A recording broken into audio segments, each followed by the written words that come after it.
Hello, welcome to the Adventure Corner. I'm your host, Robot Spacer. How y'all doing? Silver, good to see you. Please don't let anything distract you from your pizza. Clearly that is the most important thing. I hope it is coming along well and that it is very delicious. I forget what your next game is, Silver. If you have a moment, again, I don't want to distract from your pizza, but if you do have a moment, please remind me what you're playing next.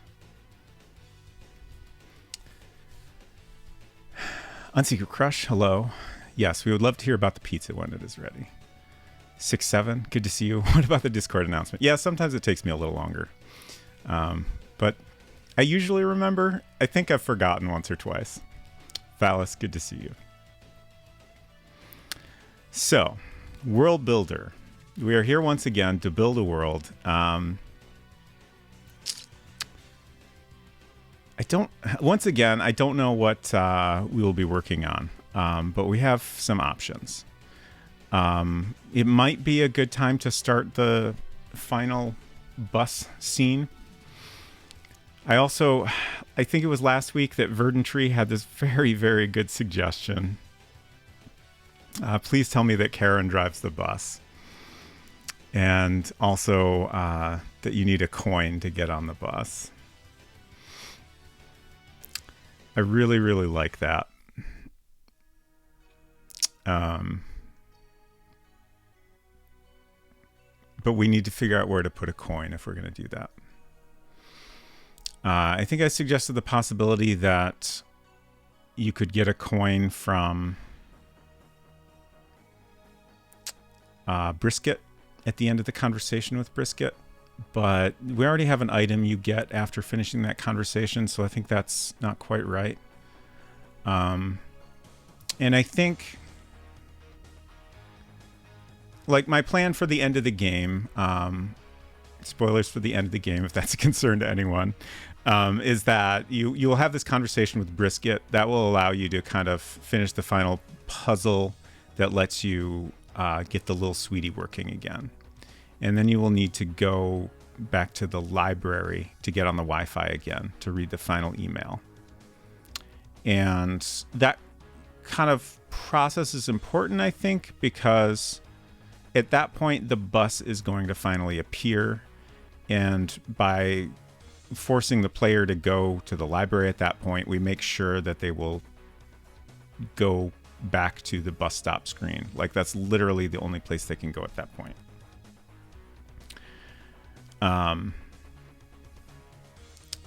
So we need that to happen in order for them to see that the bus has arrived without having to wander around too much. But once they see that it has arrived, it's okay if they have to go do something else to actually get on, I think.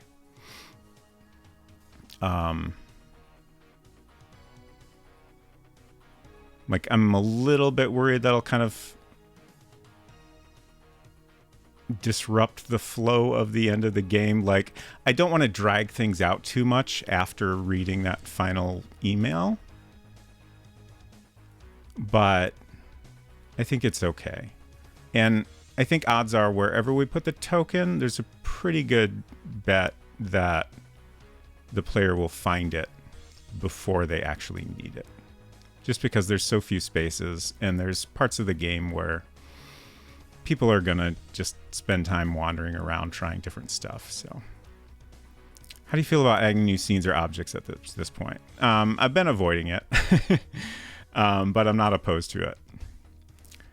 Just thought of getting a coin from a vending machine or something. Interesting. We did very early on plan to add like a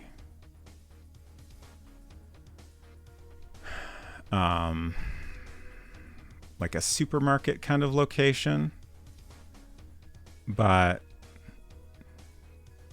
I'm just trying to think of where we could put a vending machine. I feel like we could get away with having one near the bus stop, but I don't want to redraw that scene, obviously. I guess we could potentially have like a scene that's near the bus stop that You know, you don't go in the whatever the store is, but there's like a vending machine outside of it. Or a gumball machine somehow. Something where maybe you have to do a puzzle, or there just happens to be a coin to return. Oh. A ride on a horse. Then I gotta draw a horse. That's challenging, but that's kind of a fun idea. Much to think about, like Sandy from Meyer, yeah.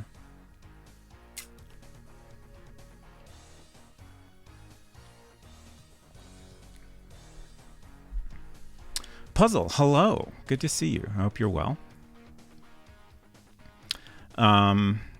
Let's, speaking of adding more scenes, a thing I meant to do last stream is check how we're doing on file size at this point. So let's do that right now.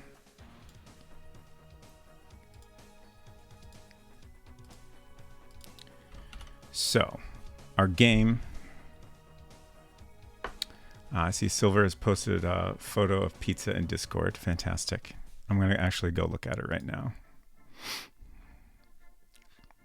Our game is up to 193K, 197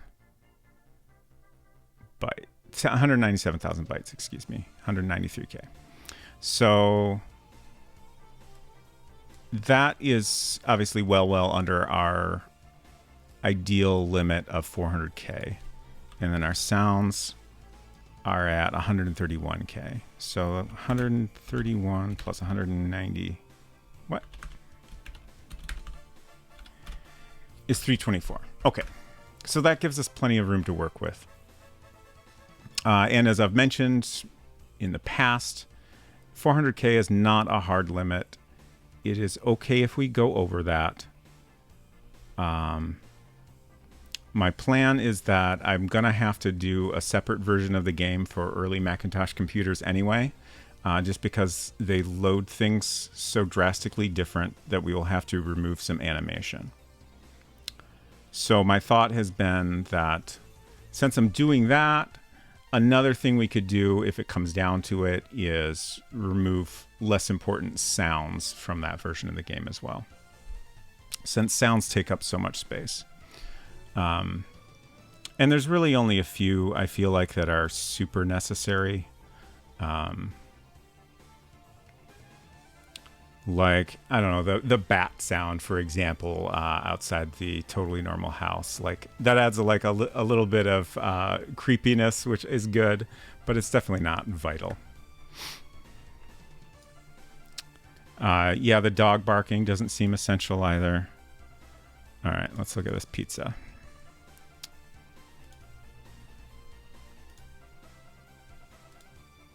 Nice, nice, nice. That looks great. Also, big fan of a basic pizza. Puzzle says, I'm all right so far, thank you. I should note, I do lurk the Murder Club streams because I intend to play it too, trying to limit spoilers so they're in spirit. Totally understandable. And I'm also excited that you plan to play it. I hope you enjoy it when you do. Yeah, I have enjoyed it a lot. Honestly, I hope I am able to track down more games like it. I enjoy it so much that I want more games like it. Specifically, like, the level of challenge involved is just very, very fun. I like having to work out a lot of things on my own without the game giving me a lot of assistance. And I feel like more modern games of this variety give you a lot more guidance, which is totally understandable. Like, I think it's great that games in general, try to be more approachable for a broader number of people, and definitely like this game expects a lot, and it's definitely not for most people.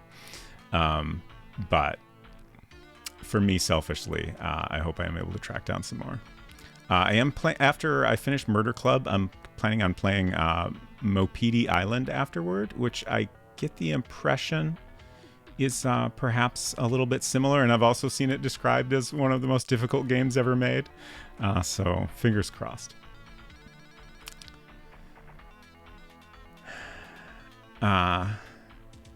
Puzzle said, saw they did some console ports for it, and now I wish we got it on the DS. Oh yeah. There's so many different versions, and I honestly I want to play at least one of the more modern versions of it, but I don't know if it's even possible. Like, I know there's an iOS port in English, but it's not available in the US for some reason. I don't know if there's a way I could create, like, I don't know what country it is available in, like probably in the UK or something, I guess. But I don't know if there's a way I could create a different account to get a copy of that or something, but I'm very tempted. Oh, Silver says, let me tell you about a game known as Case of the Golden Idol. Yeah. Feel like Obra Dinn had strong Murder Club vibes. Yeah, that's a fair statement, I think. But yeah, I'm very excited about Case of the Golden Idol, and that's pretty high up on my list as well. Honestly, I watched a teeny bit of French Toast Please play that recently, so I'm like trying to wait a little bit till that's like further out of my mind. I didn't really absorb any spoilers, I don't think, but if you're going to post a fan translations, the Portopia serial murder case for NES is a fascinating one. Interesting. I'm making a note of that by taking a screenshot of your comment. That is very interesting. I'm definitely not opposed to fans translations, especially if people feel they're done well. Oh, Puzzle says Mopedi Island has been on my radar for a few years now. Nice, glad to hear that. Need to restart Obra Dinn. Took a few month break and forgot everything. Ooh, yeah, that seems like not the best game to take a few month break from. Yeah, there was a TurboGrafx 16 port of Murder Club, yes. Honestly, it sounds so many different systems. It's kind of wild. Let's refresh my memory on that.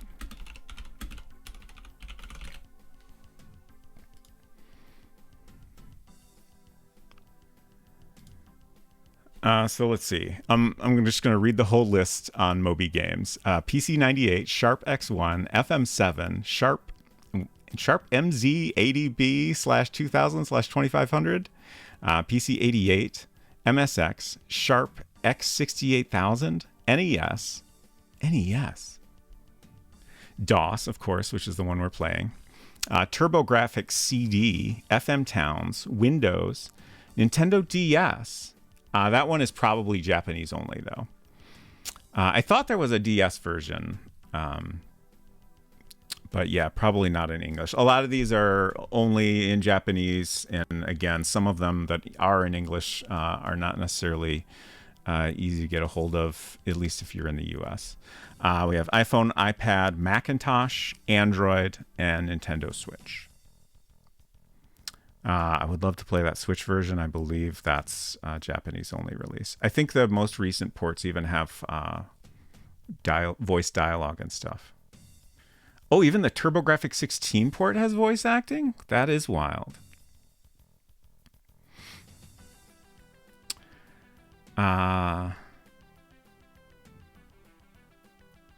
Wait, what? 67 says it was the Weird... for a second, I thought that said Weird Al, but I am guessing that says Weird AI. But please elaborate. I heard it was a disaster. I don't know what that's referring to. Is that referring to the TurboGrafx 16 port? Puzzle says Famicom Detective Club is maybe what you're thinking of on Secret Crush. Oh, on Secret Crush said, I feel like there was a newly available English version of an older Nintendo murder investigation game for Switch recently. I don't know if it's Portopia or something else. Yeah, Famicom Detective Club sounds right. I remember that also.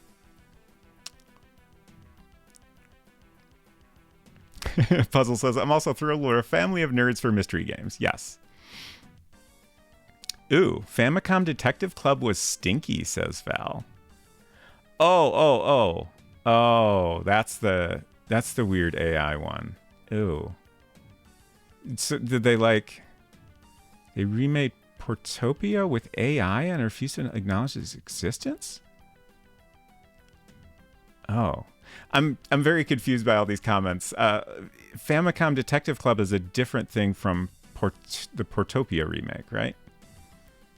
Apologies for having a hard time keeping the comments straight. Silver says the Portopia serial murder case was made with AI for the responses, if I remember right. It's weird. Okay. Famicom Detective Club is a different thing. Okay, thank you. But Val says Famicom Detective Club was stinky, which is too bad. Okay. All that said. Yeah, what was stinky about it? I am curious if you care to elaborate, Val.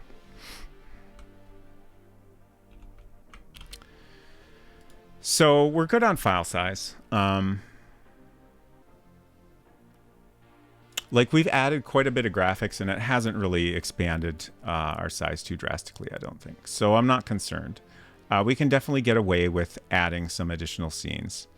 And again, even if we hit our limit, we can deal with that just fine. Silver says, if you get the TurboGrafx 16 CD port of Murder Club, that is very easily emulated and looks like it goes for less than $50. Ooh. So,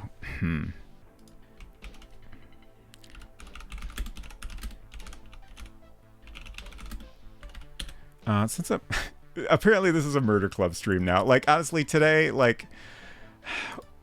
whatever is fine. We're just gonna do whatever we feel like. But let me get this on screen because I want to talk a little bit about Murder Club's graphics. Let's see. One moment, please. Gotta capture my browser.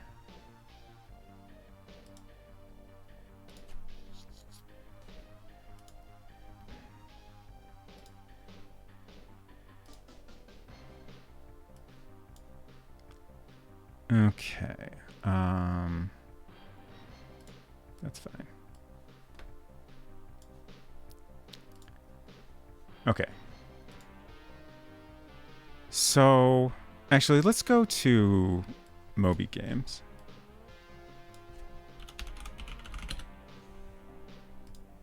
So we can get screenshots for multiple versions here. Because I think it's fascinating how many different versions of the graphics have been done. So here's the DOS version, which we've been playing, which has a few different modes. We've been doing EGA, so this is what we've been seeing. And then, of course, you have CGA as well. Oh, the ending screen. Spoilers. Let's look at this. So your lovely magenta and cyan. And then, here's the FM Towns version, which a lot of versions of it have graphics like this, I think, which is there's lots of photos and stuff. I assume this is the guy we get our warrants from. Kind of has that vibe. Crime Lab guy.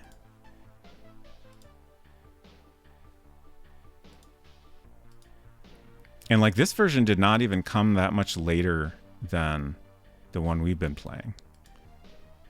So it's interesting how different it is. Geez, the map. That's interesting.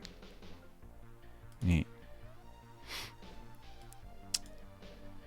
Val says, Femcom Detective Club ran extremely poorly. It didn't register responses well. It seemingly promoted police acting violently. All bad. Thank you for elaborating. I will probably just not even look into that one further then. Puzzle says the EGA palette is so nice. Well, I've kept the dialogue quiet for spoilers. I've looking at the art of the DOS version a ton. Yeah. This is... Oh, I'm not going to look at that too closely, but that's a very interesting interface. Oh, here's a single screenshot of the NES version. Wow. I want to see more of that. PC88. So this is the like original release. Wow, these colors are great. Huh. There's our buddy Alan.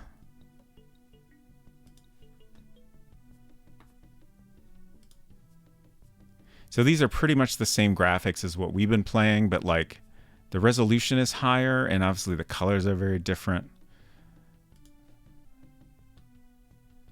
PC98. This looks like closer in colors to what we've been playing, which is interesting.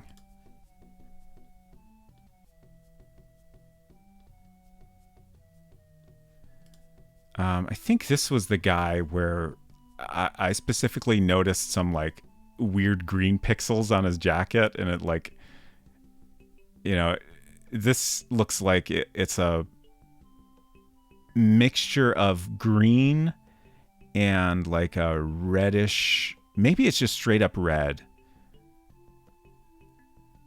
like kind of a dark red, I think, used to kind of, you know, give this greenish brown look. And then obviously we got some orange here for highlights as well. Yeah, Sharp X1, which also looks, actually this is even closer to what we've been playing in terms of the graphics.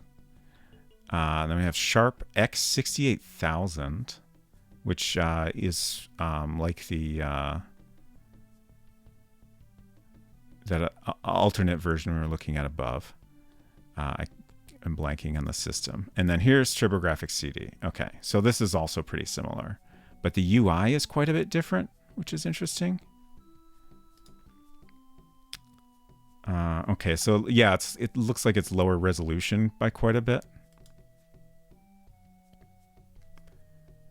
But then we also have like, I assume because it was on CD, like this is probably the first release that had, you know, a much larger capacity medium. Like, I don't know if these are like FMV or if these are just stills it's cycling through, but this intro sequence is very interesting. Very, very curious about that version. Another variation on the map. And then again, we have this relationship analysis screen I don't want to look at too closely. Oh, okay, that's all we have on here. Bummer. Let's see if we can find screenshots of the Switch version.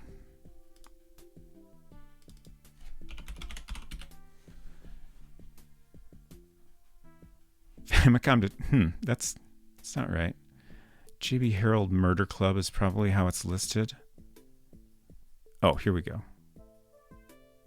Oh, this is a wiki. But they maybe have screenshots? Come on. Somebody's got to have this. Puzzle says, the TurboGrafx version was the one I intended to look at, but I like the art of the DOS version more. Yeah. Same. Antique Rush says, I think there's still photos. I remember seeing clips from the documentary of that version. Yeah, that sounds familiar.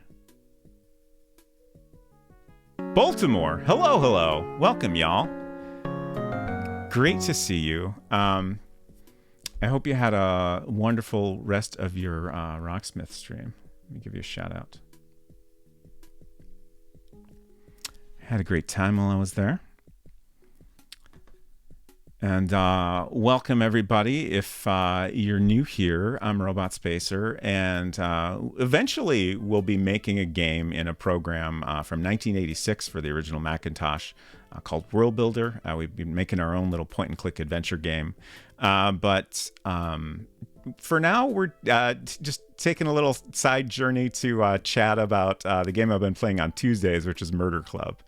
And we're checking out the different versions of the game. There have been many releases starting from 86 all the way up until 2017, and there are at least 3 like distinct graphical approaches with various like other minor variations from those versions. It was great. Wonderful. I'm glad to hear it. Salt Ranger, great to see you. Silver often says, now I'm here twice. Fantastic. I'm trying to find screenshots of the Switch version of Murder Club. Oh, here we go. This looks good. Yeah.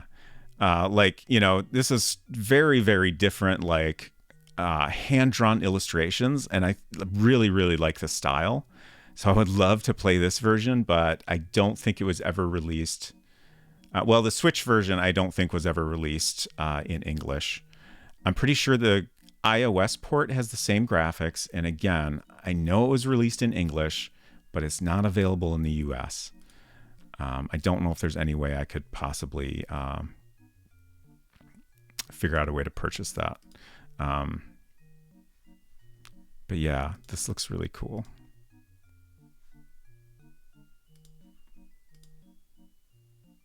Oh, nice, semi-photorealistic map. Culinary, good to see you. Murder Club report. That's great. Oh, which guy is that?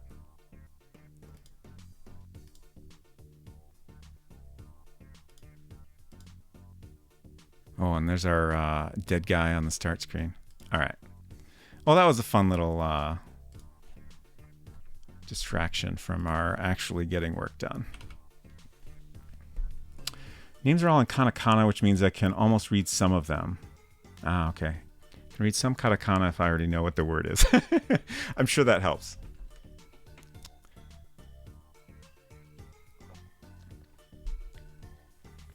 Okay, so as far as our World Builder game here, if anyone is interested in learning a little bit more about that, I have some info on my website, and also feel free to ask questions. But we're on a monochrome Macintosh here, and actually let's open up the game. I want to kind of walk around the game a little bit because we have a kind of last minute idea from Verdant Tree that was really great. So we need to figure out where to place an item. And that's a little tricky, but I think we can figure something out.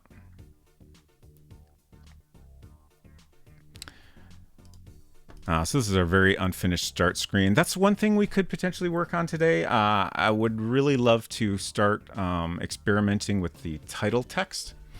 Now that we have a title. Verdant Tree, hello, hello. So specifically the idea was having the bus driver at the end be Karen, and you need a coin or token in order to get on the bus. But we got to figure out where to put that token. And most of our screens already have something going on. Like there's a lot to do on this screen already. There's a fair bit to do at the bus stop. Not really any good place to hide something on this screen. This could be an option. This is just kind of a a way to get to a couple of other areas, and there's not really much you do here other than open this door. So we could have like a coin hidden in the bushes or something. Certainly not opposed to that. In fact, we honestly might just do that for now, and then if it seems like we want to add another screen or make getting the coin a little more interesting, we can do that later. As I keep saying, we're close to having a fully playable game, and I would love to get to that point as soon as possible and have some people try the game out and get some feedback on whether there's things we need to improve. Especially just for playability. There's some things that I know are going to be challenging, but I don't want it to be too hard. And just whether or not it's enjoyable and we're doing a decent job of telling the little bit of story we're telling. So certainly, you know, if I get some feedback on that stuff, there might be some more significant things I might want to try to change. So I want to get there. I want to get to that, you know, complete playable form quickly, and then we can think about changes. If it's a token, that might be a reason to find one near a vending machine. Yeah. I was thinking it would be like a token that says, you know, like bus token on it or something. Like, that's goofy, but I kind of like the idea. Just so it's a coin, but it's also kind of clear what it's for. But then, you know, we could have it in some sort of vending machine, and, you know, like if you put an unrecognized object in a vending machine, it'll just kind of fall through and end up in the coin slot. So we could do that. Could design a neat token. That would be fun.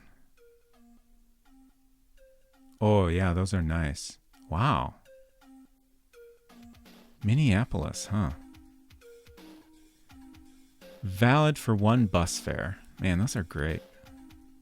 Thank you for the link. Maybe fare token. Yeah, make it a little less obvious, maybe. Certainly an option.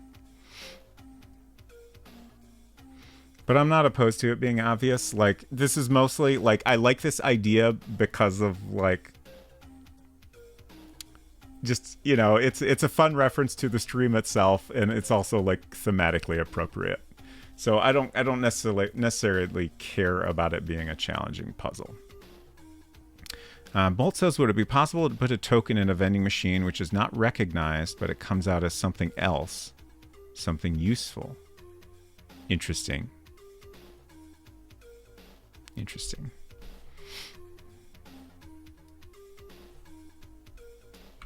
Making a note of this comment.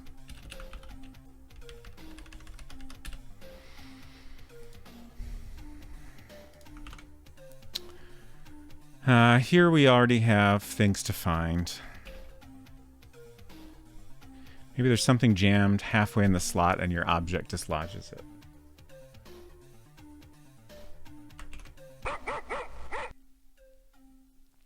Sorry about the loud dog barking. It's actually... Oops. Sorry about the beep. Give me my monkey back. Come on. Turns out it's a slug. A literal slug. Oh no. Monkey. Or you find $2, go use the vending machine, and the change is returned with the token. Interesting.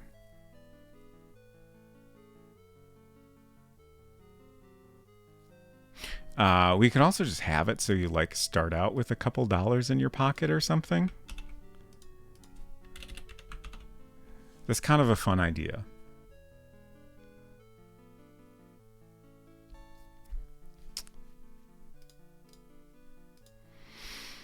Okay, much to think about. Much to think about.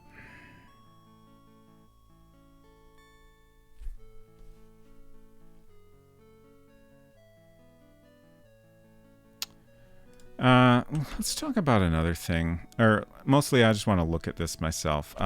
Cheat items. A thing I'm super unhappy with. Like, there's a few screens I don't love. This is a good example. I don't like the bushes. Like, they're okay. I feel like I could do better. The building here, I honestly don't know what I would do with it, but I feel like it could be made a little nicer and more interesting. Like, I don't know. You know, like, if this was a real house, you'd probably see a bit of a window here, maybe. Like, maybe you'd have a downspout in the corner. Like, it just feels like we could add some detail to make this screen more interesting. And then there's also that one I'm pretty happy with. Yeah, I don't think I'd change the... Actually, I guess this one's not that bad. I was unhappy with this for a while, but maybe the bush is the only thing I'd change if I figured out a better way to draw bushes. Oh, yeah, I'll close the door. Thanks.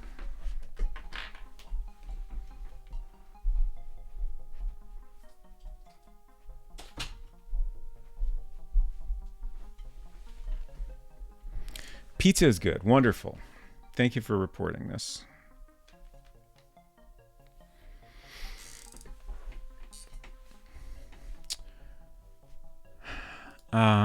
So yeah, that's pretty good, I think. Like I a little bit don't love the straight on screens, the library entrance and the normal house being the main ones. Early on, like we started out with the bus stop, of course, and I, wanted that to be a little more dramatic. But then I was like, okay, if we're gonna finish this in 5 weeks, I should do like these nice straight on views to keep it simple, so I don't have to do a lot of perspective and stuff. But as we all know, this is the 25th stream. We're not finishing in 5 streams, and I do a little bit regret having those straight on views instead of something a little more interesting. But I don't hate them. I'm just kind of thinking about stuff I might want to tweak before we wrap this up. Anyways, the biggest graphics I'm unhappy with is this plant we grow. So let's take a look at that and see if that's maybe something I want to work on right now. Light bulb, that's the other thing. Straight on streams remind me of one of my favorite Windows 3.1 games, Dare to Dream. Screens, yeah, I figured you meant screens, thank you. Dare to Dream. Okay, not a movie. Dare to Dream game. Wait. Oh. Shoot, where did I see this recently? I like just saw this. Somebody was playing this. I think. Shit. Like, I feel like last night, even that recently. Anyways, yeah, this is like a very Mac Venture style game. Actually, I can show y'all. Yeah, this looks neat. This guy's great.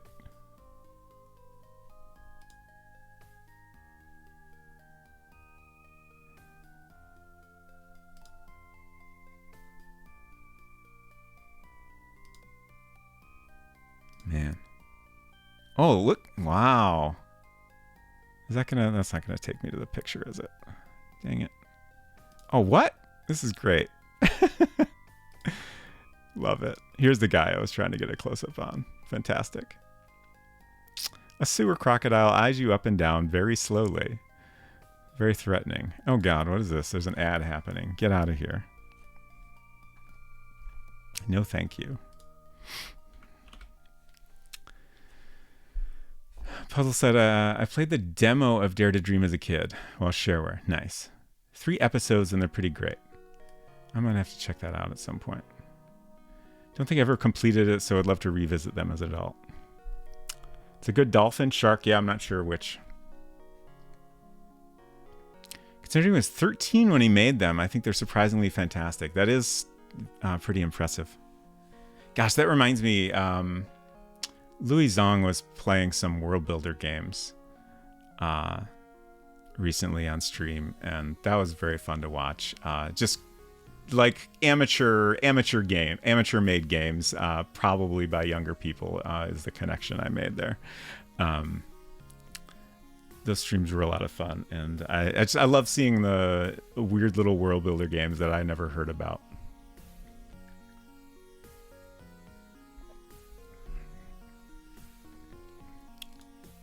So let me see if I can. Is that Everyday Louie? I can't remember his Twitch channel. Shoot.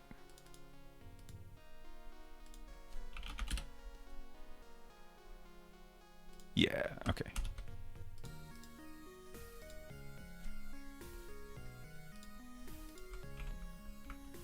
highly recommend checking those VODs out if World Builder games are of interest. Also, he finished the last stream by playing this old Mac drum machine program, which was very fun. It seems Palace of Deceit was the one I played. Ooh, I'm gonna have to look at that one now. Let's just talk about different games. Oh, okay, this looks... Oh, these are both Cliff Bleszinski, right?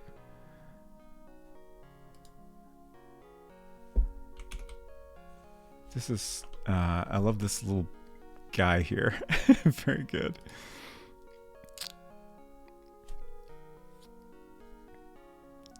Silver says, this is also a good adventure game. Nice. So many games. People could just stop making games and I would still not have time to play all the games I'm interested in playing. All right.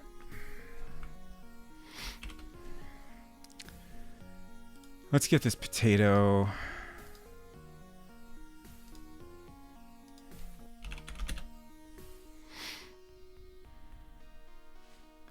And head north.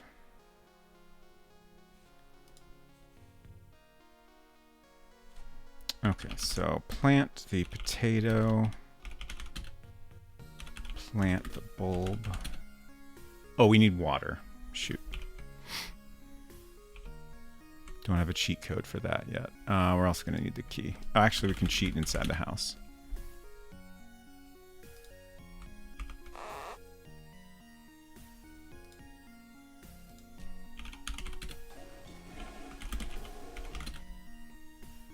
Okay. Our watering can is now full of toilet water.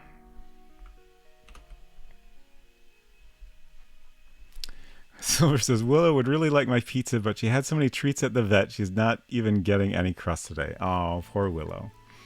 I'm glad Willow is going to be okay, though. That's very great to hear.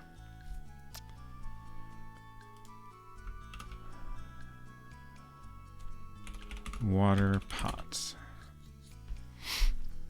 Homeless Bag, hello, welcome. Is this an actual Mac game or is it styled to have the same UI?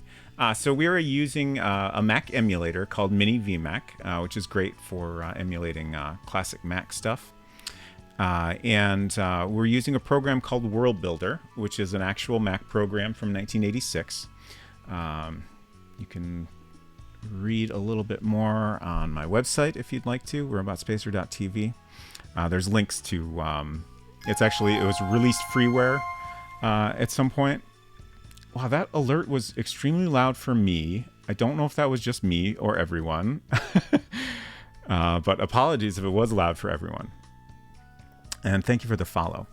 Yeah, the World Builder is from 1986 for early Macs. And we are creating an actual game using World Builder.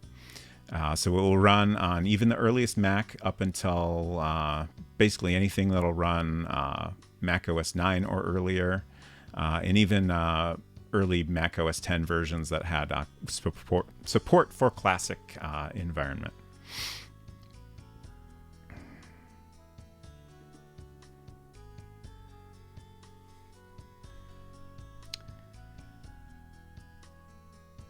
Oh, Spyro. Nice, nice, nice. It seemed normal loud. Okay, good. Okay, so here's our plant here. I like this graphic, but when it gets big, I'm not quite happy with the appearance, so I just want to take a look and think about whether this is something I want to work on right now. Remember when Classic was removed from macOS 10.5? I was sad. Yeah, at the time, it didn't bother me. But definitely now, it feels like a little bit of a bummer. I wish Apple cared a little bit more about like making it easy to use older software, especially like, at least with old Mac stuff, there's a variety of emulators, so there's lots of ways to check out old software.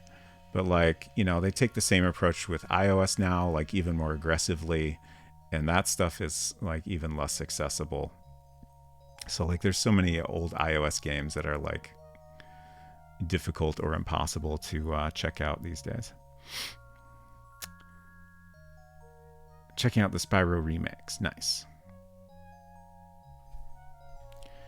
One thing I give Microsoft huge credit for, backwards compatibility is one of their main focuses. Yeah, I definitely appreciate that a lot.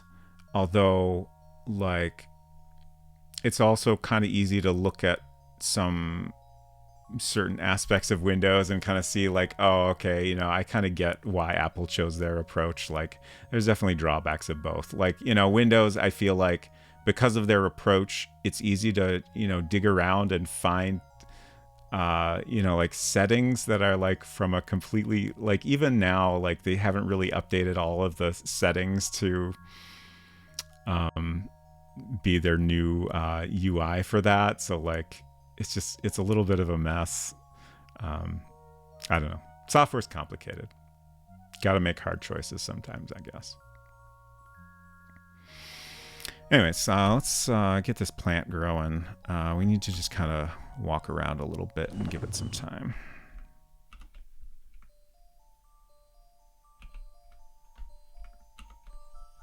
Doesn't take too long.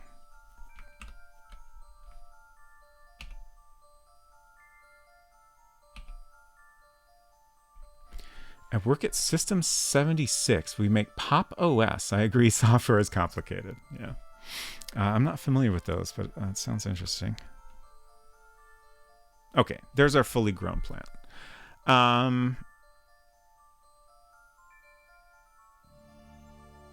Honestly, this graphic doesn't bother me too much, though it looks a little droopy.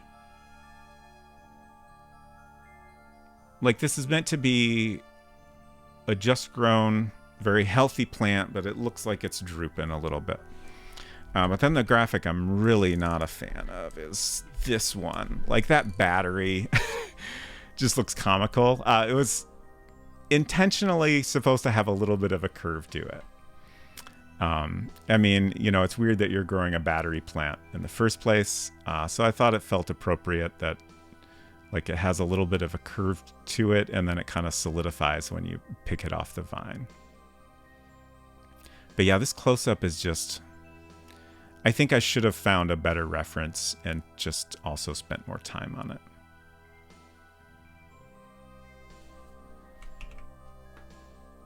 But then the tricky thing is...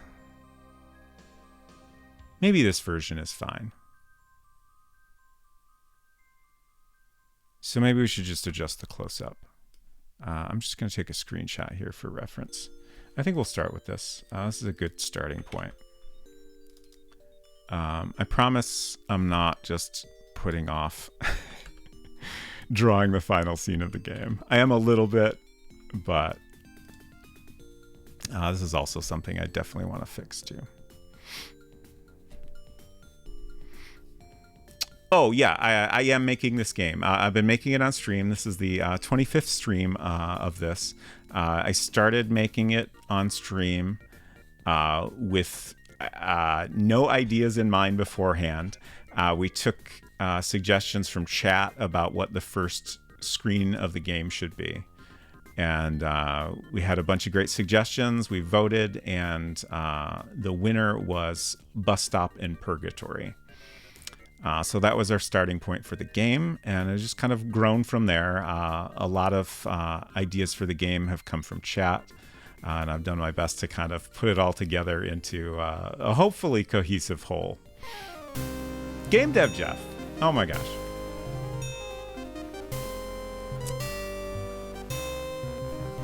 Game Dev Jeff, thank you so much for your support. I appreciate you subscribing for 2 whole months. Always enjoy watching the #1 world builder game developer. Thank you.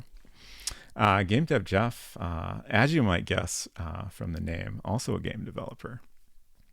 Working on 2 adventure games with Pixel Turkey. Very excited about both of those. One of them, I believe, is still expected to come out this year.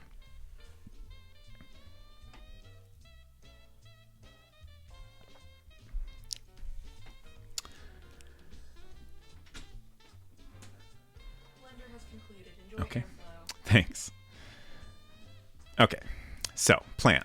I got my reference here. So we're going to open up this screen. Oh, Homeless Bag said, are you testing or just playing right now? We're just kind of going through the game a little bit to kind of figure out what to work on today. Not really testing. So we're going to redraw this screen, basically. The pot is fine. The plant, I did this. There's an option to smooth curves of a shape. This was all drawn with vectors aside from the battery. And with the vector shapes, you can have, hard corners or smooth ones. And I kind of liked the smooth ones on here, but it also, like, these corners here became rounded, which I'm not really a fan of. And I think it was overall a mistake. I should have just spent more time to get the shape of it how I wanted it. And then, it might be worth just doing a bitmap plant. That would give me a lot more control over it.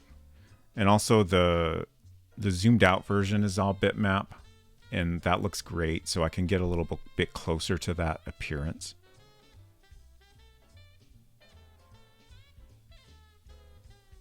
Yeah, I'll have to think about that. Hoping for this year. I hope so too, but certainly understand if plans change. If I use this, I would be too tempted to write external tooling. Yeah. Honestly, I wouldn't even know where to begin with that, so that helps. Can I see the slide from far away once more? Oh, yeah, sure.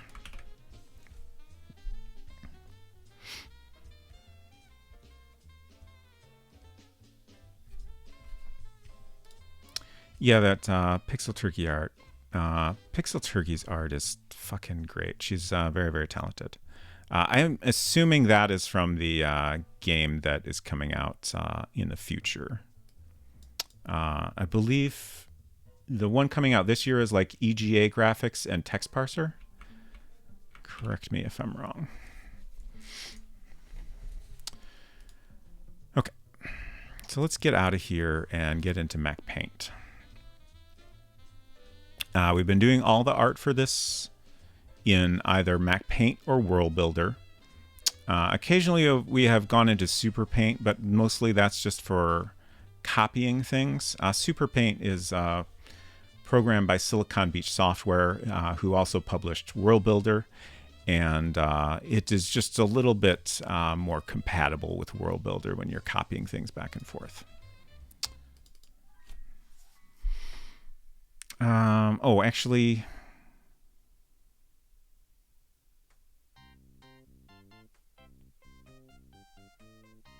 I was going to take another stab at doing the plant in vector, and I'm just kind of thinking whether that's what I should do or not. Let's try it. It's worth a shot. I feel like it's relatively simple, so I ought to be able to do it if I just have a little patience.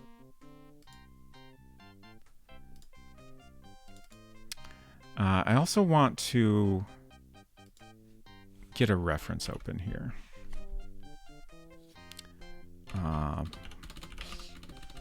Plant in pot.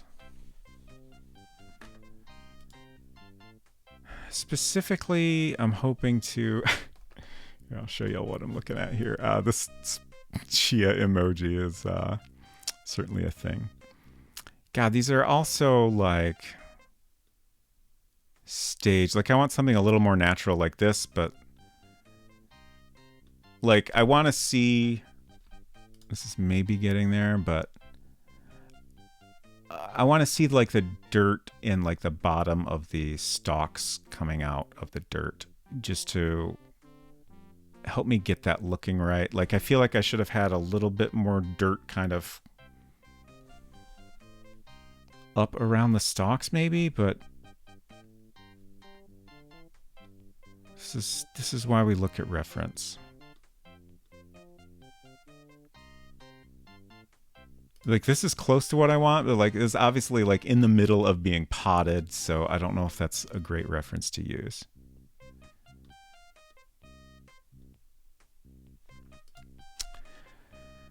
Game Dev Jeff says that preview is indeed from the point and click for late 2024. Our 16 color EGA palette text parser for DOS is coming first indeed. The main bottleneck is the amount of handcrafted backgrounds going in the game made by a single artist. Yeah, I imagine that's a challenging task. Samuel Stokes Music, hello, hello. Good to see you. I don't think I ever gave Culinary a shout out. I keep thinking that and keep try to space out my shout outs, but let me give Culinary a shout out. And also give Samuel Stokes Music a shout out. I hope you're doing well, and I hope your streams have been great. Nice little panda, very good, but not helpful. That's like got some wood chips, so that's not quite what I'm after. This is fun. So few of these show the dirt. Show me the dirt. Come on. This is maybe this.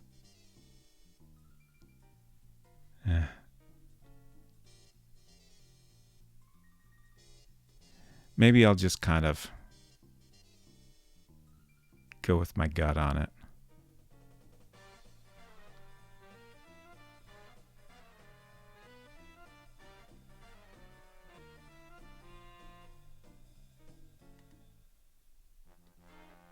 Or we could just look at plants all day. Also a valid option.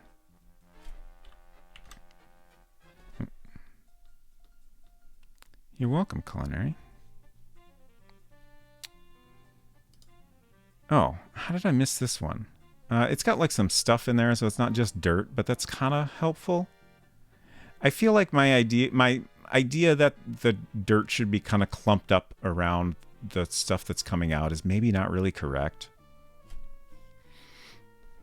My thought was that like as the stalks come out, it would kind of displace some of the dirt and it would kind of pile up around there, but maybe that's not really how it works. Maybe it just kind of gets pushed out more evenly.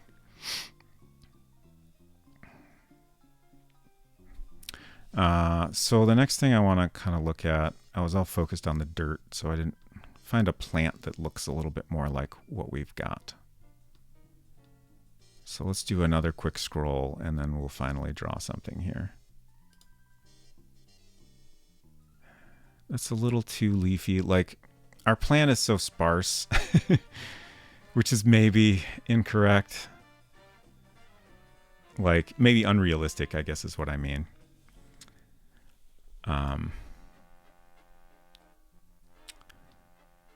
But also, I don't want to have to change the zoomed out version too much because I think that looks pretty all right as it is.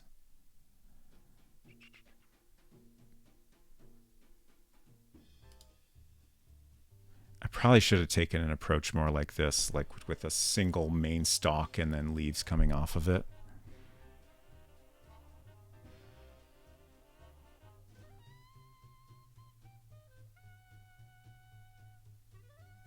Does anyone have any thoughts on this? Should I just throw out the plant and start over, or am I worrying too much about it?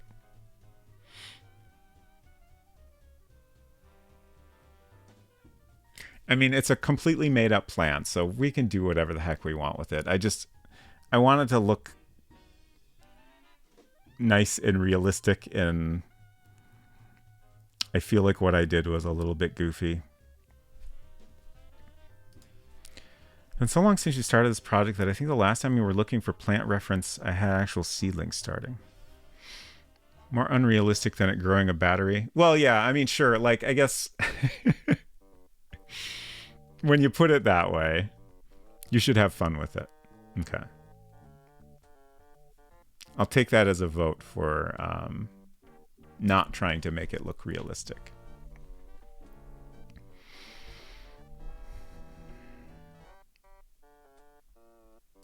Okay.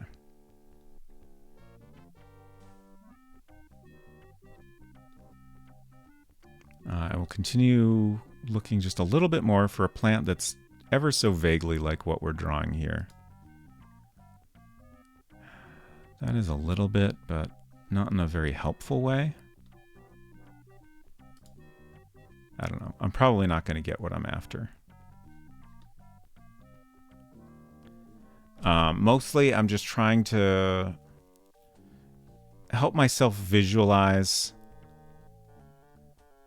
Like, I think part of what I'm unhappy with is the close-up version is like the same level of detail as the zoomed out version. And I feel like I need to put just a little bit more detail in to make it look the way I want. And because it's this kind of weird made up plant that isn't super realistic, like it's hard to figure out what that missing detail looks like. So if I can find a plant that's like at least a little bit similar, I think that would help.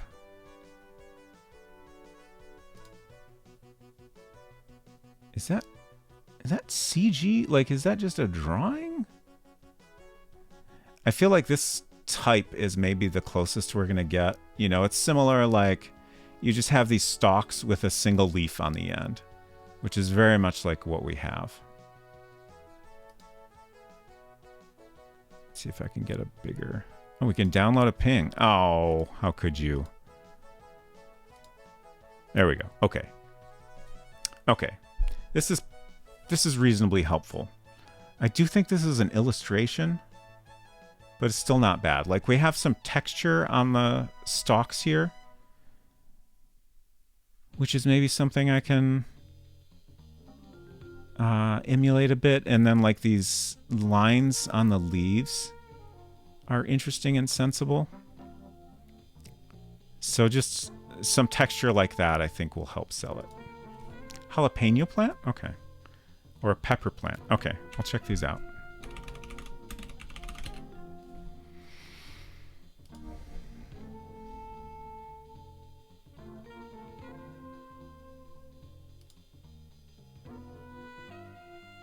Okay.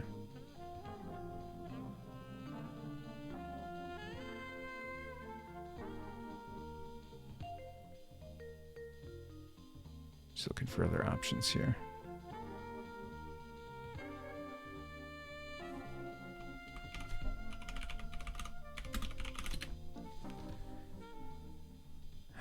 Avocado sprouts. Okay. So many options.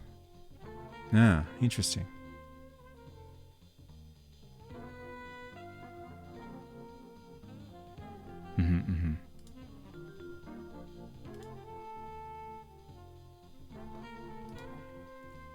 Sorry if I missed some other comments from you. When you sprout avocado pits, the pit stays slightly above the soil line and there's a single stalk with a few leaves on either side.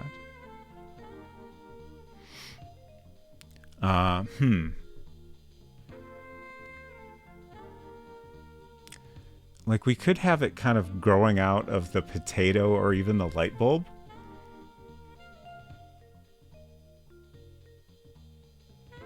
Although I guess in order for that to work, I would have to redo a bunch of other art objects. Like, when you have everything planted, it's completely buried under the soil.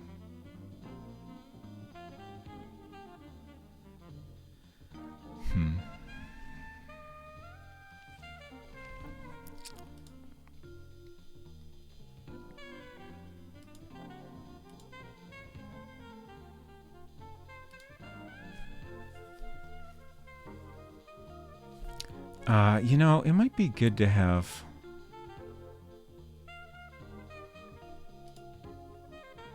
Okay, this is a good image here. The thing I was thinking of is that it would be useful to have a close-up of some stalks like this to see how the, you know, different branches of it split apart exactly. Like, I think if I get that detail a little more realistic, it will help a lot.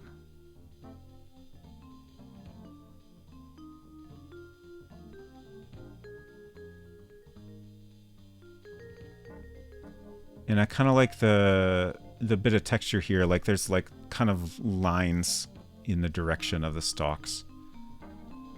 It's very subtle. So if I just do a little bit of shading like that, I think it would look better. So yeah, this is pretty nice. Okay.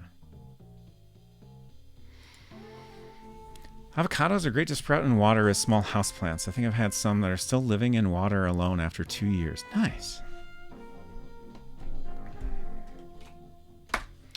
What if you leave the battery on the vine? Do you eventually get a D cell? That would be funny if it kept growing. But that would basically be a soft lock, I guess, which is, I think we're trying to avoid those. I don't think we have any soft locks. We have deaths, but not soft locks. Love peños. Good, good, good. Culinary says, no, it just tastes sweeter. All right, let's give Samuel Stokes that shout outs. Ooh, playing Chrono Trigger. Nice. I played Chrono Trigger for a long time once, and I loved it. And then I stopped. I don't know why I stopped. Sometimes I just stop playing a game I'm really enjoying for reasons that are difficult to explain. But then once I do that for a long enough period of time, it's like, well, I enjoyed that game so much. I know that if I go back to it, I want to just start over. Because I'm not going to remember what's happening. I'm going to miss a lot of context for stuff that comes later in the game.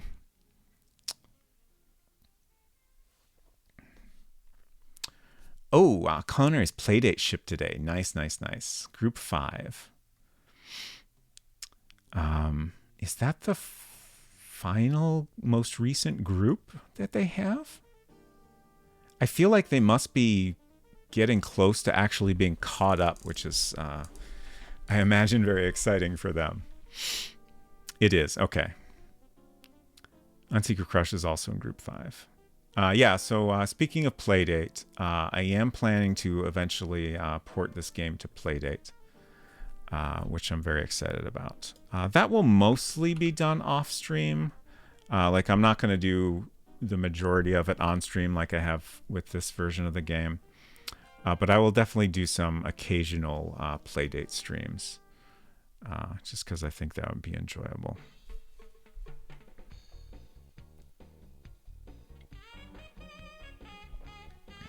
I've already put together a pretty decent mock-up just to kind of work out how to approach various things. Like, it's going to be a very different version of the game because we want to avoid, like, we could potentially have like an on-screen keyboard that the player has to use to type commands, but I don't really want to do that unless it seems absolutely necessary.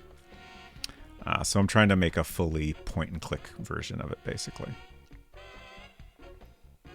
Unsecret Crush says, the bus stop scene looks really good on Playdate. Thank you. I was very happy with how that came out. All right. So much chatting, not enough working. Let's chat and work. I think that would be better. So this is World Builder for anyone that hasn't seen it. You have these 4 windows. Our sounds lists are in an external file, so that's empty. We have an objects list here that is... many of these are mobile objects, which you can pick up in the game. Far more of them are immobile objects, which are simply like a thing that is in a scene that you can interact with in some way, generally. Having it as a mobile, immobile object as opposed to just part of the background art allows you to click on it and you can swap it out if you want it to change appearance at some point. And then we also have lots of things like this is a screen of a PDA. And we have objects that animate certain things by swapping them out. All kinds of things going on here. Our character list, World Builder has support for like kind of overly simple RPG mechanics and combat. The combat in World Builder is pretty bad. You basically just choose commands from a screen. You can do things like aim at a character's head or whatever, but it, like, every time I've actually played a game with this combat, it just feels like you're just choosing options until you win or die. Like it feels like there's almost no strategy to it. So the only character in our game is our main character, who doesn't have an appearance or anything since it's first person. And then this is our map of all the different scenes. Some of these are like this row here is a PDA you can use, so it's a little bit different from an actual location. And we have things like credits and help and some object close-ups. But then down here we have our actual map. And let's see, we're looking for a flower pot. Oh, right. The plant is a separate thing. I should have realized this. That means we have to find it in the object list, which could take a bit. There's no search of any sort in World Builder. Flower pot greenhouse. Okay, so what is that exactly? Oh, that's just an invisible object, so you can interact with the pot and get to the close-up. Okay, so here we have dirt. Just as you plant things, the dirt piles up a little bit. And here we have the various stages. So that's the initial stage. And then fully grown. So that's the one we're going to work on. And then here we have zoomed out. Excuse me. And then we'll also be working on plant battery, which is my least favorite part. Just it looks like a noodle, and the perspective isn't even good. It was meant to look a little bit noodly, but it's a little too noodly, and I hate like this. These ellipses at the bottom should be tilted slightly to be in proper perspective, and that bugs me a lot. So yeah, I'm gonna do a little bit less of a curve and try to just make it look in better perspective. But let's start with the plant.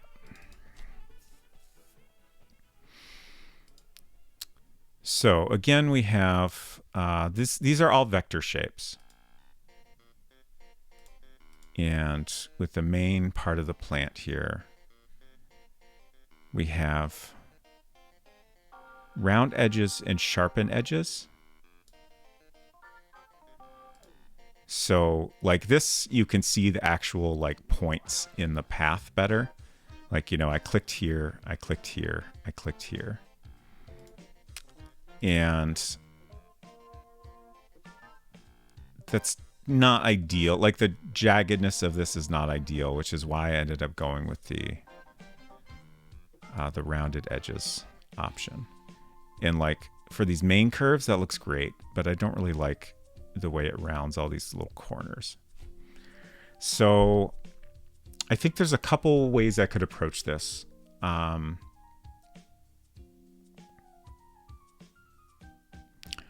think what might make the most sense is to just have the main stalk parts be their own objects. Like each stalk is a separate object, and then each leaf is a separate object. So then where they overlap, we can still have a hard corner, and then I can still use this rounded option for the stalks. I think that would work out pretty well.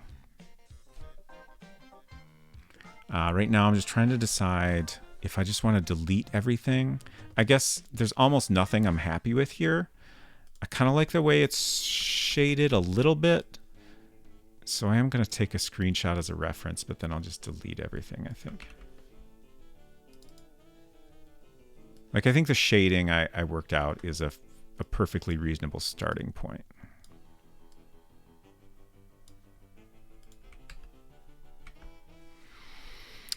What if the battery is inside the fruit and you have to figure out how to get it out?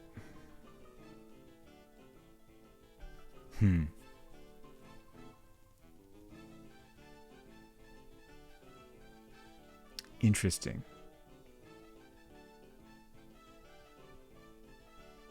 So it's almost like a a seed inside of the fruit. My only concern there is what if it's not obvious the battery is in there? Yeah, like, that's a fair concern, but also like it's gonna be this sizable fruit, so I think most people are gonna try to interact with it no matter what it is. So if we did do that,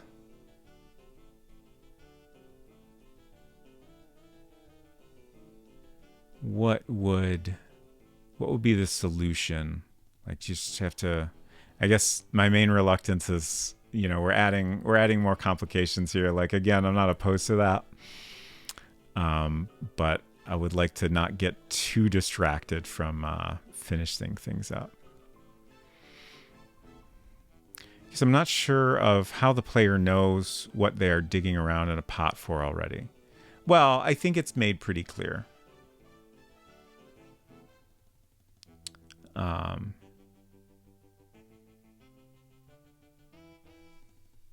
don't think that's a concern.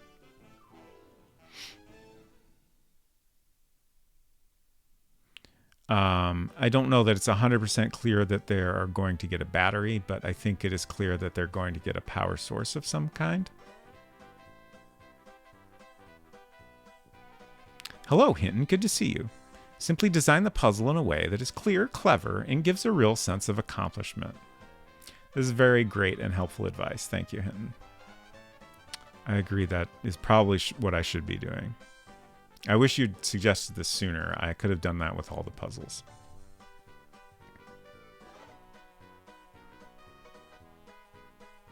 Okay.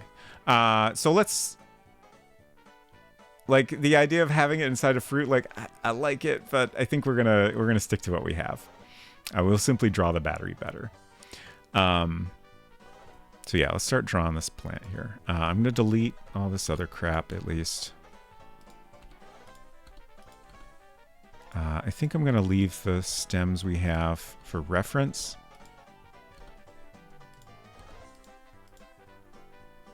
But we'll get rid of the highlights and give them an empty fill. Well, we'll do a white fill. Okay. Because I think I want to fully redraw this. Like, I don't like how the thickness of this is very consistent throughout. Like, this one has a little bit more of a taper, which is good. And then the bottom of this, it looks weird. Like, let's start with an oval down here that is like in the right perspective. Oh, Hinton says, also I copied you and went for an eye exam and ordered new glasses. Fantastic. I am happy to be copied in this. Although you're ahead of me now, I still have not ordered new glasses. I'm waiting on... I'm doing a Warby Parker home try-on. So I basically have, currently on their way to me, the frames I wear in 4 different colors, none of which are the ones I want. And then another different style of frame that I also don't think I want. It's kind of hilarious. After I placed this home try-on order, I realized that I knew there was a Warby Parker in Detroit, but that's a little bit of a trek. It's like half an hour drive, and often traffic is bad and stuff, and parking is complicated. So, like, you know, it take out a decent chunk of my day to go down there. But I was considering it. But then it turns out there's actually a brand new Warby Parker that's much closer, and is extremely convenient to go to. So actually, I went there and tried on some frames, including the ones I think I actually like. But I still want to wait to get the home try-on stuff just to, you know, make sure I'm making the best choice. But eventually I will order new glasses, and I'm excited to do so. Feared if I did it all in one visit, I could beat you to it and have you copy me. Very smart. Okay, so here's our little oval that we'll use the shape of for the bottom here. I'm just trying to get the position right. Let's get it a little more centered. And actually just a tiny bit bigger, I think. Just so we can have it taper more.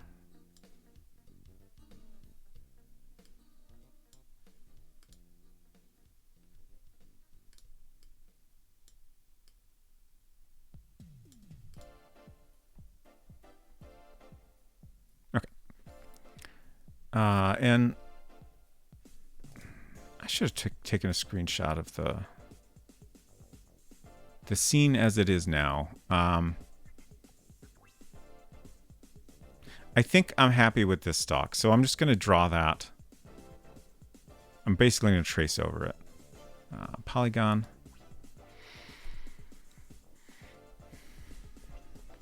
Let's see, Crush says, I'm sort of wanting new glasses, but since my prescription is still basically the same, I'm less motivated.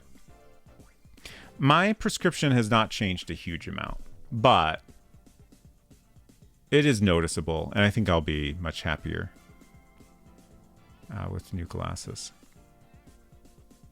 And also, I just kind of like I'm very attached to these frames, but it's fun to get new frames.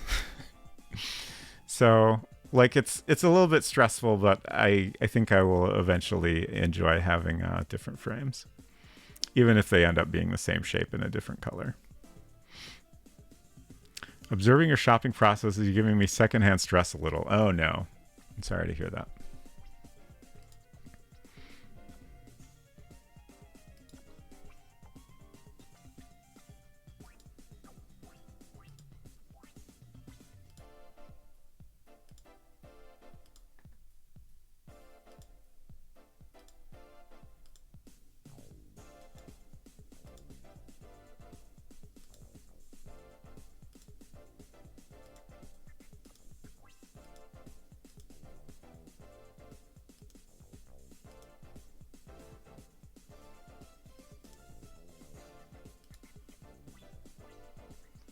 Go just a tiny bit wider right here.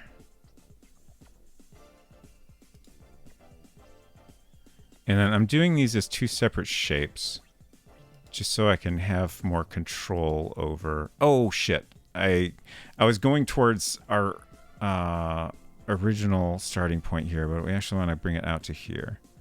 I think I can fix this. It's a little bit tricky to reshape things, but this is big enough that I should be able to do okay. Crap, where's my... There we go. All right. That should be salvageable. Like, I don't love most of the home try-on options available and have no idea what colors I'd want, etc. Sure. Okay, so let's reshape this. And we get all our points here, and we can drag them around. With something real tiny, this is a huge pain in the butt, because you can't zoom in. So if the points are too close together, it's just really hard to drag them around. But with big shape, no big deal. Maple Mystery, hello. Great to see you. I hope you are well this evening. Give a shout out. Another game dev working on the Crimson Diamond, a Colonel's Bequest inspired EGA game. Lots of EGA fans around here. What did I do? And there is a demo of the Crimson Diamond available on Steam that y'all should definitely check out if you like Sierra or similar style adventure games, text parser games, or just in general like mystery games. It's very, very good. Will is now snoring next to my chair. My relief has now turned to joy. Wonderful. And I'm glad you're doing well. Okay.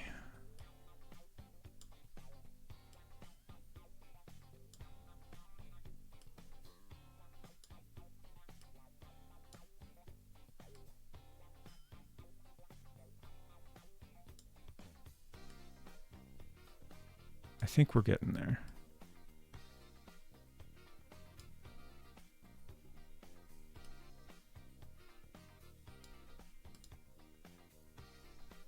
Okay. I kind of want to. Oh, we can get this out of the way more if we change the outline to none for now. I don't want to delete that yet because I want that stalk to go in roughly the same path.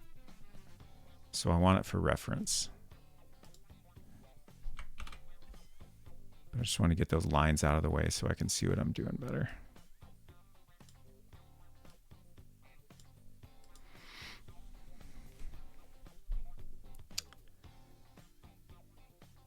Oakley branded safety goggle is probably the best description of Hinton's glasses.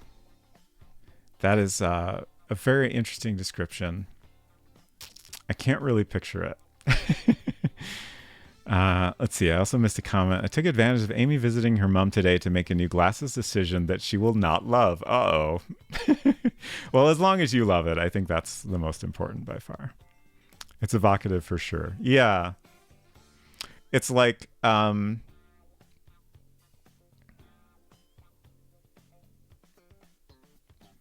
it's like two drastically different things that my brain is not sure how to combine.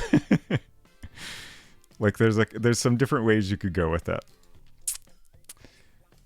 Okay. So I like this shape. Let's see what it looks like when we smooth it. Oh, what happened there? Oh, that's our oval. Oh, the bottom is... That looks terrible. That's unfortunate. Huh.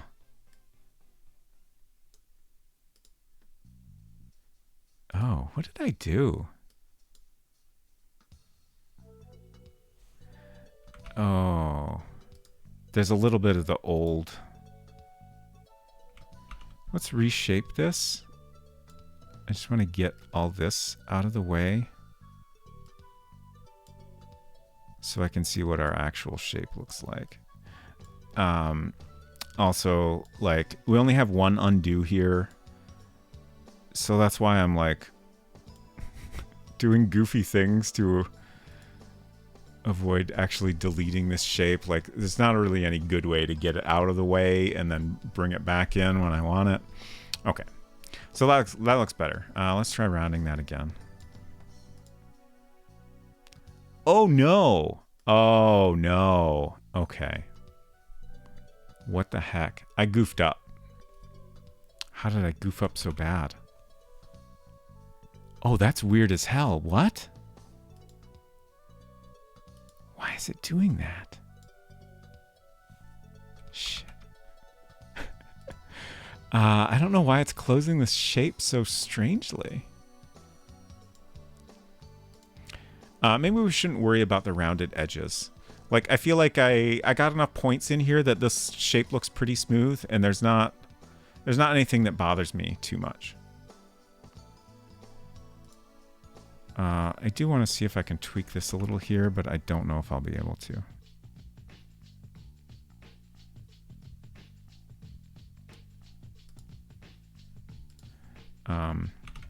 I couldn't remember exactly where I started the shape, and I think I closed it too soon, so I don't have enough points. Oh, fuck. A weird little pixel there now. We'll get there.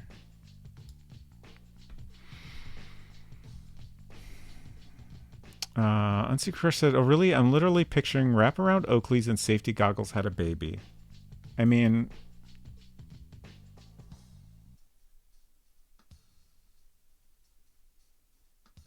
I don't know. I don't know what it is. My brain is like almost there, but I'm very curious what it actually looks like, I guess. Silver says, oh snap, I just found out it's going to be under 80 degrees here most of next week and under 90 degrees all of next week. Great news. It was a lovely 69 degrees when I went for my evening walk today, and that was very nice. I did have to put on a light hoodie, but that's fine. Unsecret says your brain is simply trying to protect you from picturing it, probably. Yeah, it was a little gloomy, but like, that's okay.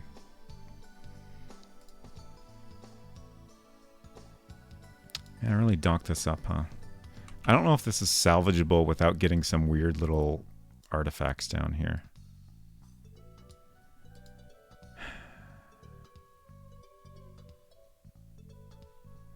I think I'm just going to draw over it again and hope that it comes out better this time.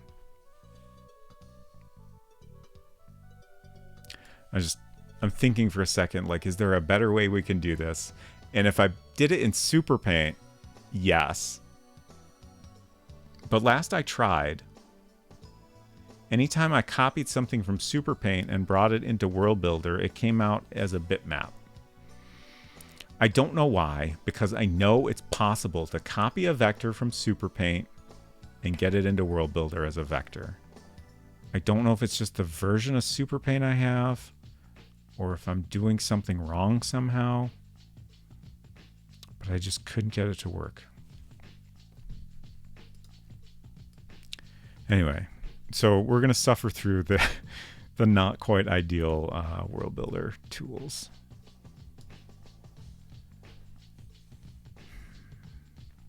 Let's start up here, because this is cut off, so if I have trouble closing the shape, it doesn't really matter.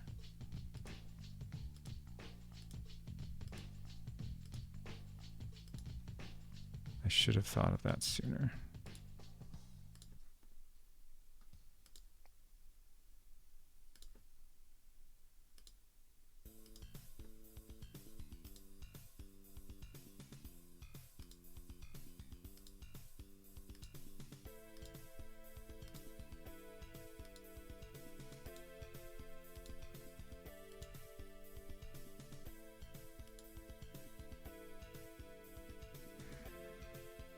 I'm also just kind of thinking about if I want to tweak anything. I probably shouldn't. I shouldn't tweak. It's good enough. I'm tweaking a tiny bit. It's fine. It'll be okay. I feel like I ended up with just a tiny bit too much taper. So I'm trying to compensate for that. I hope I don't regret it. Okay. I might regret it a tiny bit, but I think I can fix that. Derek Ironbutt, hello, good to see you. Can World Builder import any vector type files? That's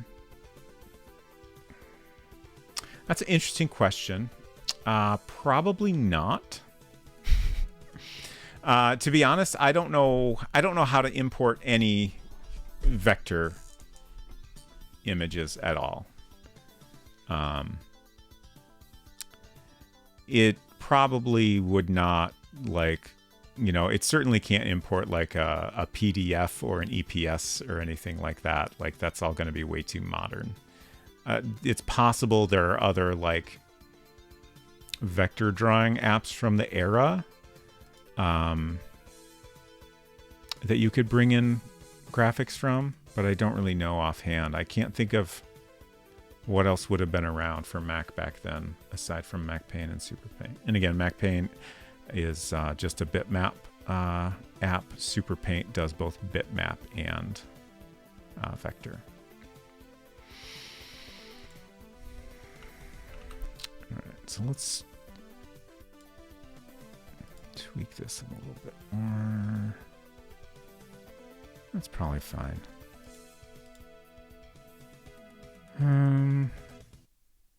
Let's see. I can cut this, delete this, paste that back in. Okay. Yeah. That's pretty good. I'm going to try smoothing it, but I might just leave it as is. Round edges. Yeah, that kind of goofs some things up. I don't... Like, there's something about the round edges that just does odd things in certain areas. Like, it made that corner almost less round. But yeah, this looks fine. I have no major complaints with this. So let's get the other stem in here. We got a line back so we can have that reference. Let's try this. Okay. And again, I don't really want this, but I like the overall like curve of it and where it's going. Actually, this upper line might be fine as it is. But then I want more of a taper. So like this line, like it can start here, but then it needs to come out more and then come down to this side.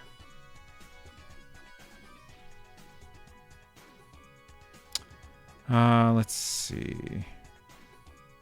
Just trying to think of exactly where to start here and stuff like that.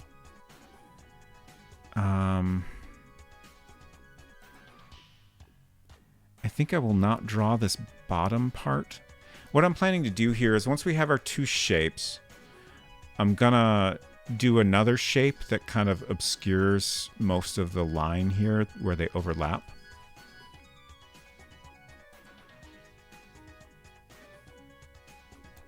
So they look like they're one connected stem. So let's start right here.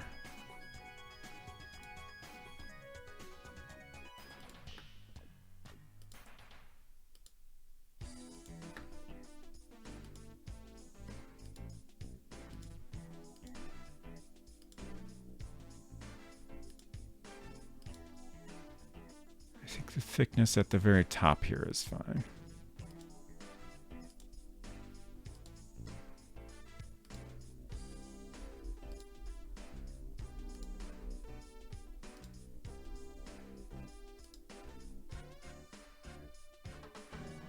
And then I think here we'll just come straight across and close this shape up.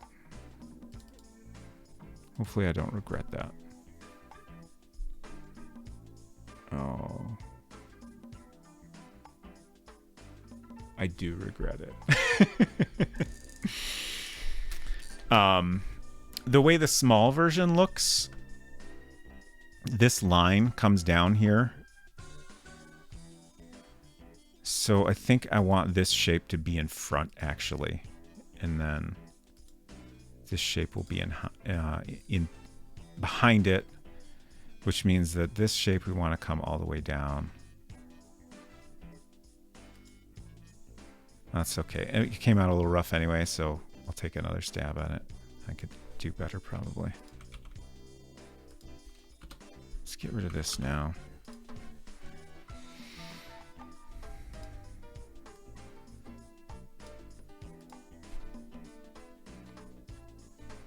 Yeah, like it's not terrible, but like right here it's a little thick, I think.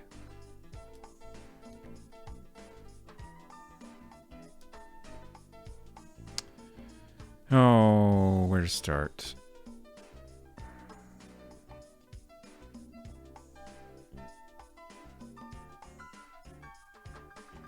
I think I'm going to start right here, actually.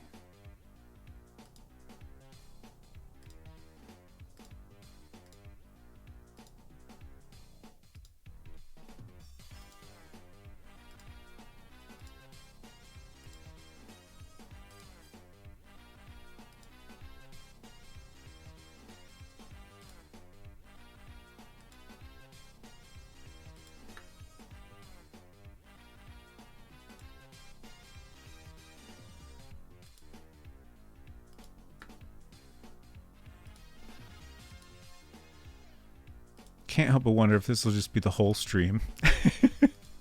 Which, you know, that's okay. But it'd be nice to get a little bit more done. We'll see how it goes.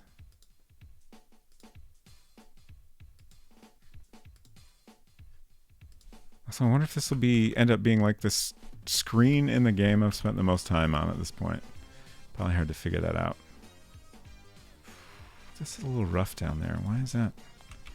Did I just do a bad job? I guess I did. Do I dare try to fix that?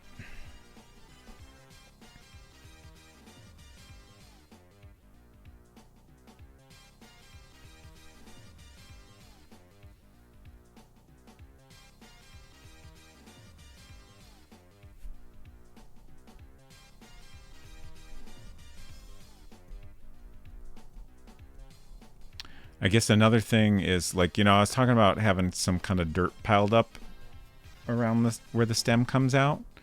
But then I looked at reference and it seemed like that's not really what happens when a plant grows out of dirt like this. But also, it doesn't mean I can't just do that because I feel like it.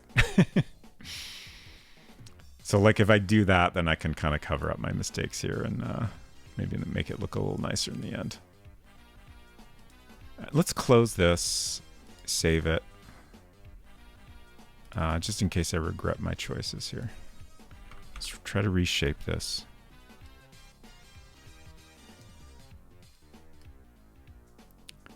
It's very hard to see what you're doing because you have all these little points obscuring the actual shape. And they get kind of close together. Oh, that is actually better. Okay. And then the other thing that's a problem is this. We have two lines that are too close together over here.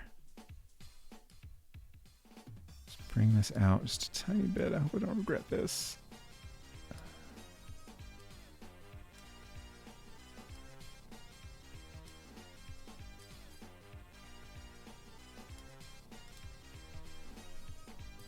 Wow, I keep doing things well.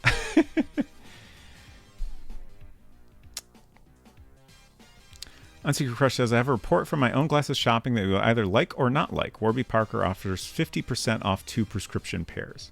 Yeah, I'm pretty sure that applies to glasses and sunglasses, though, which I was already planning to get.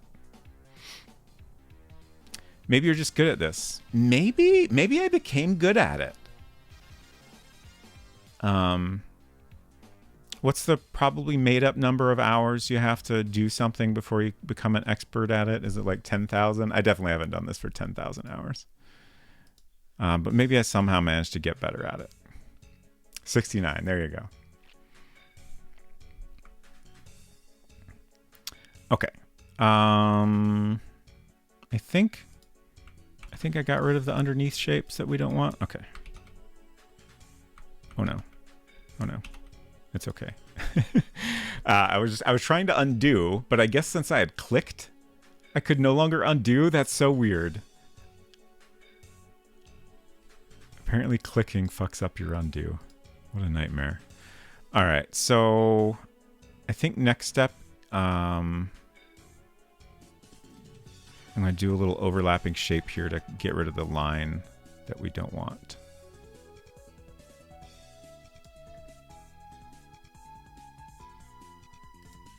So this is going to be kind of an invisible shape in the end. I'll come up to around here. What's the deal with Warby Parker? Are they the best at glasses? Do they sell brands or just Warpar brand? They just sell Warby Parker brand. There's, I guess, two things that I like about them. One is that they're pretty inexpensive compared to a lot of options. Certainly, if you shop online these days, there's a lot to choose from, and probably you won't have trouble finding similarly priced stuff. But like they start at $99, and then like for regular glasses, it's just $99 with a prescription, I believe.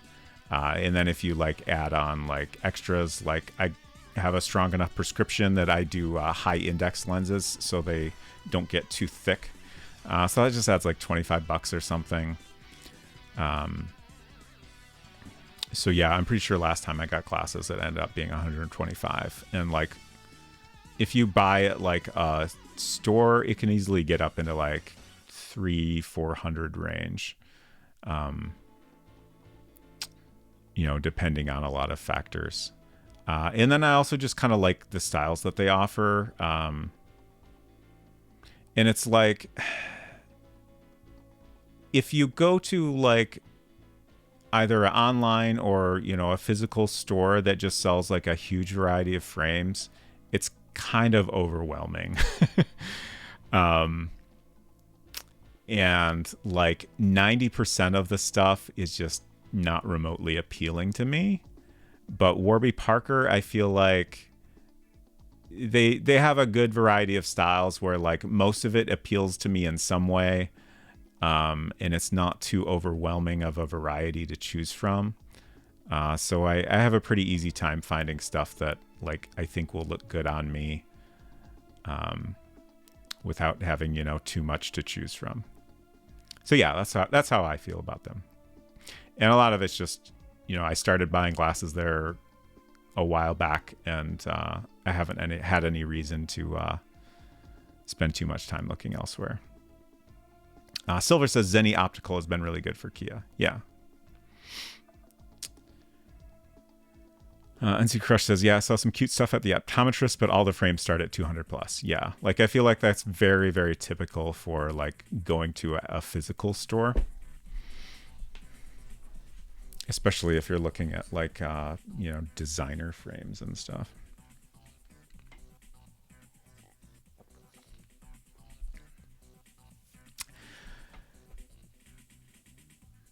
Hinton said, all your glasses stores are foreign to me. Silver says, continuity aside, sadly for me, I started wearing glasses real late in life, and almost all frames I've tried give me real bad headaches. Oh, gosh. So I had to get these frames called silhouettes, as they're basically only a gram or two in weight. Interesting. They're very expensive, of course. That sucks. Conner says, ugh, my left eye is starting to go a little bit. Never needed glasses in my life. Ooh, bummer. I've worn glasses since...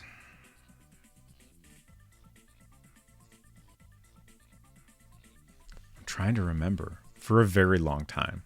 Definitely since, like, at least middle school. So, like, let's see, shoot, age. What... Like probably 12 or 13 is the best guess I can come up with as to when I started wearing glasses. I feel like that's probably about right. Unseeker Crush says, I think I got mine in 3rd grade. So that's like when you were 8? It's possible I got mine a little earlier than that, but I really... My brain doesn't do time well. Like, in order to remember when something happened, I need to, like, work out, like, a frame of reference for it. So, like, I need to, like, remember a time when I was wearing glasses. And then, like that memory needs to also, you know, have some reference point that helps me narrow down the time. It's very weird. Maybe that's normal. But, like, I feel like most people have a much easier time remembering when things happened than I do. Thank you for that follow. Welcome. Great to have you here. Maple Mystery says, I got glasses, I think, when I was about 8 or 10 years old. Got LASIK maybe 5 years ago. Nice. Have you been happy with LASIK? Nancy Crush says, my mom got me a book about a girl getting glasses to make me feel better. That's nice. Now I'm just thinking about, like, I can remember my experience of first getting glasses and, like, leaving. My parents possibly still do, but at least for a long time, got glasses from a guy that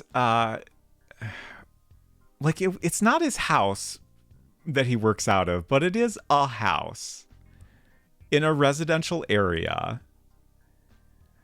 I don't think, like, my understanding of the situation is I'm not sure he's supposed to be running a business out of this residence, but he absolutely does. And I'm pretty sure gets away with it just fine. Although maybe occasionally has some complaints from neighbors. Anyways, so this guy, like, he's just got this house. Like, the kitchen is set up as, like, his work area. And then there's, like, Like, you know, the main, like, I guess, living room area is kind of the lobby where people can sit down. Hinton, thank you for fleshing your coins. And then there's, like, you know, a room off to the side where he's got all these frames you can look at. Like it's Silver's going, like it's definitely a little sketchy, but it's not that sketchy.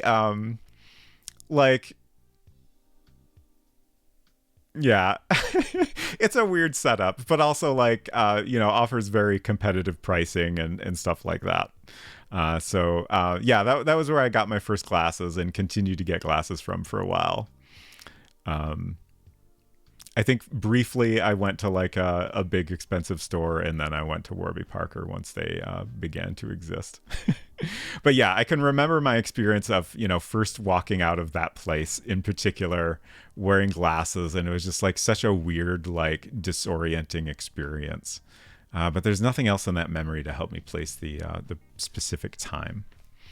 Anyways, that's my story about first getting glasses. Unsecret Crush says it's pretty sketchy. I mean, yeah, it is, but also like, yeah, it is.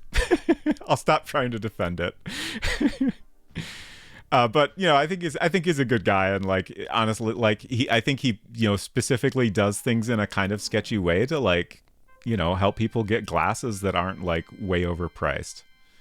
Like I genuinely think he does things specifically for that reason, which I totally respect. Silver said, some more weird health stories. My eyes always adjusted to light too fast. Oh. Which was great for going in a dark room, but terrible coming from a dark room. Over time, I had some minor degradation due to that. I finally started needing glasses in my late 20s, although it's only negative 0.5, negative 0.25. Maple Mystery said, very happy with the LASIK, though my eyes are a bit drier than they were, but still better than 20/20 vision. Nice. That's great. I have definitely thought about LASIK occasionally.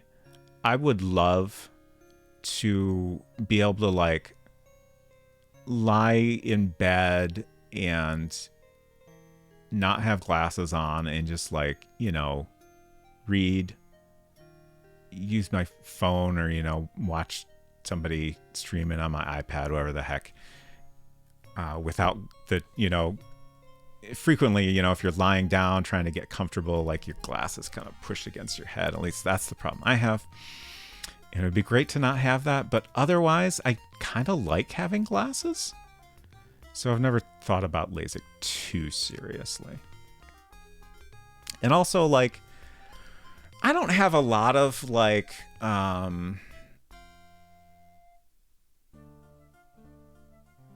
I'm trying to think of the way to, like, describe this. Like, I don't have a lot of, like, specific fears, but definitely, like, eye trauma stuff is a little bit of a thing I don't enjoy. So, like, lasering my eyes, like, just thinking about that is a little bit unpleasant for me. And I don't know that I would appreciate the experience of going through it. Even though I'm sure it would be fine. Unsecret Crush says, in the book, Karen has to have 2 pairs of glasses for some reason. She wears the other on a chain, and it did make me feel better because I only needed 1 pair. I mean, that's probably why they did that in the book, right? You know, if you're a person that needs to have 2 pairs of glasses, you'll find it relatable. If you only need 1, it'll make you feel great. Bitigo said, remember when we went to some guy's house to get cheap glasses? I think you missed. Okay, yeah, I did miss that. Sorry. Not entirely happy about going to that guy for glasses. I mean, that's fair, I guess. Hinton says, I need to find a glasses guy house to go to. This sounds like when I bought a fountain pen, to be honest. Really? Fascinating. The extent to your parents go to save money is a bit extreme at times. Yes, this is correct.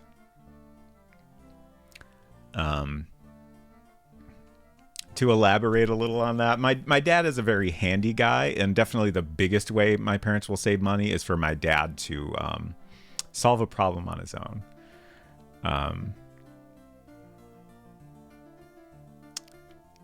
generally he will, like do home repairs in a way that is safe and done by a knowledgeable person. Sometimes his solutions to things are possibly a little bit sketchy, but I still think generally safe. I don't know. Maybe I'm just being defensive because he's my dad. But definitely, like, people have done far worse things to a home than he has.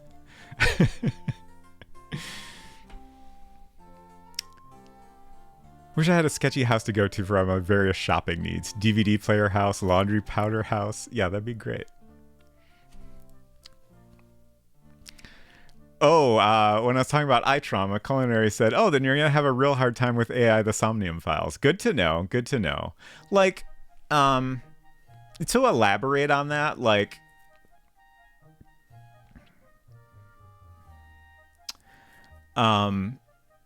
there's a film, it's actually referenced in the Pixies song Debaser, called Un Chien Andalou.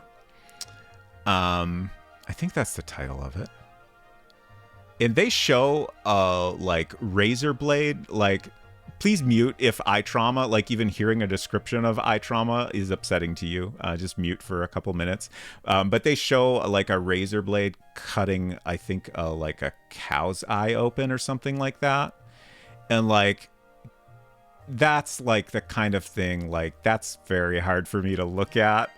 And not like, I think the problem is like, I see something like that and it's hard for me to not imagine it happening to my own eye.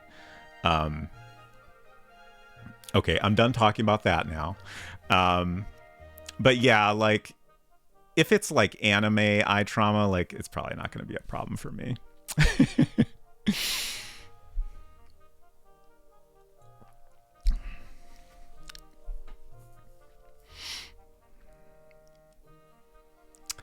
Puzzle says, eye trauma stuff is the worst part of being a horror fan for me. Yeah, I could imagine. Like, generally, if in horror, if I can tell some eye trauma is about to happen, I'll just kind of, cover my eyes a little bit until it's probably over. And like, it's just like, I could look at it and I probably wouldn't enjoy it, but it wouldn't be that bad. It's just like, I don't need to see that. Also bought cake with groceries, a small one. It's weird but good. Strawberry cake, strawberry icing with some kind of strawberry jam filling. That's so much strawberry. Oh yes, Salvador Dali film. I totally forgot about that aspect of it. Thank you, Super Crush. Slicing up eyeballs, exactly. Come to my bargain basement prize legally distinct Lazork Eye Clinic. Address that one sketchy house everyone knows. Perfect. I'll meet you there. Puzzle said, same. If something my girlfriend has already seen, she's good about telling me ahead of time so you can avert your eyes. Got it. I think there was a typo in that sentence somewhere, and I also just had a hard time reading it for some reason. Lazorks. Yes. All right. We'll finish this drawing today, I promise. So this weird little shape I've drawn. Let's get some fills in here. Gray. Gray. And then this one is going to also be gray. But then we'll get rid of that outline. So then we get that kind of two stalks splitting apart appearance we want. It's pretty good. Came out a little weird down here, but I don't think I'm bothered by it. It's already way, way better than what we had before.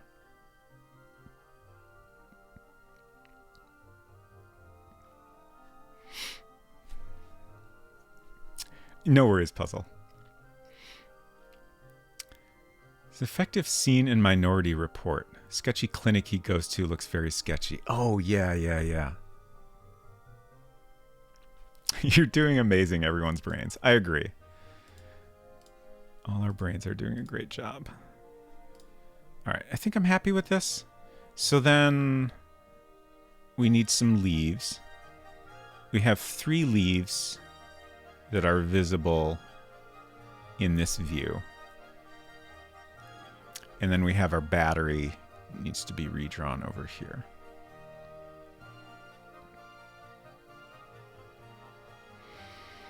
So, looking at the previous version of this, I do feel like part of the issue with the close-up is I struggled to draw the leaves close up in a way that looked great. Let's...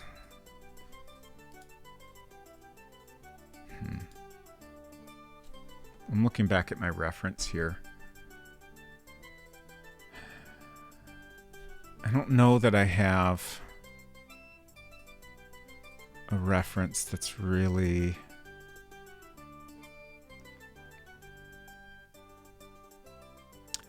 Yeah, okay, so I think the problem is I drew this plant in a weird way. I think I'm just gonna do my best to go with it and try not to worry too much. But the thing I did weird, I think, is that I have these two big stalks. And then I have, like, each one has a leaf at the end. So it's a little bit like this situation. But then I also have these smaller leaves that come directly off the stalk. And I think that part is a little weird. Like, it'd be way more common to have a little bit of a smaller stem and then a leaf. But since I'm reasonably happy with the small version of this, I'm just going to do my best to make it not look weird. But that means I don't really have a reference to help here. Because the thing that looks weird is because the leaves are coming right off that big stem. Maybe the solution is just have a tiniest bit of a stem before the leaf. Colorna says, my brain is definitely doing more amazing than it has in the last 3 months. So thank you, Hinton. I'm glad to hear that, Culinary. Speaking of brains doing poorly, I've been dealing with some minor medical issues for a long time now, and recently had just kind of a checkup on that whole situation. And my doctor suggested I make some diet changes. And one of them was cutting down on caffeine. And I already don't generally drink a lot of caffeine. I used to have a cup and a half of coffee in the morning, and then sometimes I'd have like a smallish bottle of Coke Zero during the day. Usually not more than that. I used to drink a lot more, but that's been my most recent caffeine consumption. So, like, I kind of figured I would just try not having any caffeine. Just because I've had so much trouble, and I wanted to do as much as I could to feel, fully better for once in a long time. So I stopped drinking any coffee in the morning. I stopped having any Coke Zero. Honestly, like, carbonated beverages in general are not great either. But I've allowed myself that just to make it a little bit easier. But man, for like a month without caffeine, I felt so tired all the time. I had a really hard time, like, it's kind of a combination of, like, couldn't focus. Like, I couldn't get motivated to, like, go, sit down at my desk and get work done. And when I was at my desk, I had a hard time focusing on what I was doing. Like, generally, I'm a very, very self-motivated person. Like, I can just go sit at my desk and start working on something and do it for a long time. Sometimes for too long. But yeah, the last month has been terrible. And then, like, just the past week, I decided to start having coffee in the morning again. And oh my God, I feel so much better now. It fucking sucks. Like, I hate that I apparently need that. But yeah, and I have also felt worse, but hopefully I can figure something out that is like the right, in between. I've been slacking off on other aspects of dealing with my issues. So maybe I can have a little coffee and focus more on the other improvements I need to make, and finally be awake and coherent, and also not feel bad.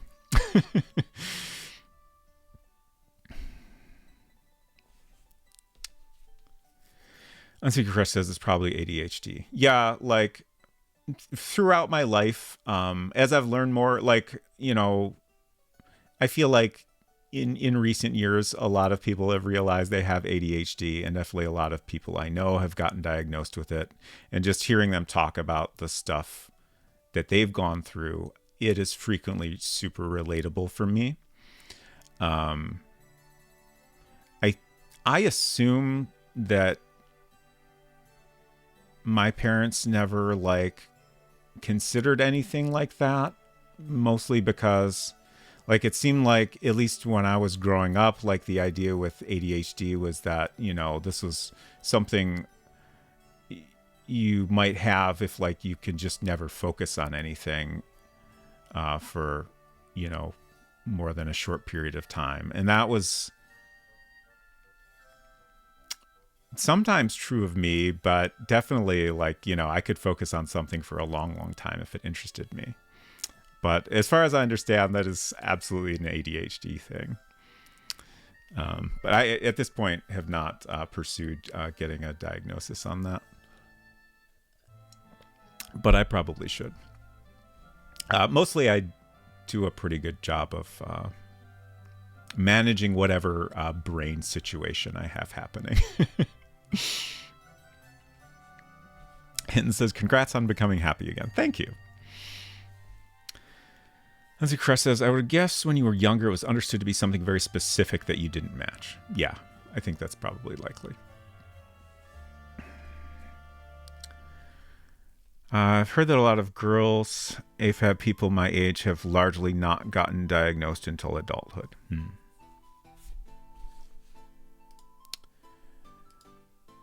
Okay, leaves. Let's draw some leaves. So we have a leaf down here. We have a leaf coming off up here. And then we have a leaf coming off up here as well. And then our battery is over here. Because when they were kids, ADD and ADHD was considered hyperactive boys disrupting class. Right. Yeah. That's interesting. It's interesting because that's probably related to why no one thought I had any of that. Because I was generally a very quiet and focused person. But there were definitely times when I would be, loud and disruptive. Not very often.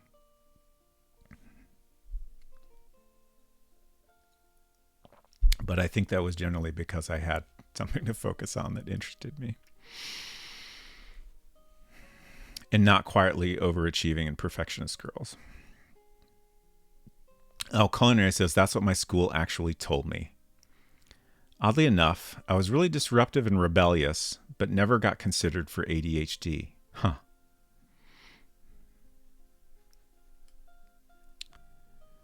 All right, leaf. So I think I'm just going to start drawing this leaf with the assumption that I will have to redraw it. We'll just do my best to get the idea in here, and then I can redraw it and perfect it if needed.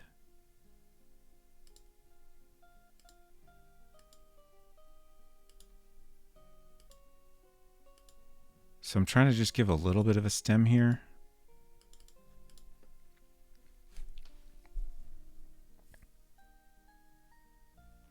I think that might be flopping down just a little bit too much.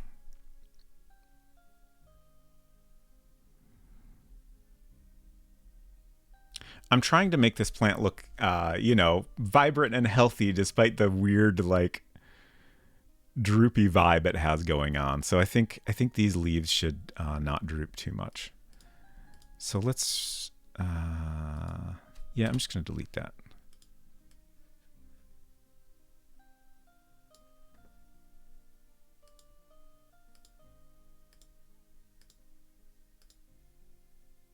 Scene check? Oh, God. Sorry. How long were we doing that? At least I was mostly talking about ADHD for all of that. But thank you, Val. You missed a leaf I drew that was droopy. It's fine. I promise it wasn't that interesting. Yeah, we were probably there for quite a while. Oops. Well, this is terrible. Actually, that's pretty similar to what I just drew and then deleted. It's quite similar. Where am I going wrong here? I think the bottom needs to come out more. And then let's try leaving that one there for reference, so I know what not to do. Sometimes that helps. For the entire glass, that makes sense. Yeah. Well, I hope you enjoyed the plants.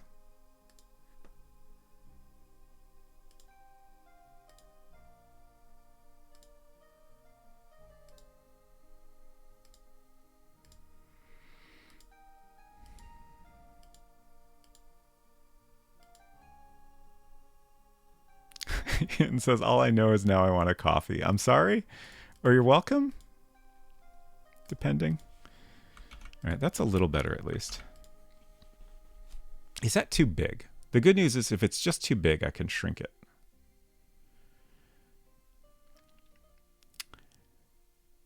Didn't think much of it, Lowell. I kind of thought you were just doing a chatting interlude. That's fair.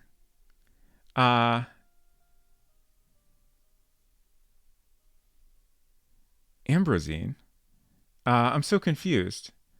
I'm slightly confused by this message. Converted from Prime sub to a Tier 1 sub is the message I'm seeing in chat, but we didn't get an alert, and it's also not in my activity feed? So I'm very confused, but regardless, thank you very, very much for that subscription. I appreciate your support very much. They had a Prime sub and now a regular one. Right. But, like, why didn't we get an alert? Why is it not even in my activity feed? Or is it maybe there's a difference between the changing that and then actually renewing? I don't know. Twitch subs are kind of weird in some ways. But regardless, again, thank you for the support, Ambrosine. And I hope you're doing well.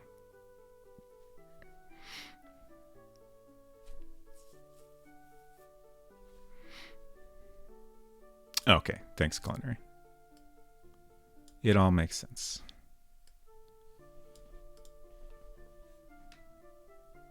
I think that's about the right size. Let's get this out just a teeny bit more. And we need an outline on that. Ah, okay. Ambrosine confirms that is what happened. Thank you, thank you.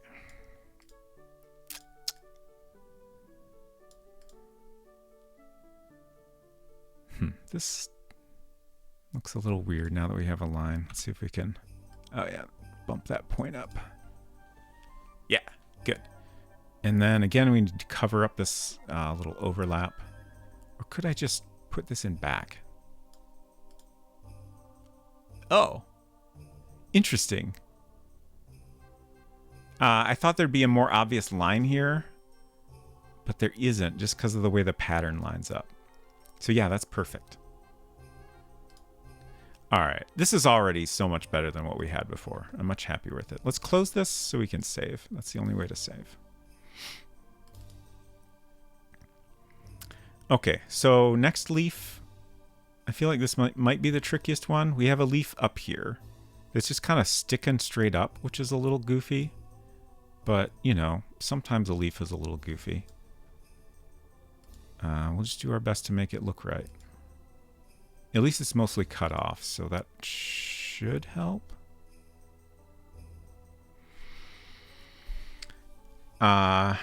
Hinton says, how long do these images take to draw in on an OG Mac? I always love that effect. So the way on like so eventually I'll finish the sentence. Early Macs, we have the 128K. Originally it was just Macintosh, but it was later kind of considered the 128K. So that's specifically referring to the amount of memory it had. So that's your original Mac. After that, you have the 512K, which is the one we had at my house when I was younger. And that's currently in the other room in a non-operational state. And then after that, you had the Mac Plus, which had anywhere from a megabyte, an entire megabyte, to up to 4 megabytes of RAM. And that's the machine I acquired recently that I shared on stream a little while back. So a Mac Plus will draw the entire scene at once. If it's a complex scene, then it might take a little while to draw, but it will still draw it all at once. On a 128K, it will draw one layer at a time. So like in this scene you see here, like you'd get this black dirt shape, and then you'd have the highlight would draw on top of that. And each shape appears, fully drawn. It's just they pop in one at a time, So then you'd see like the right stalk and then the left stalk, and then I bumped my microphone, and then you get the thing that covered up the line in the middle, and then you get the leaf, and then each leaf would pop in one at a time. But the layers pop in pretty quickly, like probably less than a second, I would think, to draw each layer. So yeah, how long it takes overall just depends on how many shapes you have, really. 4 whole megabytes. It's hard to imagine, isn't it? Mine just has a single megabyte. I might look into getting it upgraded at some point. Although at this point, a lot of it depends on how much trouble I have fixing the disk drive. I'm so bummed that broke. I have not had a chance to look into fixing that. Yeah, I think we got it first try. That looks totally fine. I'm happy with that. I do think adding just a tiny bit of stem on these leaves was absolutely the right call to make it look a little bit more natural.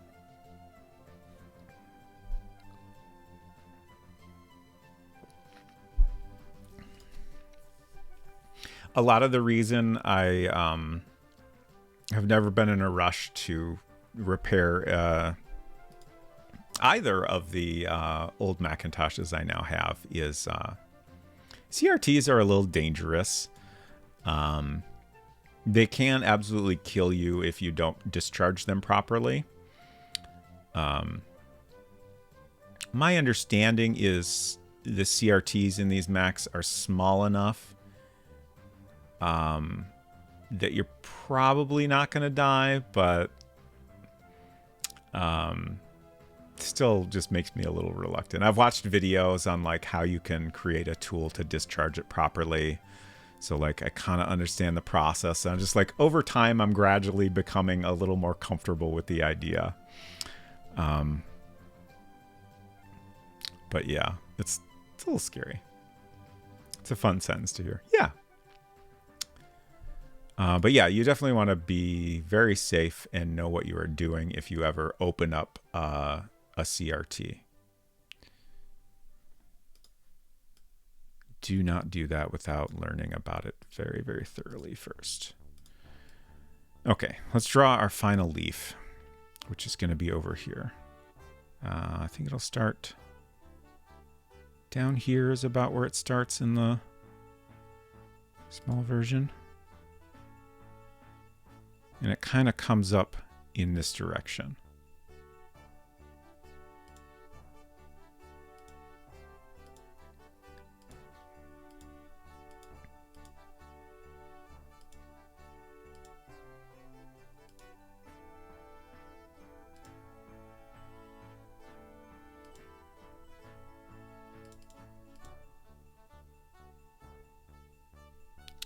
The stem is bad, but the rest I think is fine, so we can maybe salvage this. Ooh.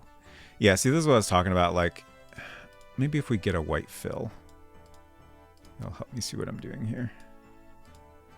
But when you get these points really close together, it's so hard to... Like, on this side here, I can't even tell how many points those are. I don't know if I could grab the right ones.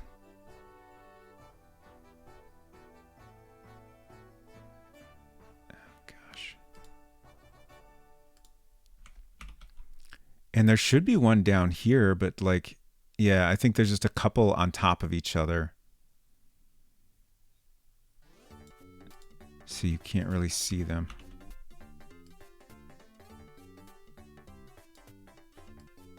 Just trying to get them out of the way.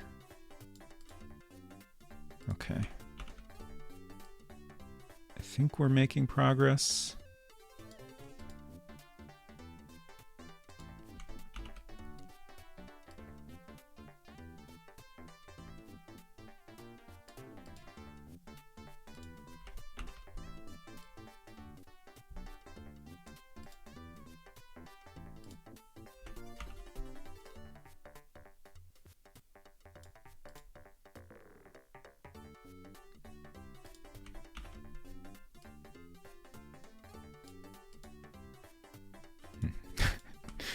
I tried to move it 1 pixel, but I'm not sure anything happened in the end.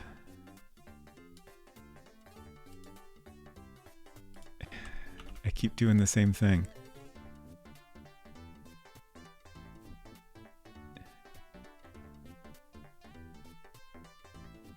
That feels too far. Okay. All right, that might be fine. Let's fill this in again and see how it looks.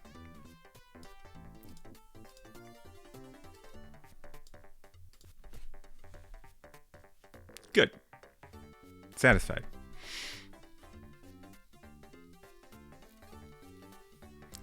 Okay, the next thing we need is just a little bit of a stem coming off here for the battery to come off of. Previously, it was a pretty thick stem, but I'm going to do one that's a bit thinner so it's kind of the size of these plant stems. I think that'll look better.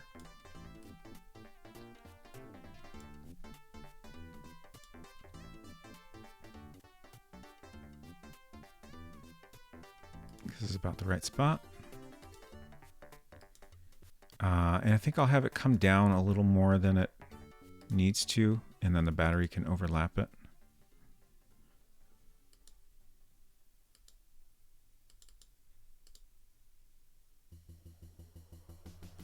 That worked out surprisingly well. A thing I frequently forget about is that I can double click at any point to like close the shape. So I think, yeah, like I don't think it's drawing a line here. It's kind of hard to tell. I'm just going to fill this in white to verify that. Yeah, like we don't actually get the line because I didn't draw a line there. Which is exactly what I want for these little things coming off the main stock. I always forget that that's an option. Gosh, 11:37 already.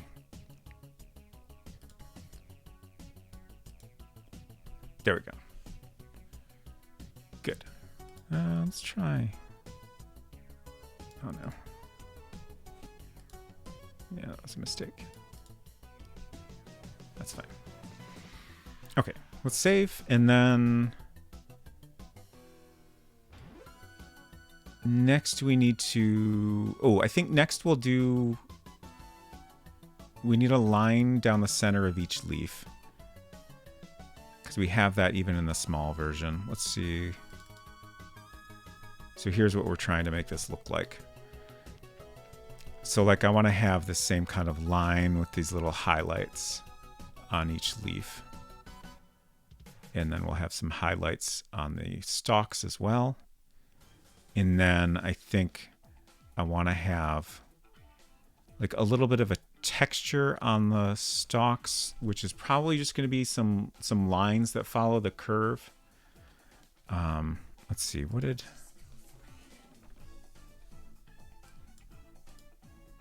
Yeah, like this here. Like I want to kind of give this effect of, like over here, you can kind of see some lines on these stalks.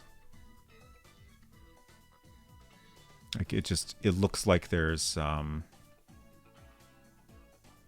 more to it than just being like this, you know, perfectly smooth tube.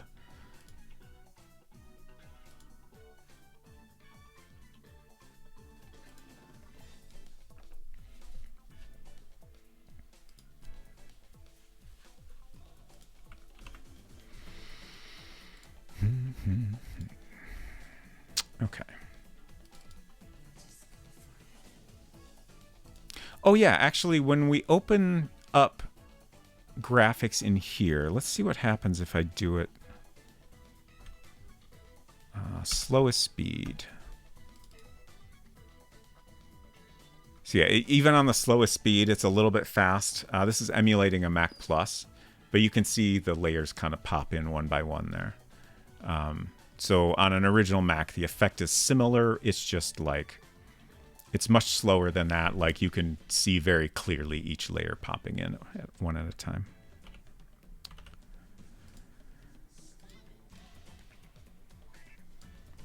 Okay, so first let's do a line down this way.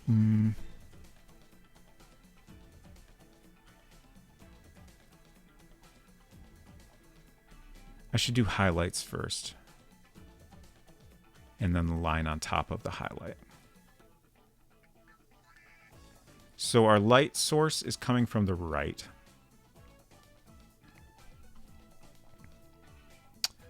Oh, this is going to be a little tricky. I guess worst case scenario, I can always convert this to a bitmap. Like I could convert the leaves to bitmaps. I could convert the whole plant to a bitmap. If it seems like that would make it easier to put the details in. It's tricky because like I'm trying to create these like just thin highlights. And it's really hard to do.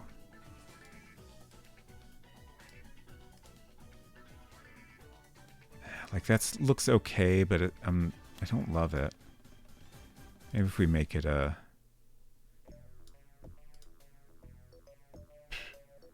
That looks weird in a different way. But then I want to highlight along the edge here. So that means I need to draw a shape that comes right up to this outline, but ideally doesn't overlap it at all. And that's really, really hard to do. Whereas if it's bitmap, it's so easy. And it'll look perfect.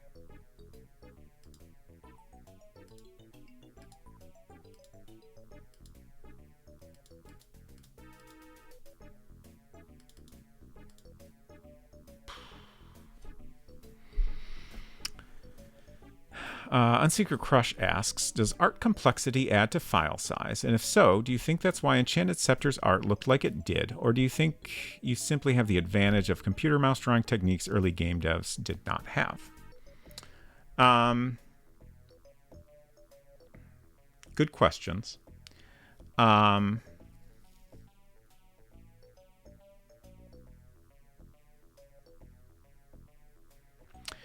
what I understand... I'm trying to think where I can look at the credits for Enchanted Scepters. I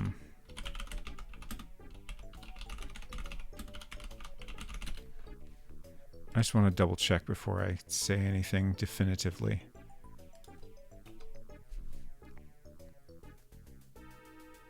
Okay. So William C. Appleton programmed Enchanted Scepters and also World Builder. And I was pretty sure he did a lot of the art as well, which we can see here is correct. Martin E. Funderlich also did art.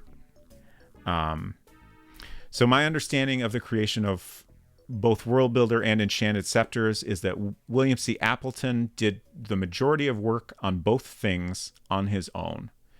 And then he found out about Silicon Beach Software. He liked what they were doing and decided to approach them and see if they would want to publish his game. And then, as far as I understand, at that point, some folks from Silicon Beach, helped finish things up.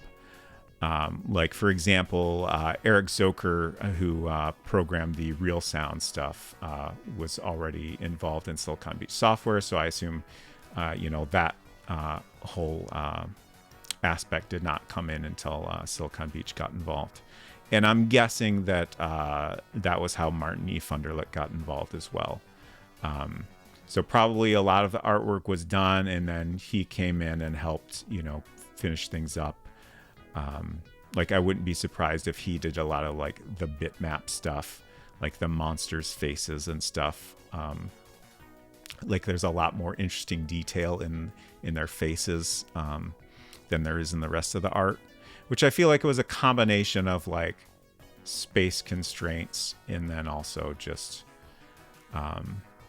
the way the game was created. So I'm guessing a little there, but I think that's kind of how it worked out. But in terms of file size, like, vector stuff is going to be a lot smaller. Like, basically with a vector drawing, I'm clicking to draw a point. Like, say I'm drawing a polygon, I click here. That has to be stored as coordinates, right? Which is just 2 numbers. And then I click here again, and that's another 2 numbers. Each time I click, we're adding another 2 numbers. And then you also need some more data to say, how's it filled in? How thick is the outline? What color is the outline, etc. But if you have a bitmap, then you basically have a large number of pixels through this whole image where you need to say whether each pixel is on or off. So that generally ends up being a lot more data to store.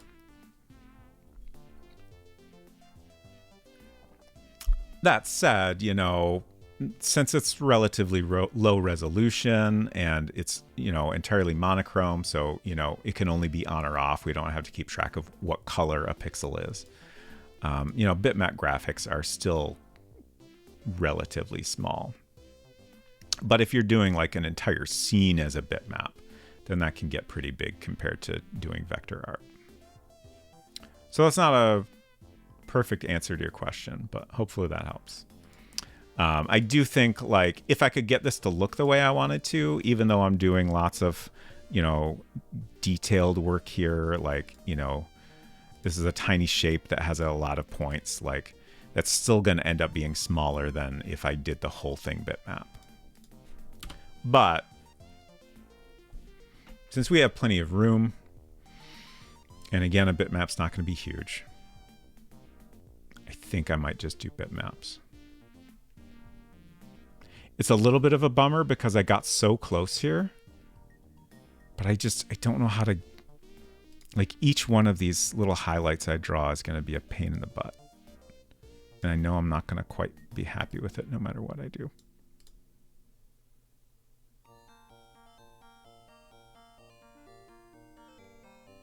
That's not bad.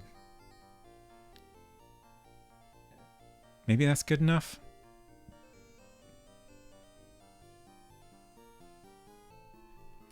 Let's draw the line in the center here.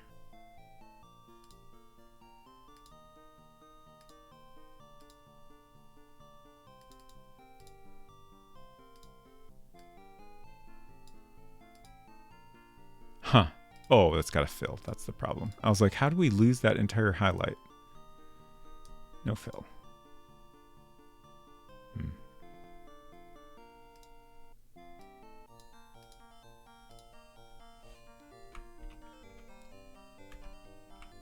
What happened?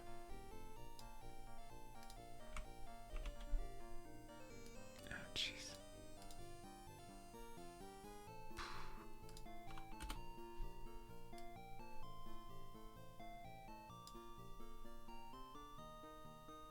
Like, it's so hard to tell exactly where I'm clicking here.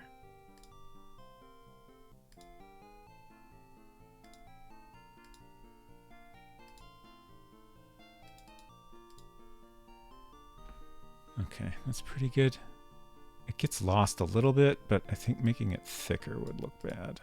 Yeah, it's too thick.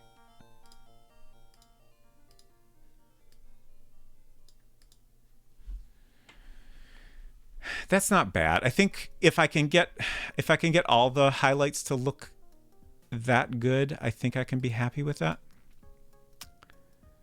Someone needs to port World Builder to iPad to make it even harder to know where you're clicking. Yes, I agree. That would be great. Also, then we could play my game on iPad.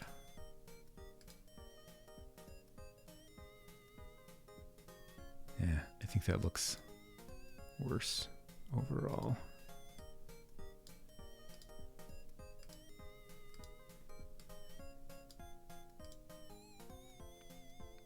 All right, so I'm gonna save this again, and we'll keep trying. And maybe it'll just help to know that I could always convert this to bitmap if I get too frustrated. Res Mason, hello, great to see you. What's Space and Spacer? Can't stay long, but just wanted to say keep up the good work, shine on you crazy diamond, etc. Well, I appreciate you stopping by. It's good to see you. We're currently redrawing this plant close-up that we had already drawn, just because I wasn't quite happy with it. But it's coming along pretty well, and I am definitely much happier with it now. Just trying to figure out how to get these highlights drawn. It's a little tricky doing them as vector objects, but we're getting there. Hinton says, I would play World Builder games made by iPad punks. Yeah, same. Although, I mean, I'd play World Builder games made by almost anyone, honestly.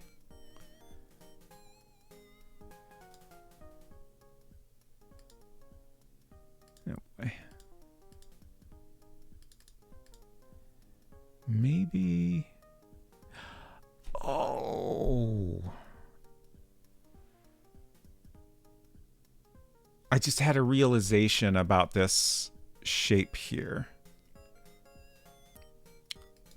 I'm going to redraw this.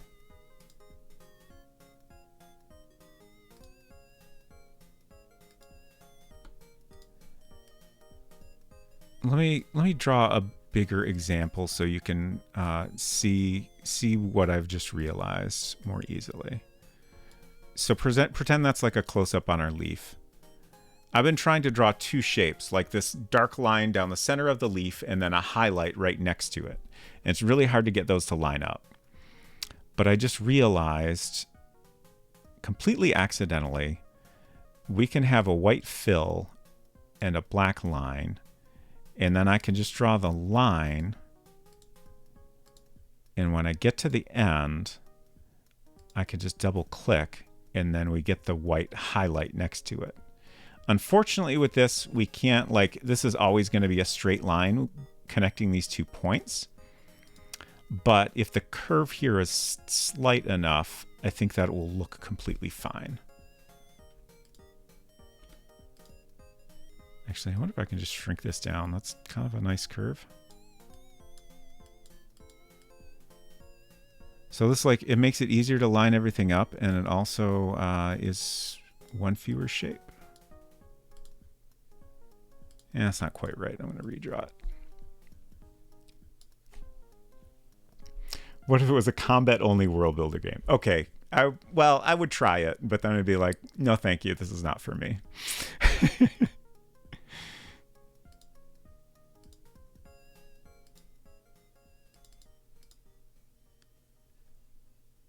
Oh, gosh. Like, that's almost fine. It's just the way the line is lining up with the gray pattern looks bad. Let's try that again. What is polygon? G. G for gone. Gotta remember that.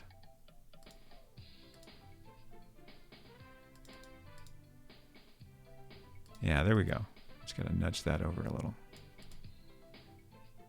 Great. Nice.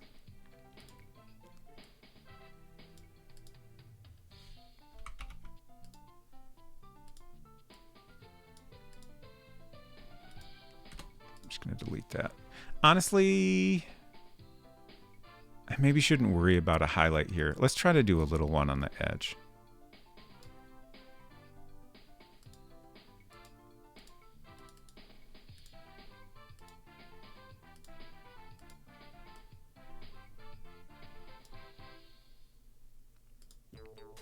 Hinton says, I feel like I'm learning. I'm glad to hear that. I do my best to share knowledge of World Builder that no one will ever use.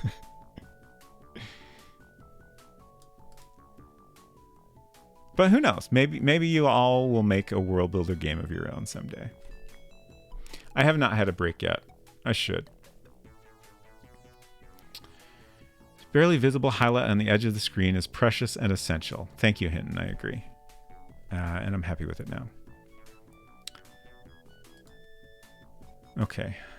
Another leaf, and then we'll do stalks, and yeah, eventually we'll take a break, I suppose.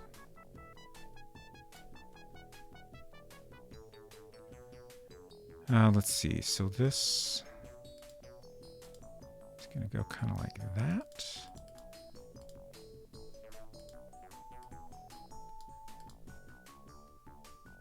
Yeah.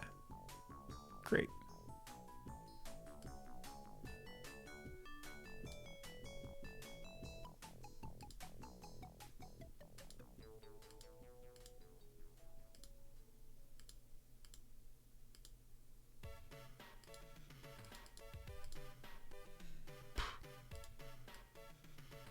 Not great.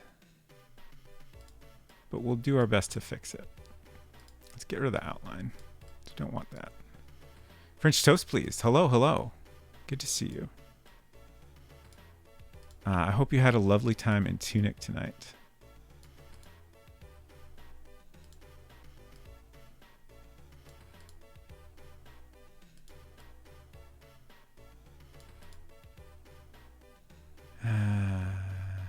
We're so close. Let's see if I shrink this a little bit. Yeah, that might be good. I think it looks kickin' rad. You finished Tunic? Golden Path done? Oh my gosh. Congratulations.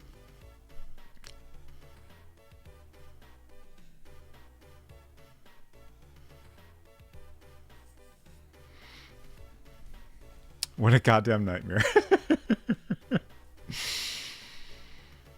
Yeah, I won't talk about it too much. We don't want to give Tunic spoilers, but yeah, that is it's a thing.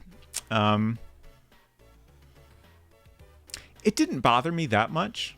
I think out of all the things in Tunic that bothered me, I had difficulty with some of the boss fights. That was my least favorite part of the game. But it was never like I always managed to get through them with enough tries. Sometimes I think maybe I had to, come back to him later. Never met anyone who finished Tunic? Well, now you've met... Well, I guess it depends on your definition of met. But I have finished Tunic. French Toast Please has now finished Tunic. I believe there are also multiple other Tunic finishers in the chat. For example, Silverstreak. French Toast Please says, my friend Poipal translated parts of it. Yeah, that was really fun to watch them translate things. I never did any of that myself. When I was completely done with the game, I looked up some translations online. I for a little while was trying to work it out on my own, and keep trying to figure out how to talk about things in a way that's not too spoilery. But yeah, basically I kind of gave up on it after trying for a while and just decided that it was a little bit beyond my abilities. Oh yeah, Culinary did their own hand-drawn translated manual, which is very, very cool.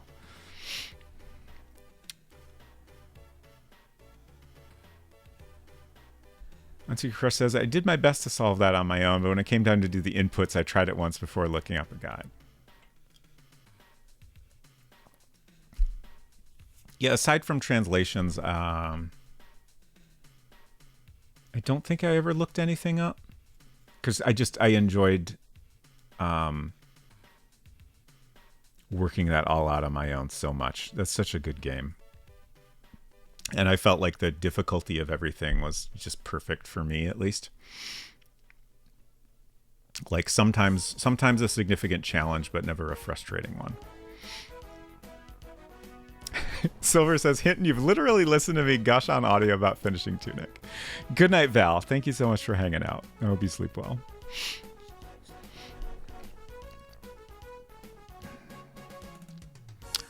Culinary, no, not at all. Feel free to whisper it to me or Unsecret Crush, and I can share that in chat.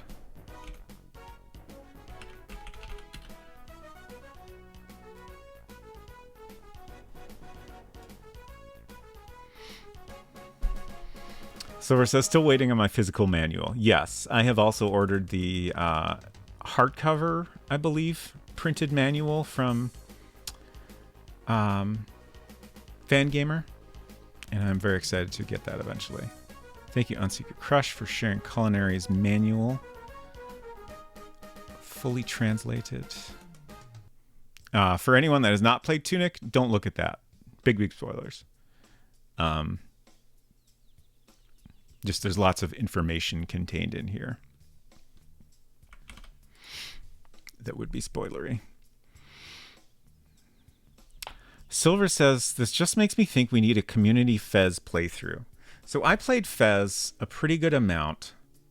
That one I struggled with after a while. I got to a point where I just could not figure out what I was meant to do next.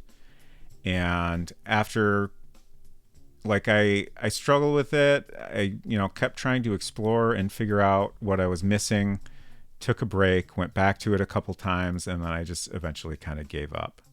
I really enjoyed what I did play of it. And I think the problem was I didn't really want to look up spoilers just because, it's always tricky. Even if you need a hint or a nudge, you don't want to accidentally learn more than you meant to. But yeah, I do occasionally think about going back to it.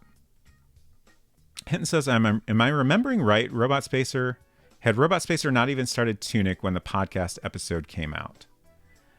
I don't remember exactly. I definitely started it very close to when the OK Games podcast episode about Tunic came out.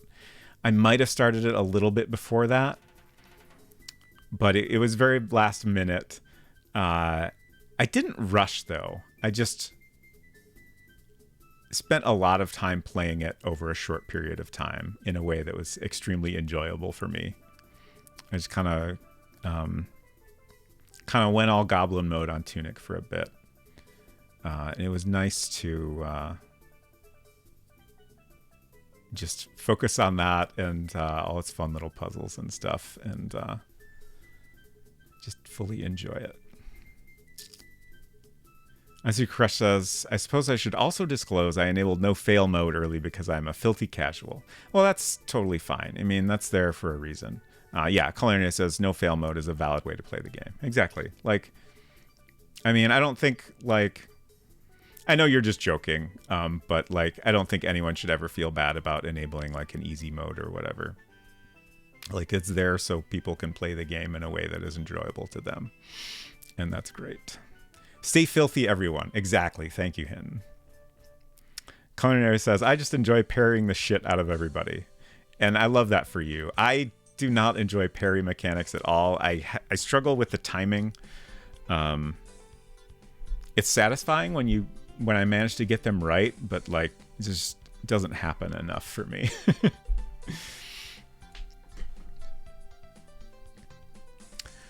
Fritz Tostly says, yeah, Fez, after a while, I was like, I don't like these puzzles. I like the action bits. Tunic, I might be the opposite in. That's interesting.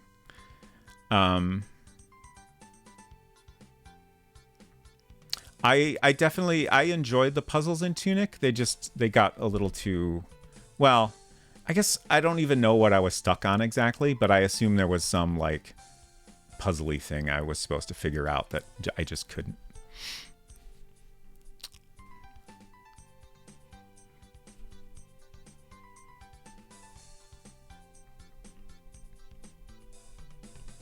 And says, sorry, I never recognized your tunic accomplishment at the time. That's okay. Just remember chatting about it on Discord and having to spoiler everything from you. Yeah. That was a difficult time for me, but we all got through it. Also, thank you for marking your spoilers. I appreciated that. My last boss kept throwing dynamite at herself until she died. Oh my gosh. After I realized more and more about Holy Cross stuff, I was like, I'm in go mode. Yeah, same.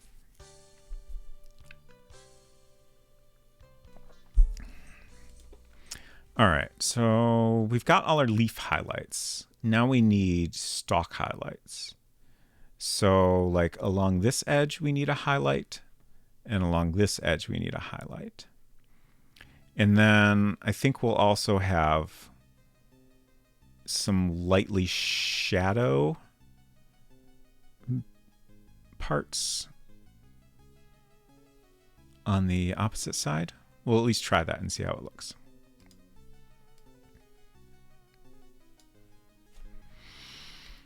French Toast says, sorry, thanks for talking about me for 10 minutes. This extreme close-up of hair follicle is looking good.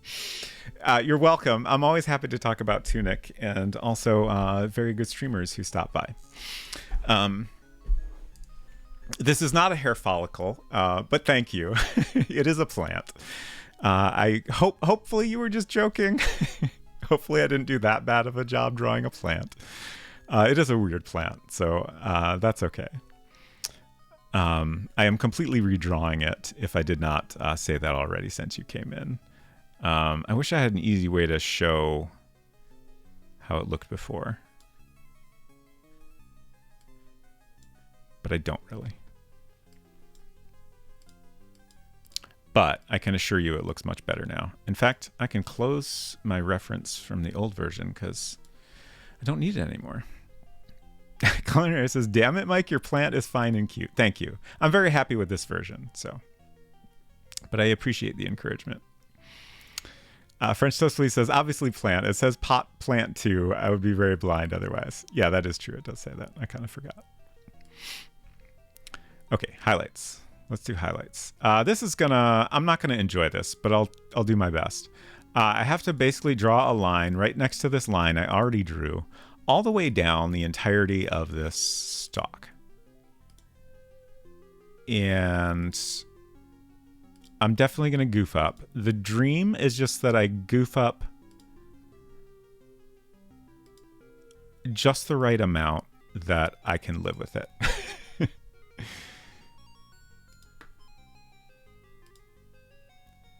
Let's see. I think I want to go right up to here with this. And now I need to draw another line that is just a tiny bit out from that one, but hopefully like a consistent amount out. So this highlight looks consistent.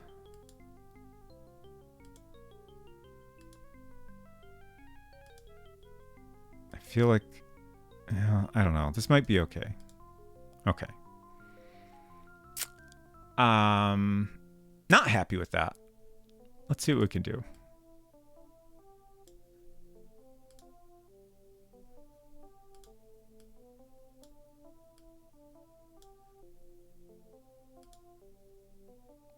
That's better. Let's try this. My old highlights were in this color, so they were more subtle. Yeah, I think I like that. I think that's fine. Hinton says Mikey's plant rules. Thank you.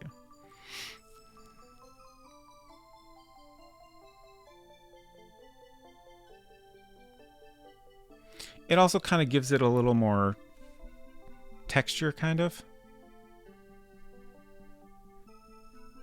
So let's go with that. But most importantly, it hides my many mistakes. Oh, crap. I goofed up already.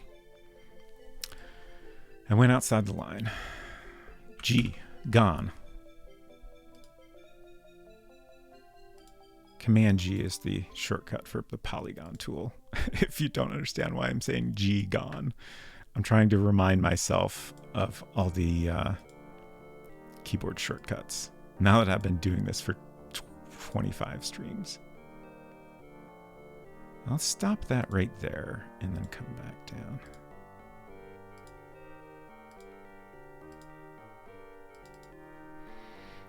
Thought you were self-censoring. G damn. No. I would just say goddamn if I felt like it.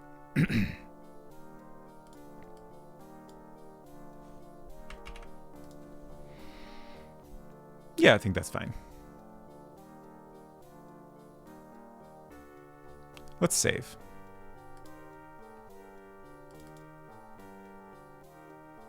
And now let's try some shadows. So I'm going to have a shadow along here and then on the opposite side of this other stalk. These don't really show up in the zoomed out view, but I don't think that is necessarily a reason to not do them. We'll see how it looks, and if it looks bad, we'll delete them.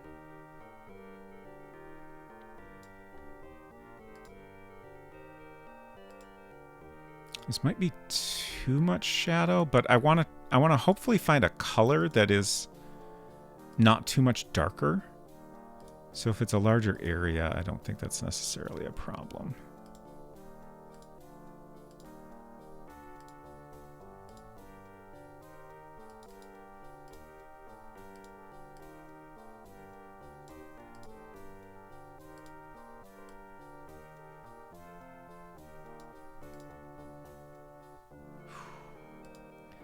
Yeah, we don't have enough grays in here.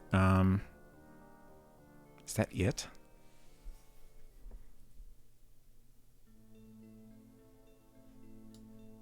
Perfect.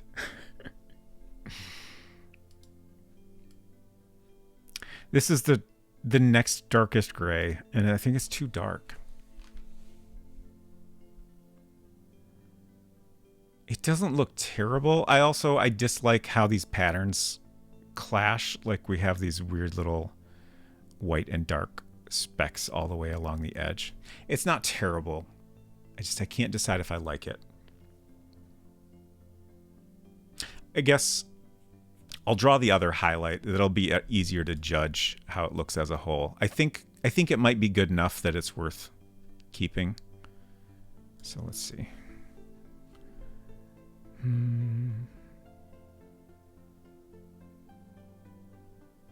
Just trying to decide how to draw this. I guess I want to start with the edge that has to be right up against.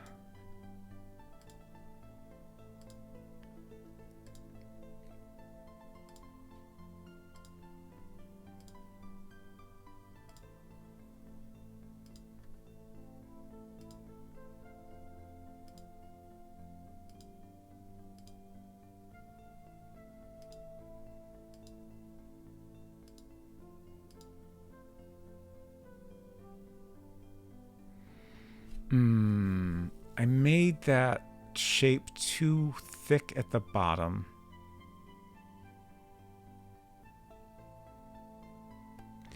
I'm just pausing to think if that's fine actually, or if I should. I think it's fine actually. We'll go with it for now.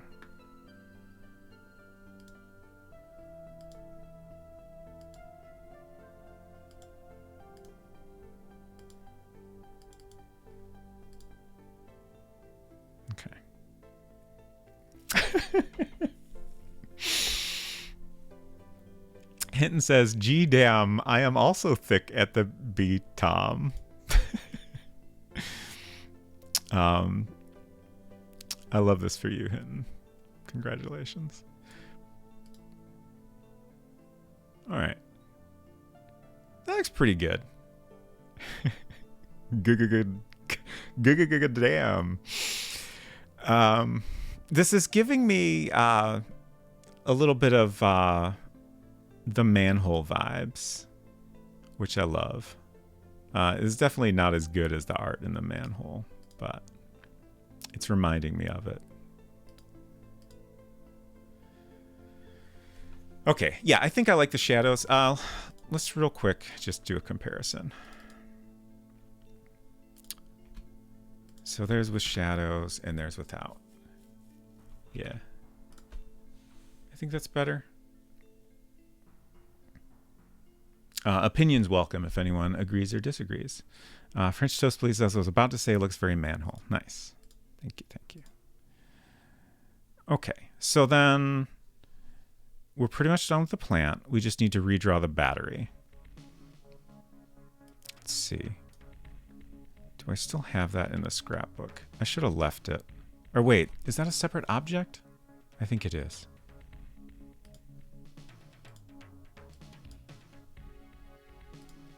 Plant battery. Okay, so there's our battery as it is now.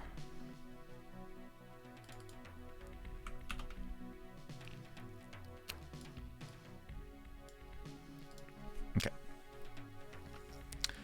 So again, I do not like the curve on this. I want to redraw it with less of a curve and with better perspective. Just like the bottom of this doesn't look right.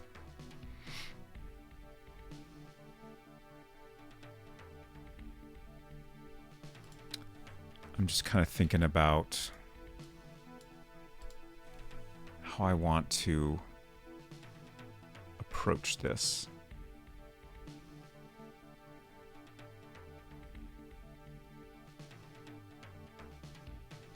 I think I'll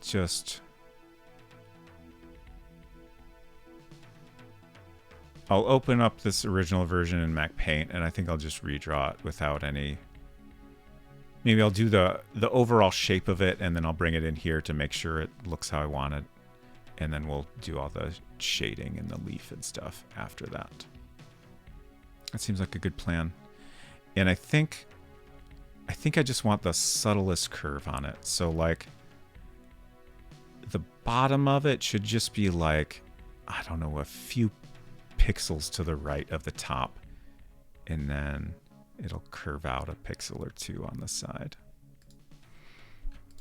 I'm just kind of planning this out in my head so I can get it how I want it without having to have to import this whole Vine graphic for reference. We don't need to save that. Okay. Artwork. Battery? Is that the one? No.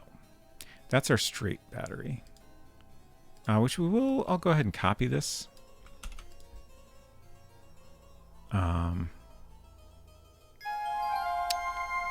Thank you for the follow. Welcome. I think we'll make the battery about this same size. I think my previous art was a little bit larger, but that's a nice size.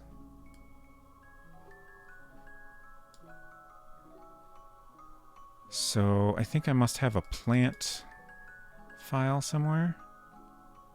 Got so many files for this now. Plant close up. That sounds right. Oh, okay. I guess I took a screenshot of our old plant art. So that's what we had before. As you can see, it's a little weird, and we definitely made it look much better than that. If you disagree, please don't tell me. So here's our battery we're going to fix. Let's save as. There's that for reference. So yeah, I made it a tiny bit bigger than that.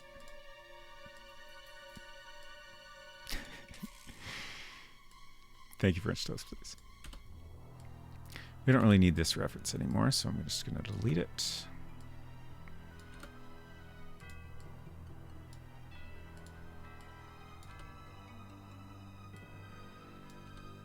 Oh, we already had this in here, but that's fine. I'm going to leave this small one just because, you know, we can change this if it feels like it doesn't match up, but ideally I want it to look like it more or less matches up with that version. Okay.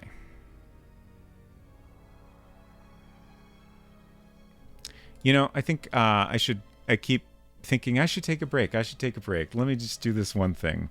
I'm going to actually take a break now.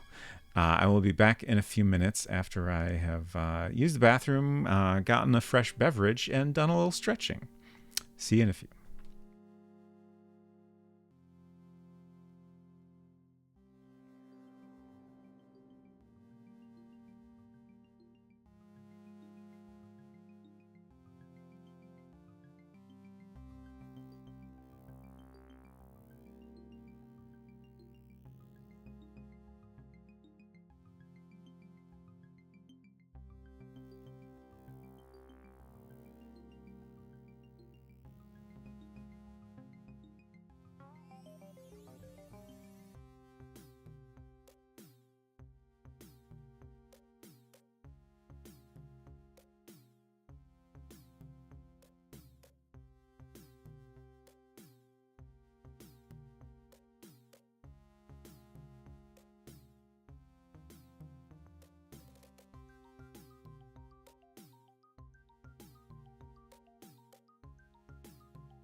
Hello, I have returned. I am currently looking at Discord. But the things on Discord are interesting enough that I thought I'd talk about them a little. Silver shared a tweet about a game called Tenebris Somnia?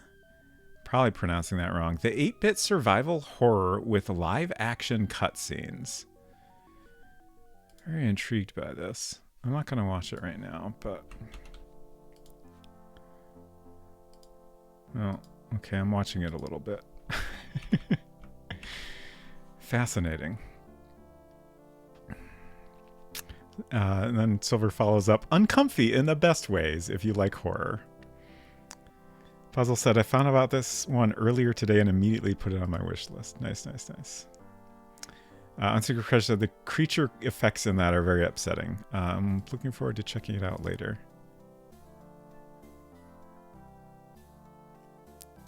Oh, wow. Silver has shared that there is now a Garfield mod to Starfield? Like, what does this do exactly? Does it just make the planets have a giant Garfield face on them? It's the Garfield image encoded to BK2. Don't know what else to say, really. Did it for shits and giggles, and a friend talked me into putting it here.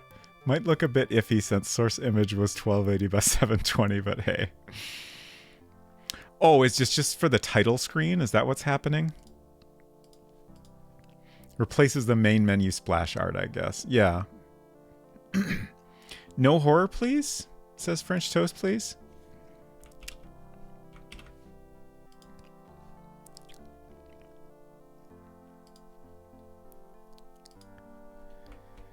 Okay. I'll stop looking at Discord. Or lots of horror. Whatever, do what you like. Okay. Well, I do try to keep my horror streaming contained to Tuesdays for people who do not enjoy horror. Efton, hello. Good to see you. How's world building been? It's been pretty good. We've had a lot of distractions, but welcome distractions. We did finally manage to redraw most of a plant that I wasn't happy with, which is the close-up version of this little guy here. Now I'm just trying to redraw this battery. So this is what we have now. It's a little bit too noodly, and I don't like the perspective of this bottom piece. So I'm going to try to do a new version that's a little better. Distractions? Is this an Emmy stream? No, I mean, it's definitely been a little more chaotic than usual. We started off looking at screenshots of all the different versions of Murder Club, which was very enjoyable. We very appropriately talked about ADHD a little bit, and also various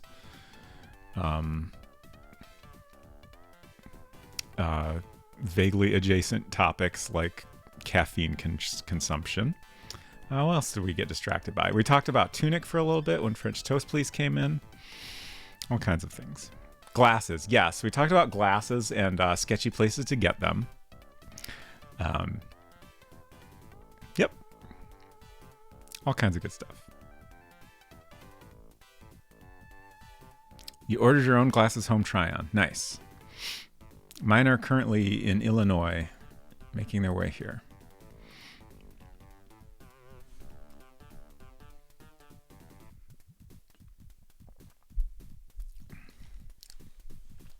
Ooh, Efton asks, have you ever bought something from someone's trunk? I don't think so. I don't think that I have ever even been asked to buy something from someone's trunk. I would even go so far as to say I generally try to avoid those sorts of encounters. But now that you bring it up, like...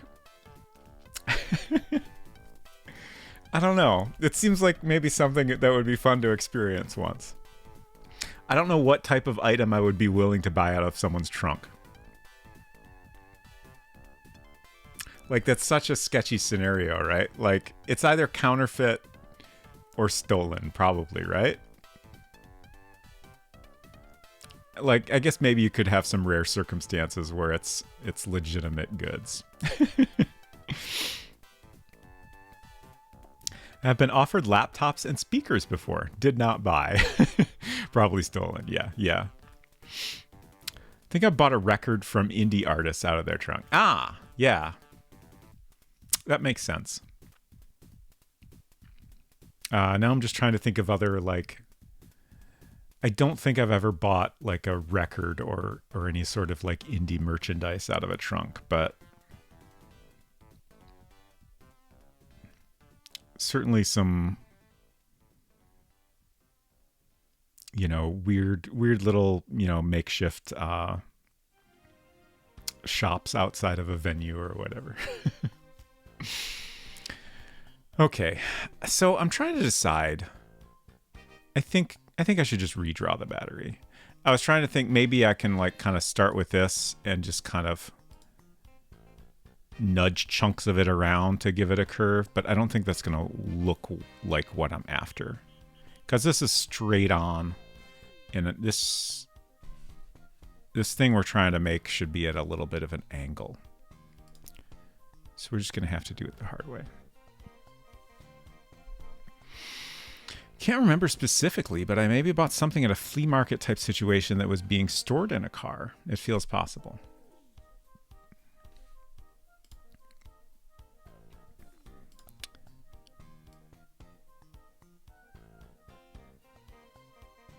How do I get the curve of this? With just a big oval? Could also just be something I made up. Yeah, these things happen. Just...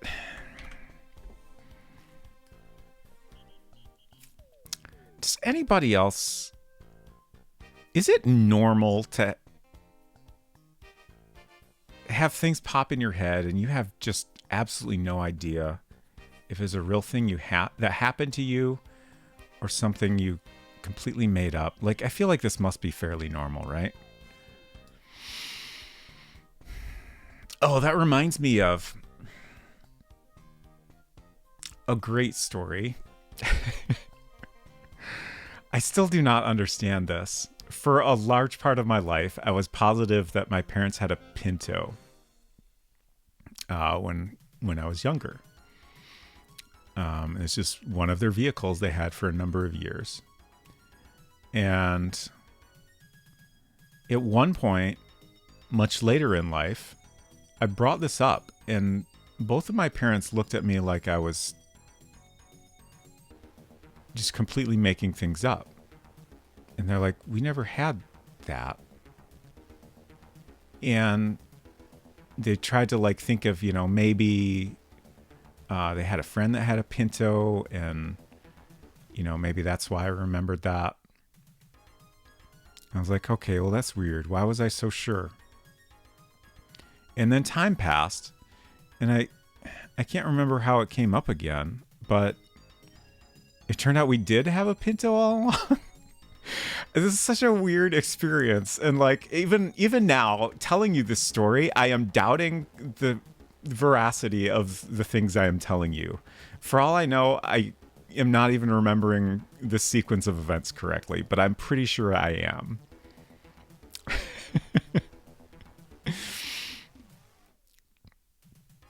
Unsecret Crush says, okay, no, wait. I think I used to keep that umbrella in my own car trunk after I bought it. I have mashed up two entirely separate concepts. Yeah, I feel like that is a very common thing to do. Certainly a thing I experience a lot. Where I have two memories, I've just combined them in a weird way that is incorrect. Prince Toastly says, lots of nightmares I have. Don't worry, they aren't traumatic or anything. Often are me in bed hearing things in another room that aren't happening. And I wake up wondering, okay, did that happen, or is that part of the bad dream? I have that experience a lot too.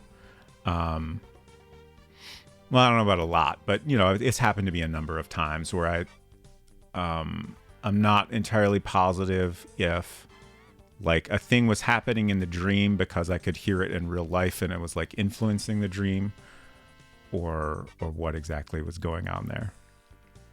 Is that you misunderstanding what a Pinto was? Is maybe. Auntie says, my memory version of how we got our first cat was apparently not the way my parents remembered it. What is a black bean instead of a Pinto? The first family car I remember was a Datsun. It was definitely a car. A lot equals more than once. True. Do you think we have too much information now and us putting memories together is just because there's too much data? It's an interesting thought. I don't know. I feel like my memory is not really any worse than it ever was.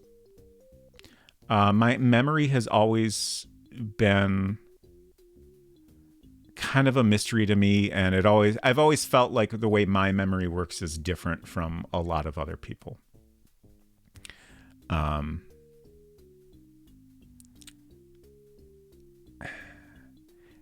trying to I talk about it occasionally. I'm trying to think of how I could kind of sum it up, but I don't know that I really can.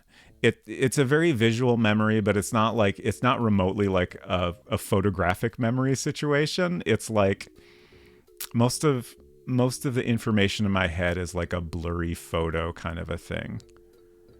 So like, it's so hard to describe because when I try to like turn what's in my brain into something concrete, I'm like, is this actually accurate in the way I'm describing it? But yeah, it's definitely like it's a vague visual memory for the most part, and like I was saying earlier, like trying to remember when something happened is very complicated for me. Like nothing is stored chronologically or closely connected to dates. Which is funny because I also am very good at remembering numbers. But like, I guess the problem is, you know, when something happens in real life, it's not like I'm looking at a date in front of me the whole time. So like, you know, the date is not a part of the memory. Unless it is for some reason, in which in that case, I would absolutely remember when it happened. Oh, right. A thing I was thinking about recently relevant to this is I will always have a pretty easy time remembering the year Douglas Adams died. Because I was at a specific job at the time, one of my few office jobs. I've spent most of my life self-employed. But in 2001, I had an office job. And that was the year that Douglas Adams died. So because of those two things, like that's easy for me to remember. There's lots of other things in my brain to help me remember that 2001 was the year I had that job. So yeah, that's like the kind of association I need to like remember when a thing happens. Just need glasses for your brain. Maybe. Somebody should make those. You could buy those brain vitamins they always advertise on daytime TV. That sounds, I don't think I'll do that. That sounds fake. Whenever a medical professional asks when my first period was, I give them an age that is maybe not my actually when I got mine, but a movie character is Vita from My Girl. Oh gosh.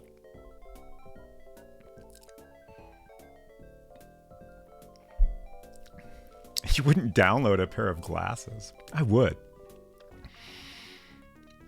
Does anybody 3D print their own glasses? I guess the lenses would be tricky. Now I'm wondering if anyone's working on a 3D printer for lenses.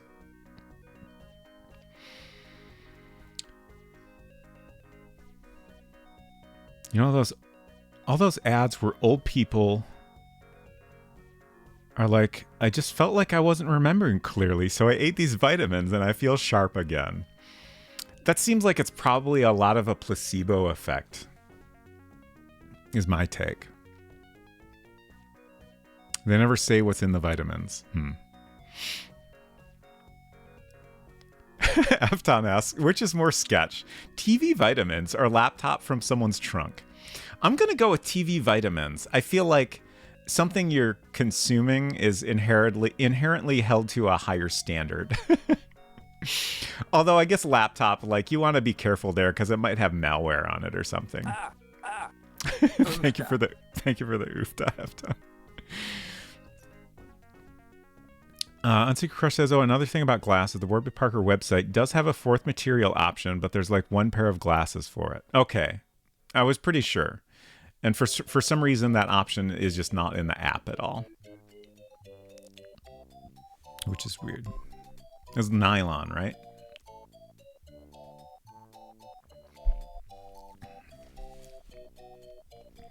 Okay, like, we can continue this conversation, but I'm going to also try to draw this battery at the same time. The only pair of nylon glasses look kind of ugly anyway. Noted. So I'm just trying to give myself a curve. Like, I'm not going to use this whole oval. I'm just going to take a chunk out of the side of it as a starting point.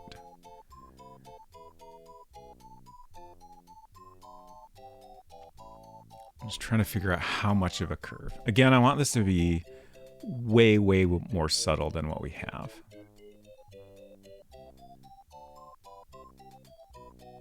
Let's try that.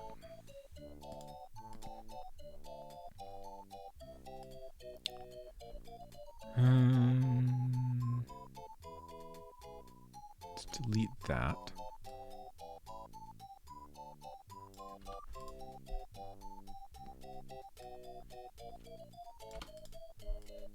Just trying to gradually narrow down which chunk of this curve I want.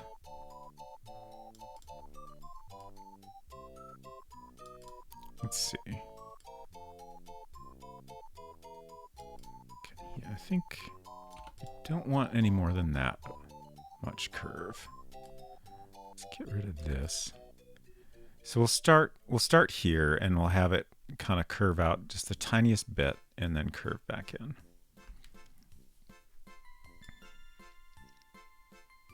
Let's close up this little gap here.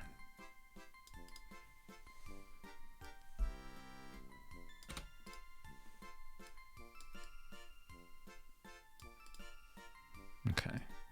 So if we're keeping this the same size, then I think this is not quite enough curve.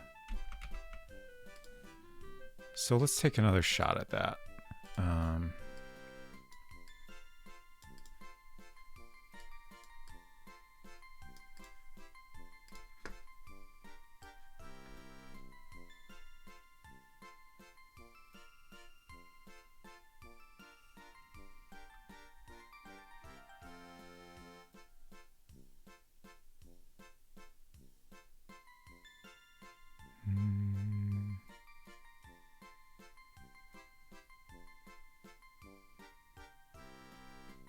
Let's try that.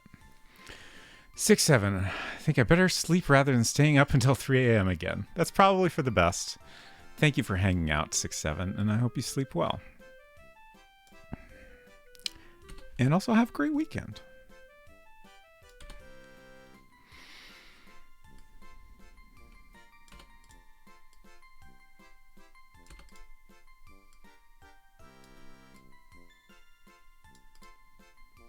Okay, this is looking better.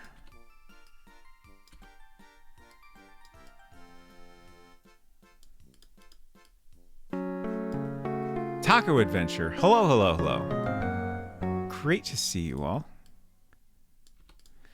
Thank you so much for stopping by.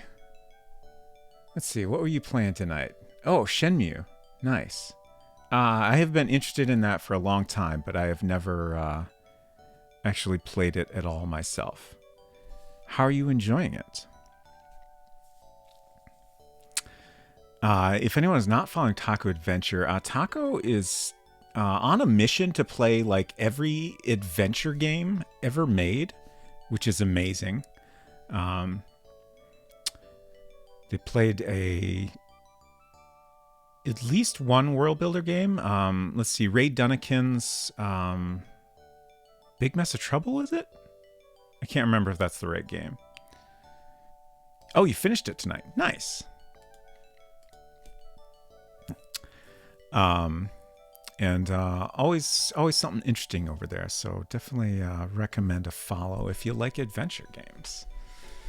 And for anybody coming in that hasn't been here before, I am Robot Spacer, and we are making our own game in World Builder. Hello, Finkelroy. Good to see you. If you're not familiar with World Builder, it's a program from 1986 for the original Macintosh. It's created by William C. Appleton and released by Silicon Beach Software. And we're making our own little... it's designed to create point-and-click adventure games that also have a text parser. So you can type commands as well as click on things to do different actions. So yeah, we've been making a game almost entirely on stream. I have occasionally worked on it off stream, but I would say 90% of it has been on stream. And this is the 25th stream. Oh, you played Twisted and A Mess of Trouble. Got it.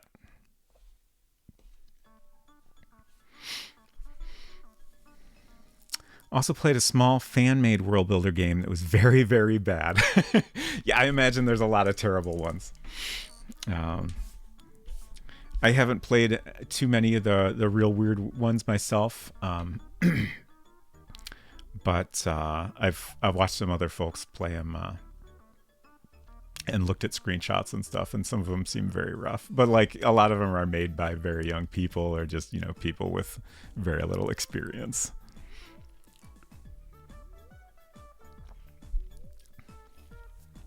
My favorite World Builder game that I played, I think I would say ever, is Swamp Witch by Jim Thompson. Would definitely recommend checking that out. It's so he made it originally for his kids. So we used a lot of like borrowed art, which is kind of interesting. Like you can recognize stuff from like Shadowgate or Deja Vu or whatever. But he also made a lot of his own art. But it definitely has like it's rough around the edges, but it's very, very charming, and I enjoyed it so much. Efton says, Spacer's game should be added to the list. Yeah, we got to finish it first, though. French Toast Please says, young people art is its own genre. Appreciate it. Yeah, I do absolutely agree with that. But also, like, I think it's fine to, like, just say, hey, this isn't the kind of thing I enjoy, so not for me. Definitely requires a certain mindset, I think, to enjoy something that is, made by a younger and or inexperienced person, and is just, not even to the level of polish of, like an indie game or whatever. Had to go into the World Builder program to look at the code to figure out what to type. I actually ran into that at one point in Swamp Witch, because there was a thing that just wasn't happening and we could no longer progress in the game. Specifically, there's a point in the game where you have to type the word south exactly. And if you don't do it that way, if you choose it from the commands menu or press Command S on your keyboard, a certain thing won't happen and you won't be able to progress in the game. So I had to go digging through the code to figure out why it wasn't happening, because I usually use keyboard commands to move around in a World Builder game. So that was, for a lot of people, I'm sure that would be a frustrating experience. But for me, someone familiar with World Builder, I found it kind of enjoyable to have to dig into that and figure it all out. Fritz Toastly says, once you accept the jank, everything else seems watery. Open palm slam the battery into the socket. Yes. That is an action in our game you can use.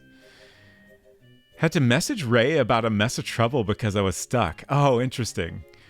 I accidentally bypassed an event and didn't realize it. Nice. It's nice that you were able to figure that out. I have occasionally messaged developers of older indie games. Let's see, when I played an old Mac port of Colossal Cave Adventure. I tracked down the developer of that because I was determined to pay the shareware fee and needed an updated address. So that was fun to hear back from him, and he was appreciative that someone was still enjoying his port of the game. I tried to track down Jim Thompson, who made Swamp Witch. Unfortunately, I still haven't heard back. And I've also been trying to track down the creator of a game called Trev to the Rescue, which I'm planning to play soon. So far, I haven't heard back from him either, but hopefully eventually.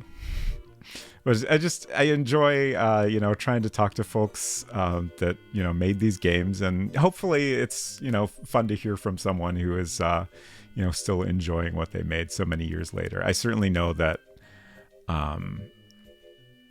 I appreciate hearing from people who enjoyed something I created, no matter when that happens. So French Toast Please said, I wrote letters to QBasic devs in the early 90s, and so many of them were like, I don't know what this is for, or that was 10 years ago. Oh, that's a bummer.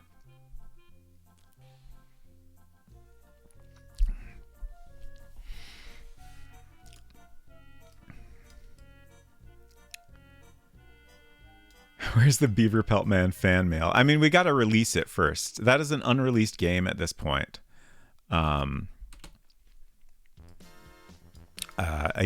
I absolutely plan to get that onto, at the very least, the Internet Archive. I'll probably put it up on my own site as well or something, maybe on itch, something like that. Hello, Raticide. Welcome. Your dad's coworkers might have played it. It's possible. I'm not 100% positive, but I think Pump It Up, my Reebok Pump hypercard game, is the only one that was ever shared with my dad's coworkers. I think Beaver Pelt Man might have been a little too weird for them.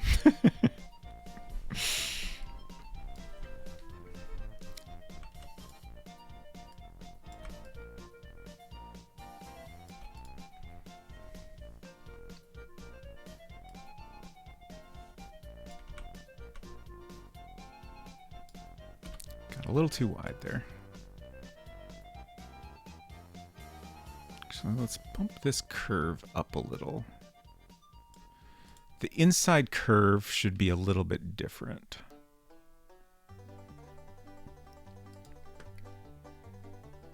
And then this bottom part is going to be tricky. But I'll do my best.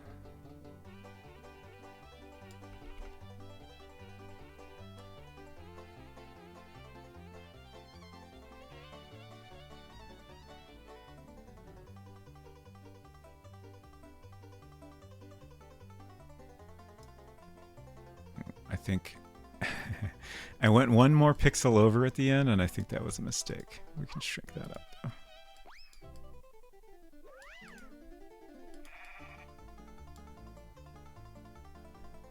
Is that about right?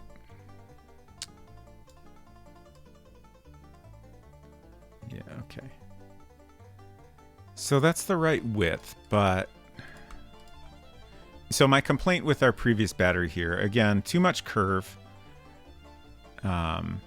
And then the bottom here just feels completely off. Like the ellipse need to be tilted more counterclockwise. Since we have so much less of a curve, it doesn't need to be tilted as much now, but it should have a little bit of a tilt. So let's make a copy of it. I could just manually do it since it only needs to tilt a pixel or two, but let's see how this goes. Are you using a ball mouse for authenticity? No, I am not. Honestly, I don't know if I could make it through that experience. Do not miss ball mouses. But that is a funny idea. I am using, this is on an emulator, Mini VMac, running on a modern Mac. I do at least have this little bit retro-inspired keyboard with nice chunky keys. So I feel like that is adding to the experience. Whoops, my mouse is a standard current Apple mouse.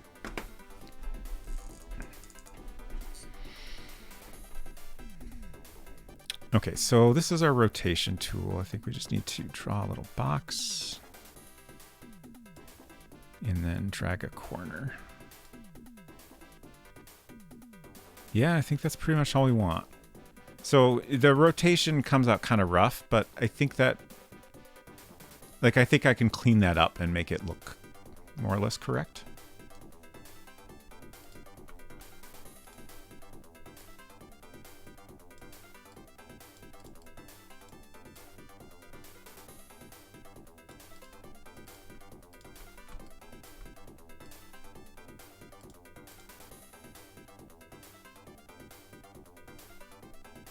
Seems all right.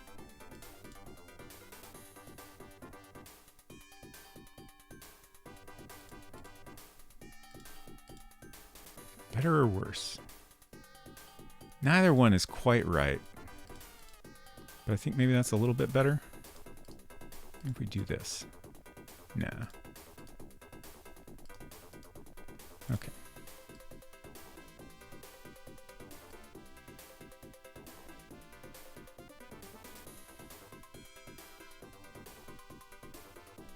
I can't remember if I've ever mentioned this. I feel like I might have. But oftentimes doing pixel art reminds me of going to the eye doctor because, you know, you're at an eye doctor and, you know, I got some letters on a distant screen or whatever. And there's the part of the process where, like, you know, the doctor's flipping through different lenses and asking you, is this better or worse? And, you know, sometimes flip back and forth if you're not sure. And it's a very similar experience. Like, I'll click a pixel on and off and I'll just kind of think about, is this better or worse? Unsugar says, when you said better or worse, I absolutely thought of eye doctor. Good, good, good. Oh my gosh, French Toast Please says, found out there was a code for big head mode in Tunic. That sounds delightful. Okay. So that bottom looks pretty, more or less correct. Like, it looks a little weird, but I think that's the best we can get with the resolution we're working with. And I don't think it looks bad. I think it looks much better than what we had before.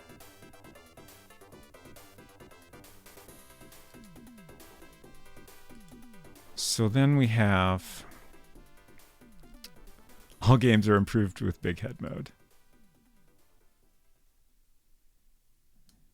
I've never actually played too many games that way. I'm going to duplicate this in case I have regrets. But it is very funny.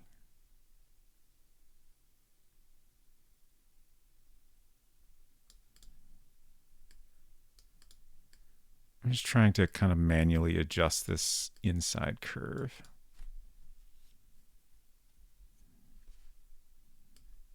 And I'm going to stick this on top. Oh, did our playlist run out? It did.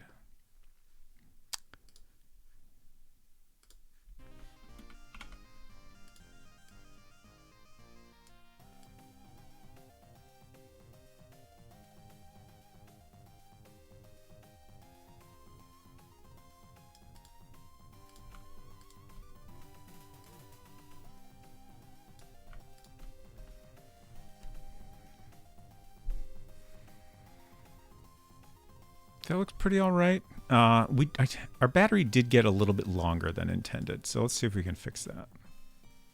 Let's make another copy.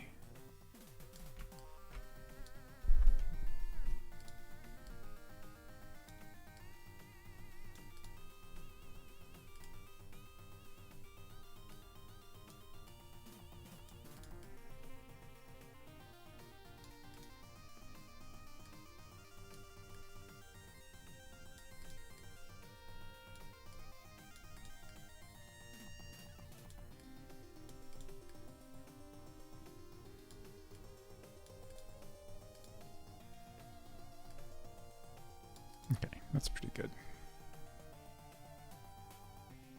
Oh yeah, I just remembered I said I was going to get the basic shape in, and then I would put that into World Builder and make sure it looks good. So let me draw the little top part here, and then we'll do that. Actually, maybe I'll just copy this.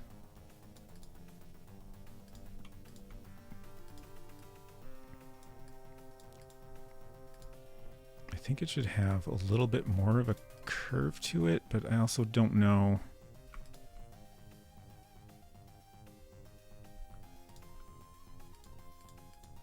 If we can really do that correctly at this resolution.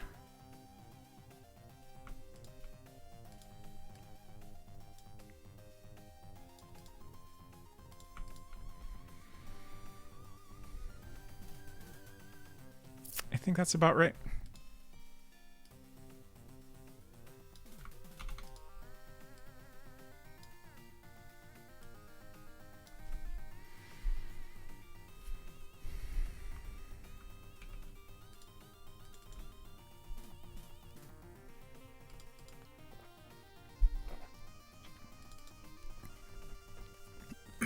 Excuse me.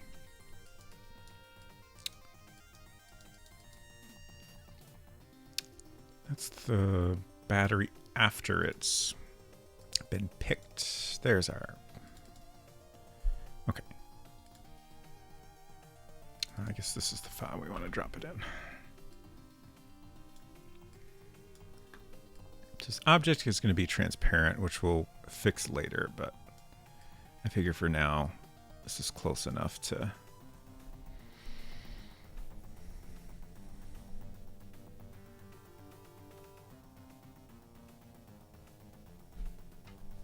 Yeah, it seems fine. I think I'm happy with that.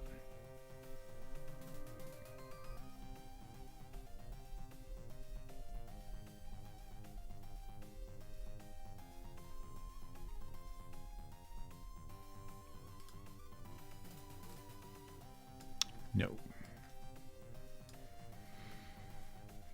So now we just need to finish it up and add the all the little graphics and stuff on it.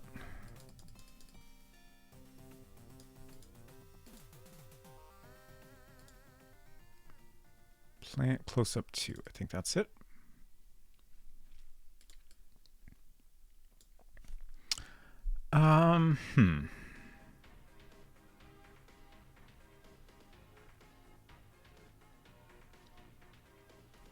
How to do this?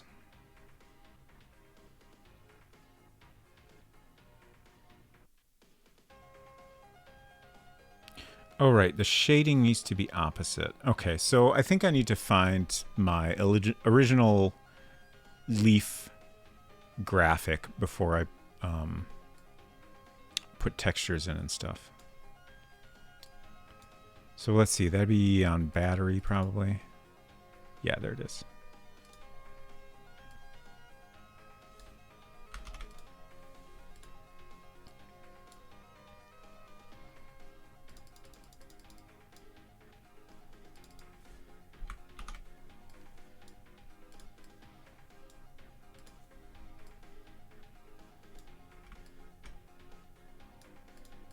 Keep making backup copies here.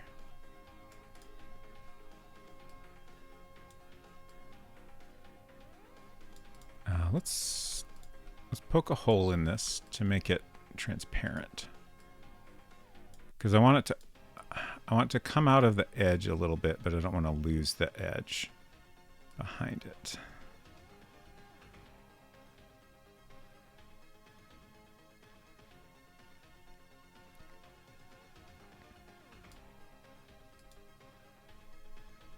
That looks pretty good.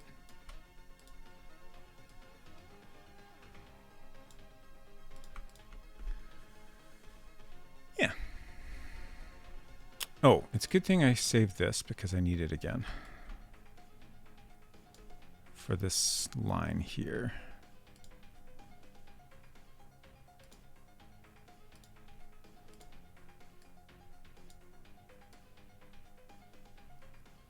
So let me see how things line up here.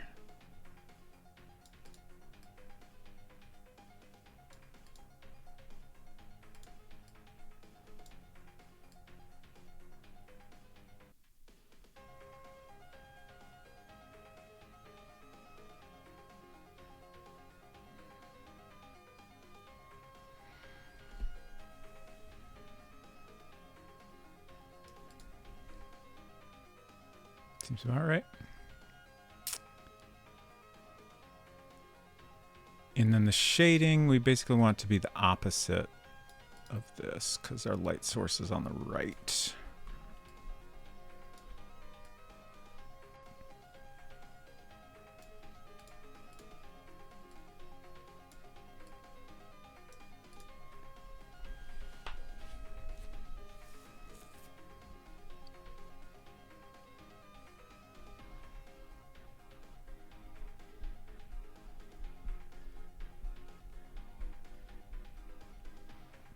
I'm just trying to remember how I did this exactly. I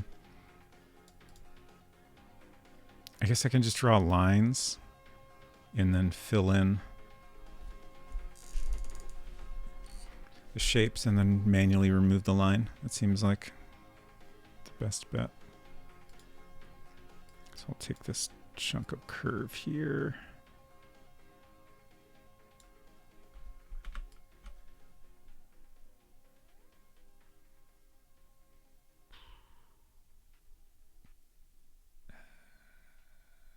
Let's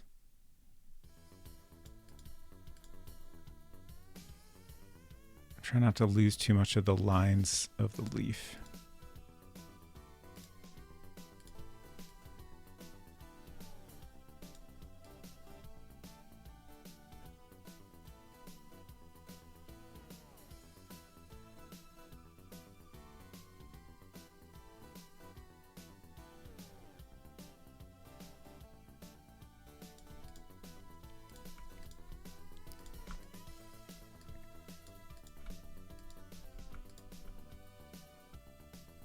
Okay, pretty good.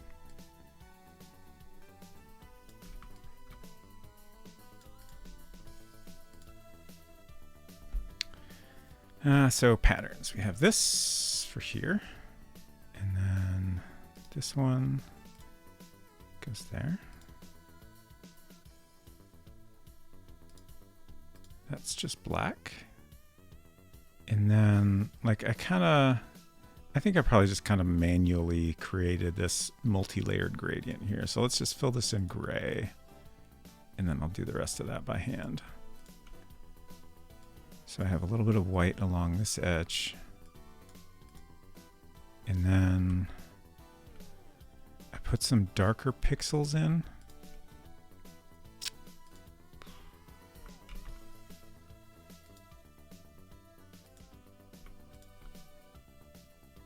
That, I don't know, that looks a little weird, but maybe it's fine.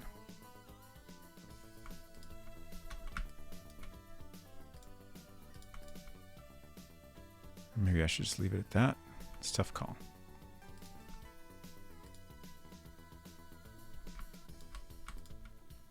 And then we need our little double A.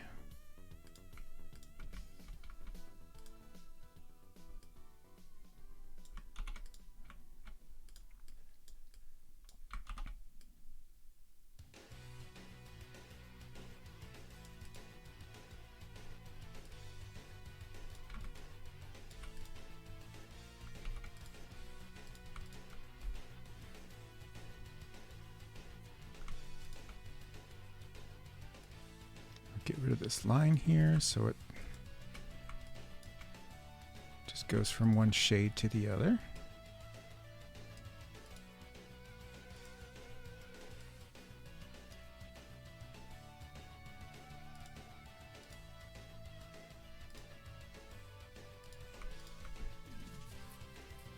Good. And let's see this bottom part. I drew this inner circle before to try to make it look more like a real battery looks, but I think at the angle we have now, it's too subtle of an angle to really communicate that. but we should maybe have a fill.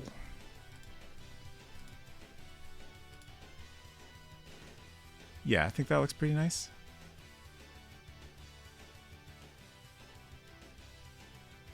That's so much better. Oh, I was about to select it, but actually, because it's taller than 64 pixels, we need to copy it using Super Paint. Otherwise, it gets broken up. And it won't be opaque in the middle.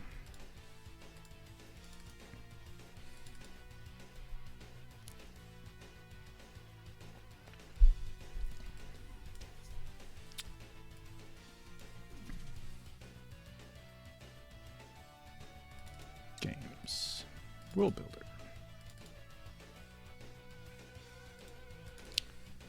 Artwork. That was plant something or other. Plant close.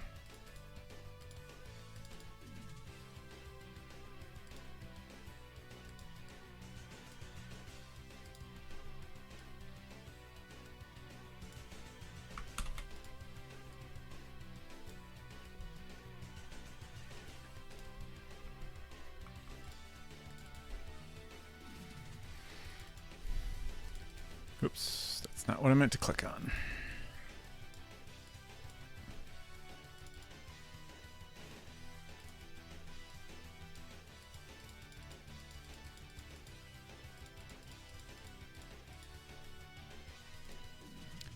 Okay, so first we'll paste it into here to get it in the right spot.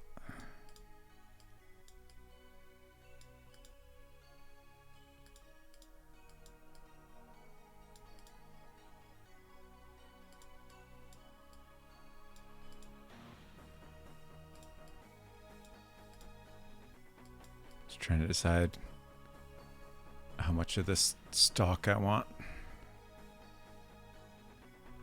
think that's pretty good. So we'll cut that. And delete this. And there we go. So I think we're done with that. Let's see how it looks in the game.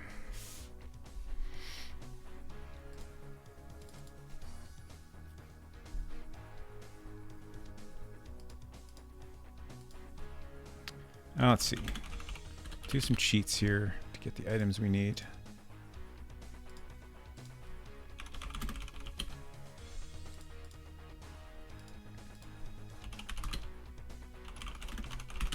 Cheat to get inside the house.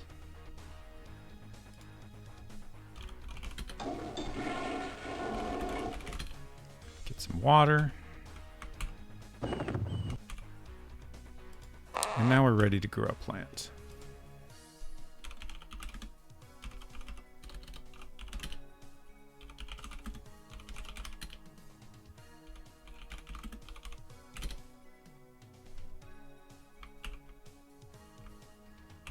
Good. And we'll just go back and forth until that grows. There we go. So that looks the same as before. But then when we go close, it looks much nicer than before.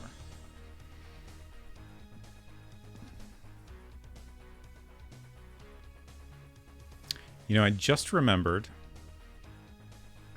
that I said I was going to do some like lines on here to kind of give it a texture like the reference we were looking at.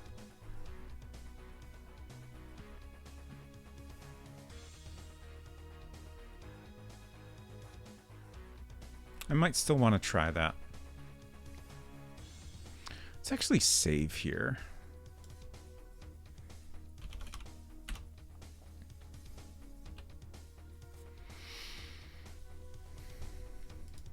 Pick the battery. Okay. So everything still works fine. That's good.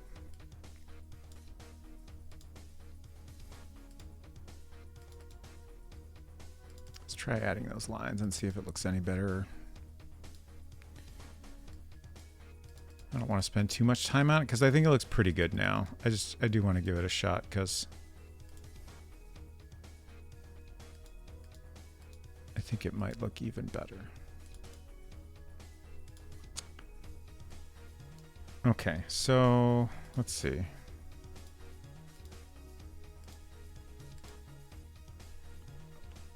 So this is the reference we were using for the stalk part. This is a jalapeno pepper plant. And just like, you know, the stalks, of course, are not like perfectly round tubes. So there's kind of some different edges to them, and you can just kind of see some lines that go the length of the stem.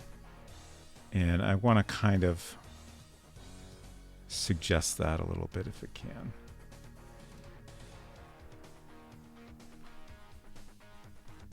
Obviously, our plan is a fair bit different. And it's also a made-up plant. But if we can get it to look a tiny bit more like a real plant, that might be nice. I have a feeling this isn't going to work out that well, but we'll see. Perfect. Now, we don't want any fill. None fill. We do want a pen line. So I could do like a black line like that. That looks terrible. Or we could do like maybe lighter.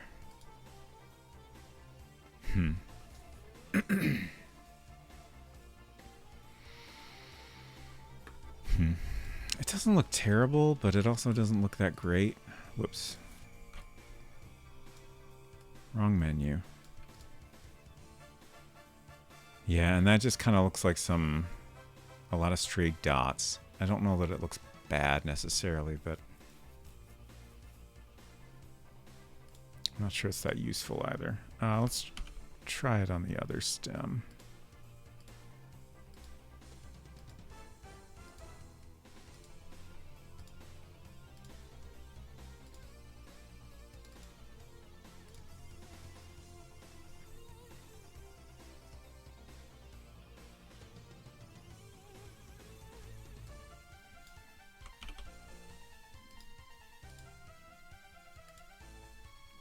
I don't think it's working, but I'm going to keep going until I'm sure.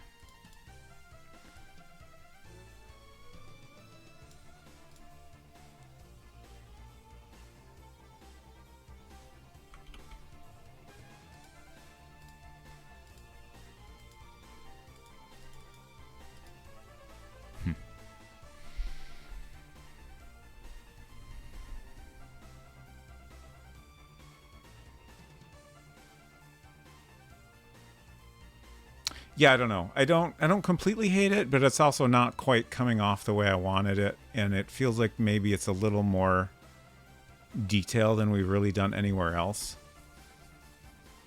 So I think I'm just gonna go back to what we had. It looks fine how we had it. Worth trying. All right, so we're done. We're done with the plant. Now what? Oh, now my iPad is dying because I forgot to plug it in.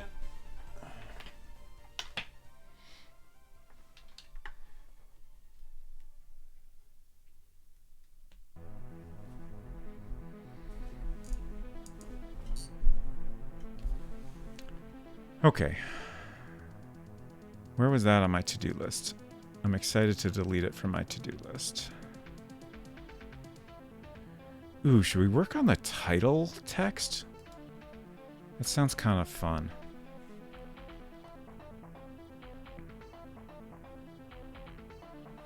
I don't know for sure what I want the title text to look like. I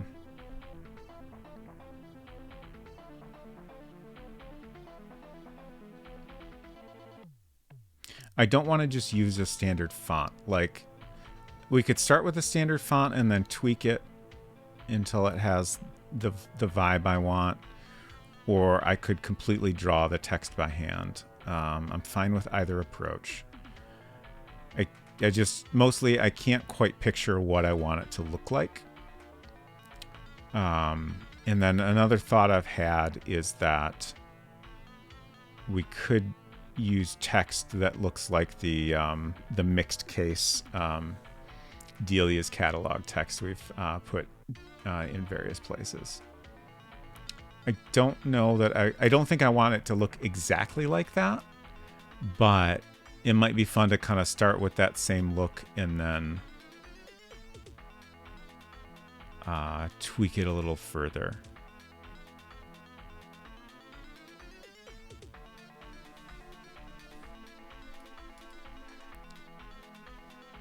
Trying to think. Oh, we can just open up the credits here. So this is the kind of text I'm talking about. And I want it to be bigger for the title, I think. Personally, I feel like the Delia's like font should be more of like a surprise, not something you see up front. That's fair.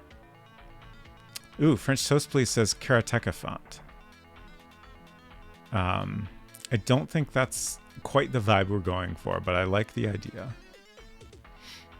It is a very good font. What is the most transit-related font you know? That's an interesting question. I don't know that that's what I want to have. Like, transit stuff is going to be like a very, very plain, like focused on legibility sans serif.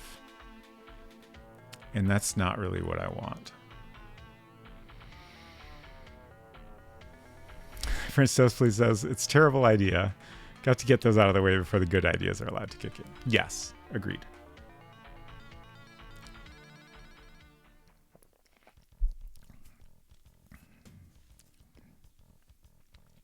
Figured it might be a good starting point since the title is transit related. Sure. I guess the main thought I have in response to that is that I don't know that it's important to me that anyone knows the title of this game is meant to be transit related. That's not a thing that needs to be obvious.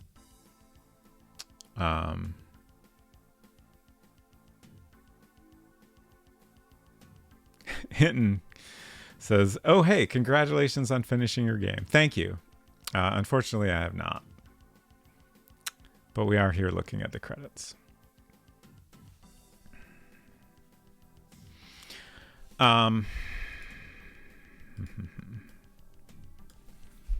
Let's think on paper. There's so much stuff in this notebook. Okay. Finally a blank page. Geez, we're almost out of pages in this notebook. Oh, I tested my genuine Garf stamp in here. Nice. We just have a few more pages left. We might have to get a second notebook to get us through the end of this project. So our title is Transfer Point. I'm just going to write it out.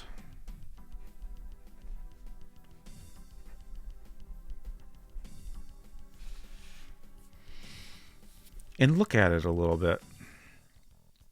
I do think I want it to be all in lowercase. Well, I mean, I said mixed case maybe.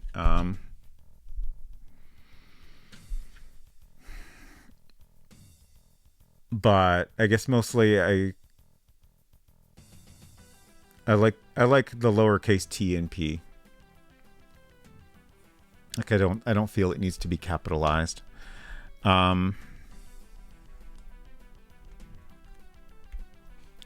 I guess let's open up our... We don't need this anymore. Oh. Wrong scene. I was just throwing out the save game I made. Okay. So here's our starting screen currently, which is very unfinished. But we know the initial screen of the game is going to be this bus stop in Purgatory. So we have this black void. Oh God, I just had a thought.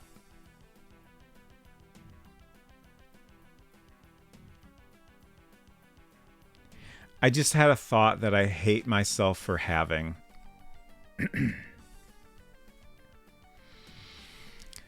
It might be kind of cool if the starting screen is like the same view but panned up a little bit.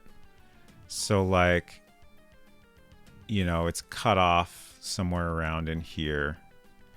So there's more black above here. And then the title is just in the black void.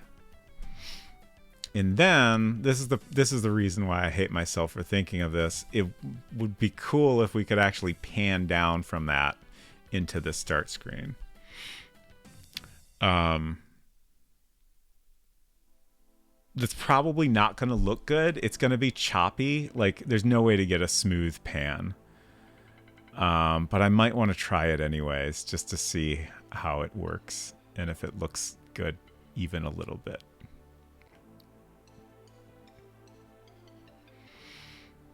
Oh no, I won't have to draw it again. Like I'm not gonna like change the perspective or anything. Like I would just copy and paste this and, you know, crop it differently and then move it down, move it up incrementally for the transition.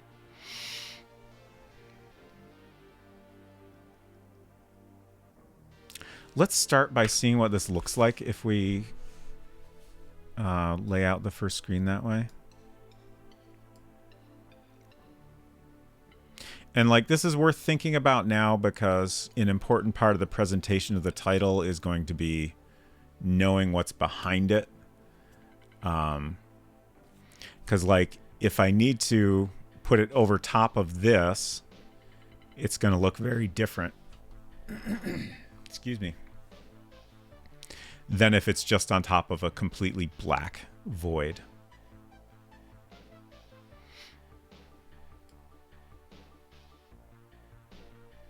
Like if it's on top of a black void, we could have it just be all white text, which I think might be kind of a nice look. Whereas if it's on top of something more complicated, it's going to need to have some amount of an outline, which could also look cool, but definitely be a little bit different vibe.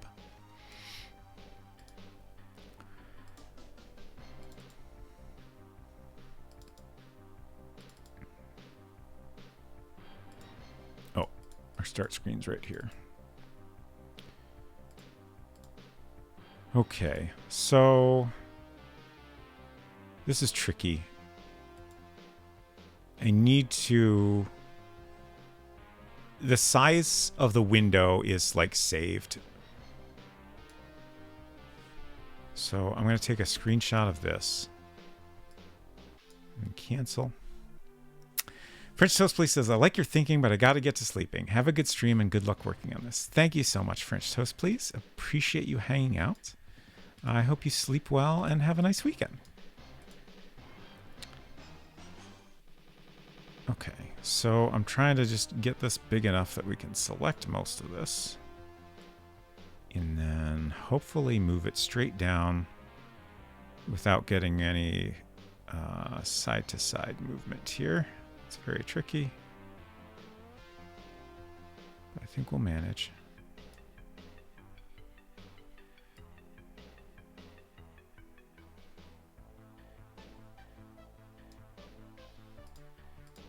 Good night. Okay, we're getting there.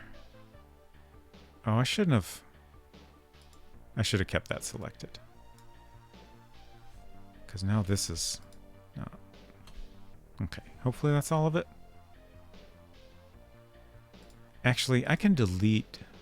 Oh no, it's showing up here as well. I thought I could delete this shape, but that's not true.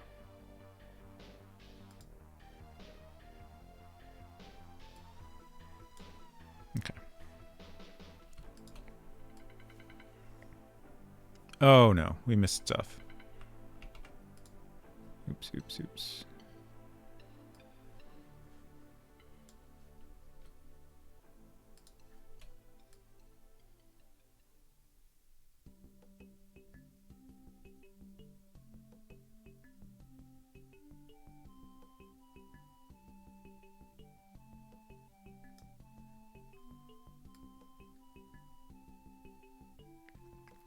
This is kind of a tedious process. We'll get there.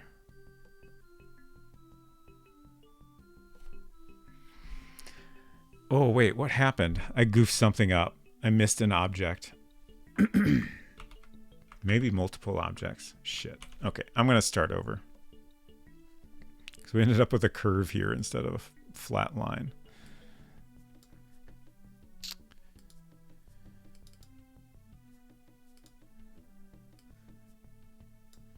I was saying, I wish it was easier to get rid of selection, but then I realized we can't actually do that. Select. Because if I click over here in the text window, then it hides the selection, but it is still selected when I click back. So that's really useful. Okay, I think that big oval was not getting selected at all, so that was the problem.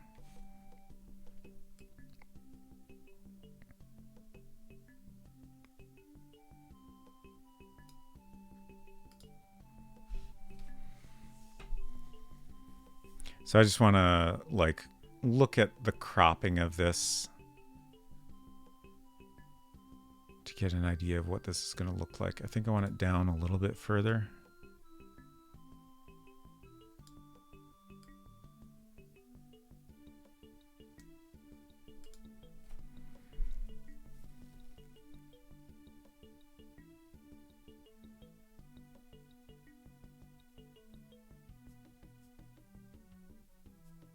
Is that maybe good?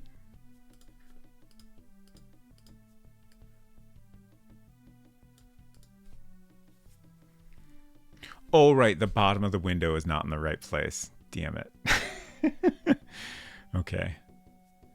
And also, just to clarify, there is no select all. So that's why I have to adjust the window to draw a rectangle around everything. I'm just double checking. I'm pretty sure there's not. Okay, let's get this window back in the correct position.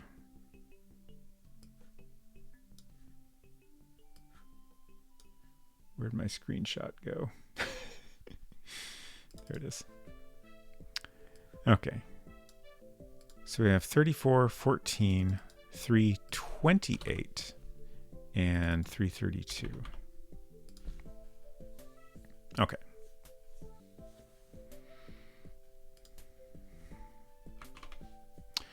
Not sure how I feel about that.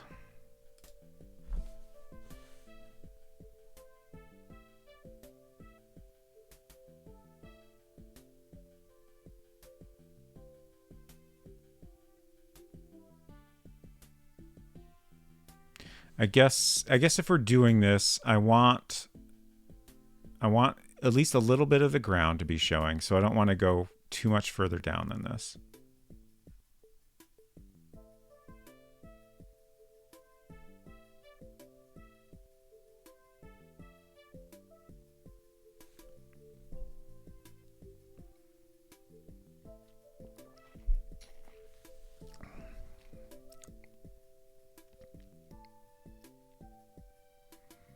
I guess I'll leave it there for now.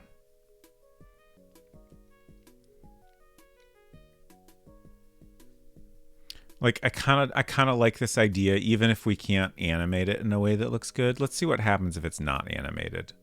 Let's see what that transition looks like.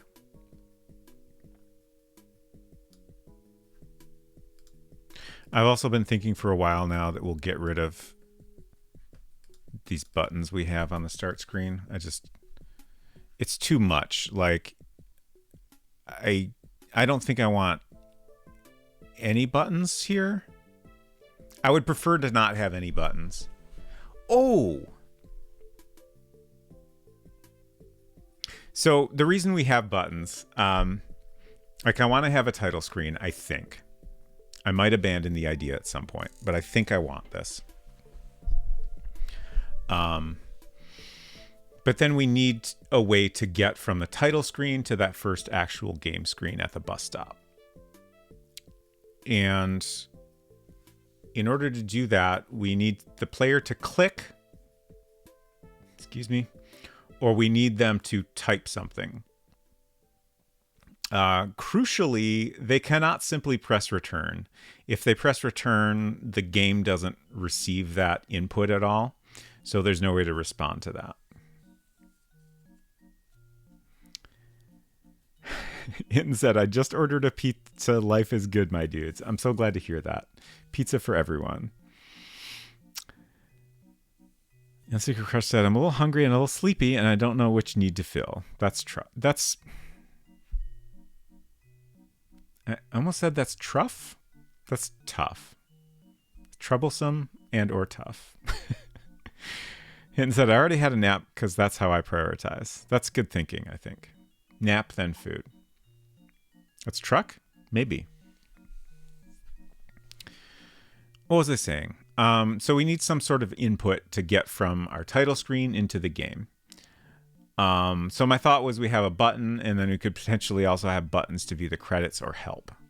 But I think instead of the credits and help buttons, we will simply have text explaining that these are things that can be accessed in the commands menu. And we can even have those present in the commands menu throughout the game. Initially, I didn't want to do that just because we have to update the code for every single screen in the game to do that. But since we don't have that many screens, I think that's fine.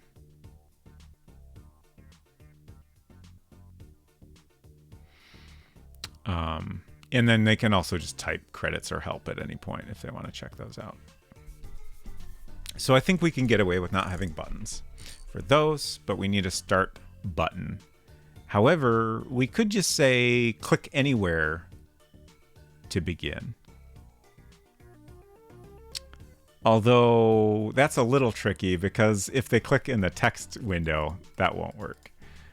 We could just figure out slightly different wording, like click anywhere in the picture to begin. I don't know.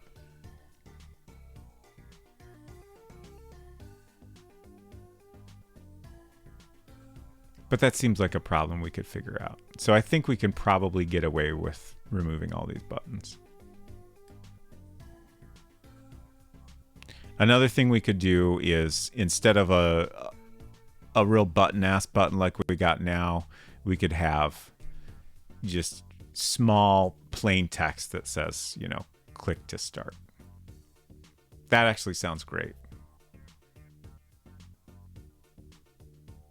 Just white text underneath the title. All right. I accidentally clicked when I wasn't really paying attention. So let's see that transition again.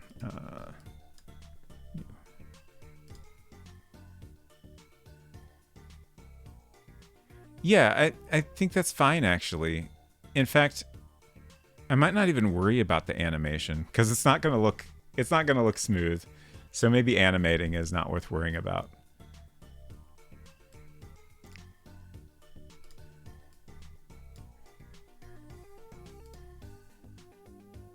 Just, you know, a little jump. I think that's fine.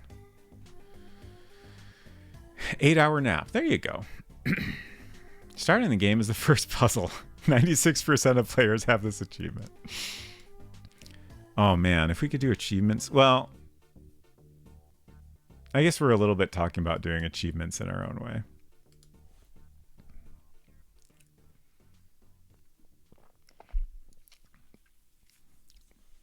I still haven't 100% decided if we're going to do a scoring system and also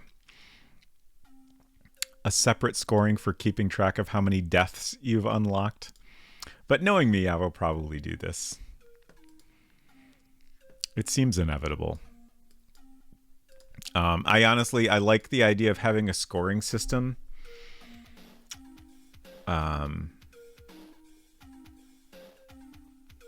Just because it seems like a nice way to encourage people to play the game a little more and find all the little secrets they might have missed. So we can have like some little Easter eggs might give you a point or something. I don't think we do that for every Easter egg, but some of the more notable ones.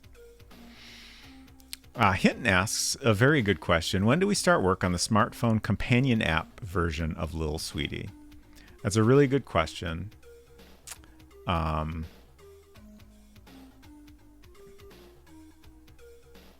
Honestly tempting. I think first, though, I'm going to focus on the Playdate version. And I think using the Lil Sweetie on the Playdate is going to be very, very nice. So I might even be happy enough with that I wouldn't try to do a little smartphone version. But it is a fun idea and definitely something I've thought of.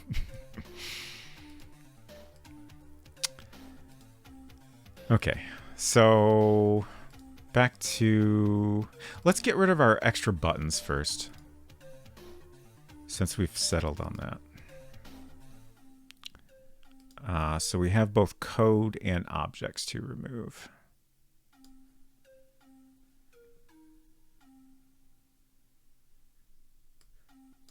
So we're going to get rid of those, and I'm pretty sure we're going to keep the start button.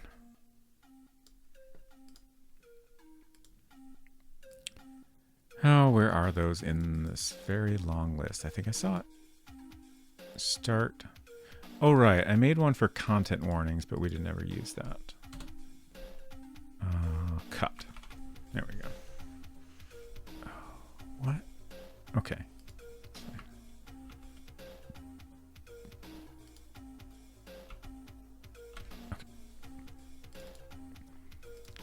So we just have that.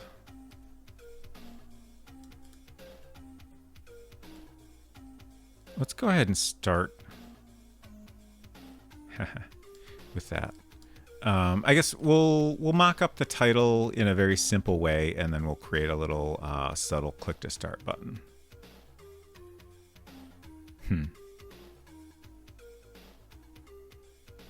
Yeah, I think it'll say, you know, click to start, but then the whole thing is going to be a big invisible button. So they don't actually have to click on the text. I think that's the way to go.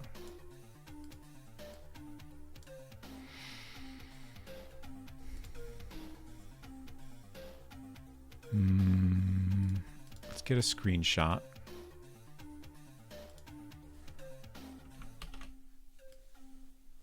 So we know how much space we have to work in.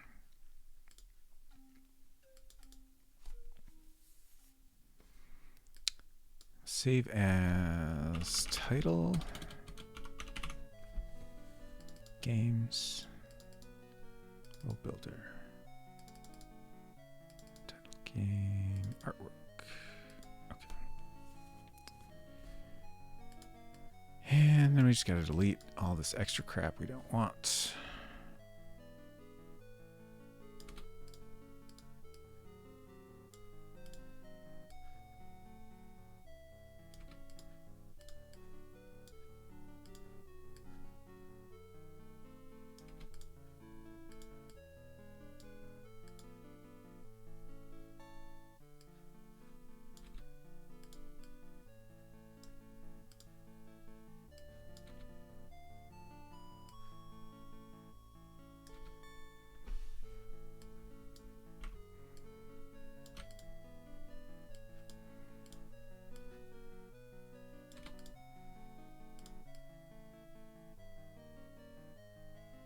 Okay, good.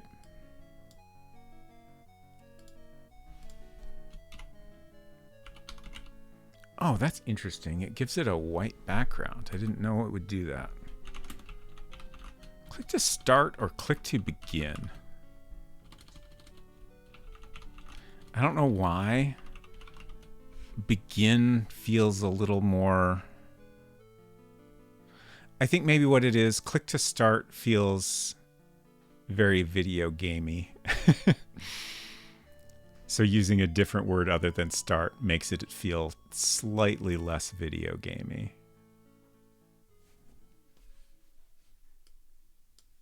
Which I feel like is valid enough reason to go with it. Hear people talking outside. Invert. Click to get in queue. Oh no. Absolutely not.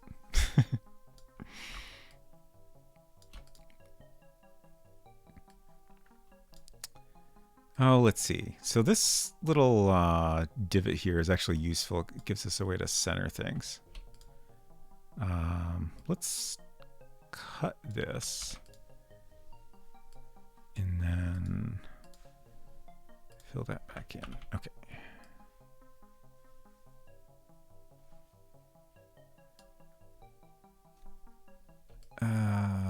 Oh, cool. I honestly didn't expect that to work, but if I hold shift and drag, then it prevents me from accidentally moving it side to side, which is great.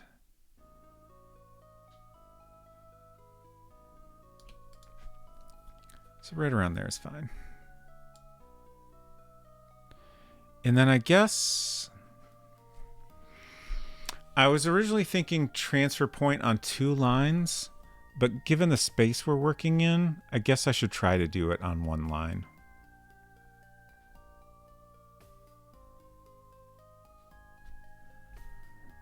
Let's start by just typing out transfer point and looking at it in the different fonts we have here. I'll probably want to start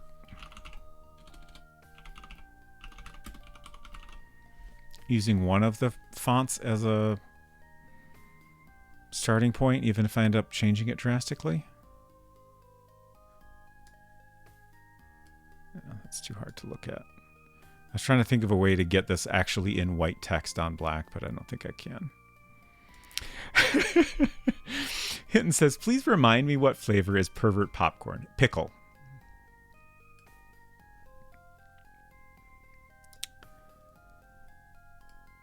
That is the popcorn flavor that perverts prefer, apparently, and I'm the pervert.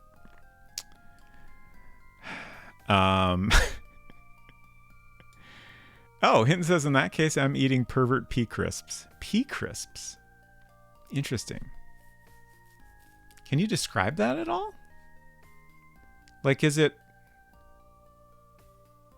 pea crisp? Like, is it an actual pea that's kind of like somehow converted into a puff form? Is what the best thing I can picture? I don't understand what that is. Imagine a corn snack, but made out of peas. Okay, yeah, that's pretty much what I was picturing. Fascinating. This font's not bad. Palatino. We could go big and chunky, but I don't think that's what we want. Helvetica. I think we've used Helvetica on the bus schedule. We did like a bold. Yeah. That's not terrible as a starting point. I think one tricky thing here is all of these are a little bit too small. I guess I could do too big and then just very tediously clean it all up by hand.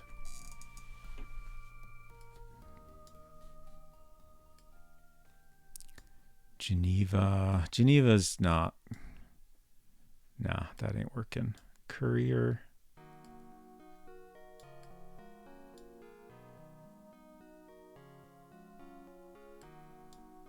Chicago. Chicago's only good at 12 point. So that's not really an option.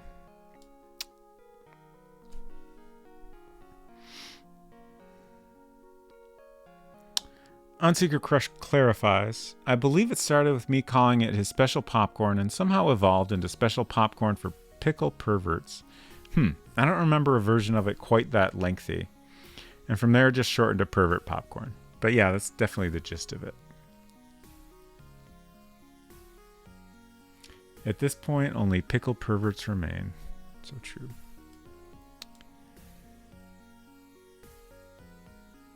Okay. I kind of like this as a starting point. I can't picture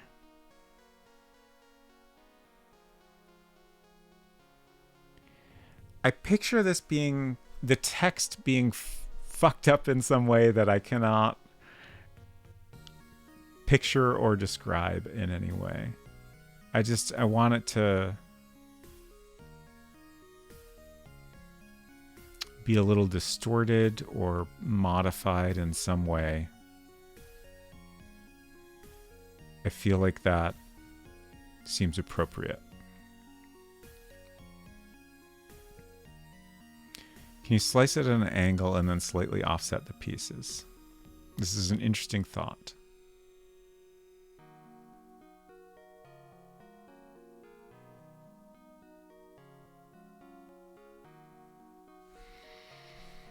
Let's start by inverting this to get a better idea of what it looks like. White on black.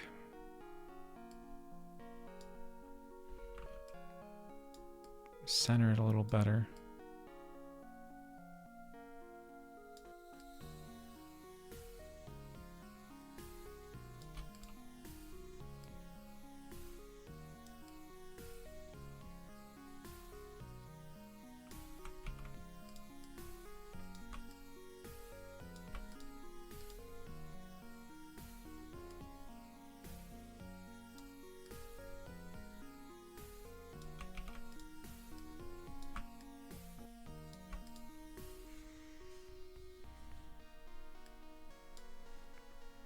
So let's see, if I scale this up, I can do that, right? I think I can. Yeah, there we go. Let's see, shift.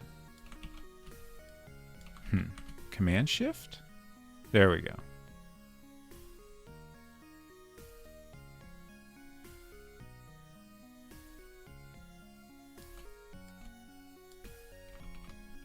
Ah, shoot.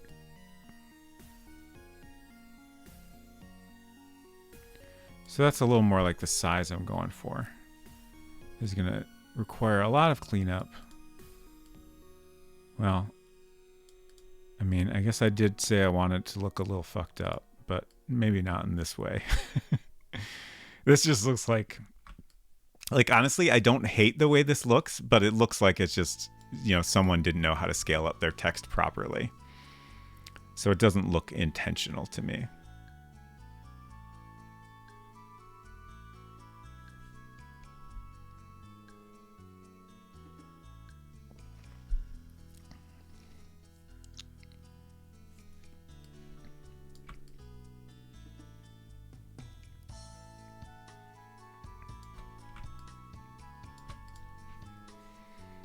Let's do save as.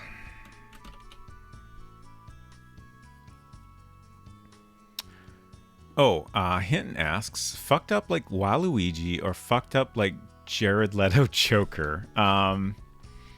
Definitely not Joker-fied. Definitely more like Waluigi, but I'm not sure if that's quite right either.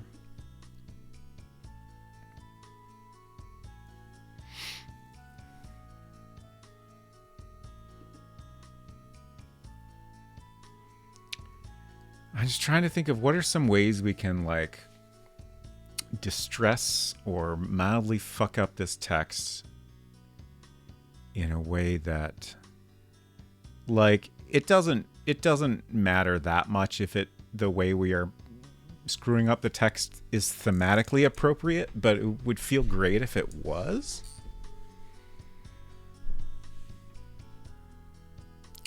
And by thematically appropriate, let me see if I can think of an example like acid wash. I don't know that I can think of a good example offhand. Let me try. Let me see if I understand Silver's suggestion. Oh, shoot. This would be much, much easier if we had a polygon selection tool, but we don't.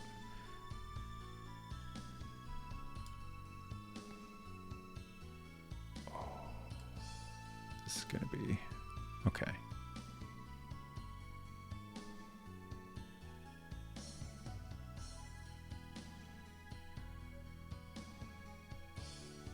This is how I interpreted your suggestion. Just trying to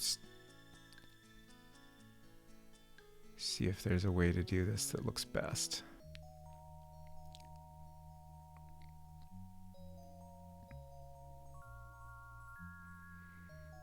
Even offset by like 1 pixel would be enough. Yeah, I'm trying to just experiment with how much of an offset looks most interesting. I also can't decide if I like having a white line down the middle or not.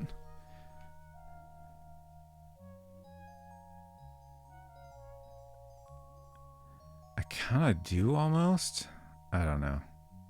It's tricky. Transfer point.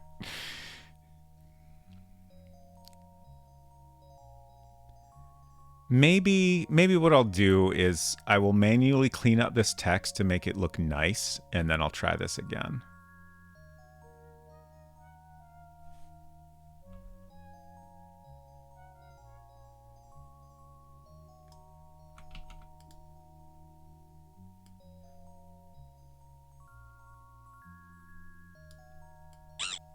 Oops. I'm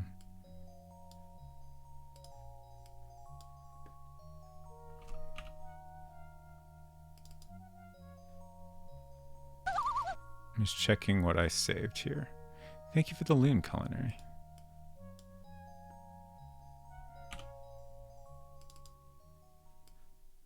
Okay.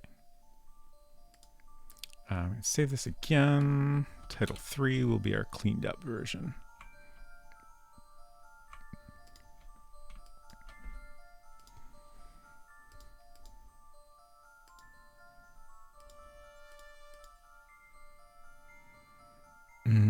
Let's see, weights. So we'll do a 3 pixel line thickness, I think. That seems good.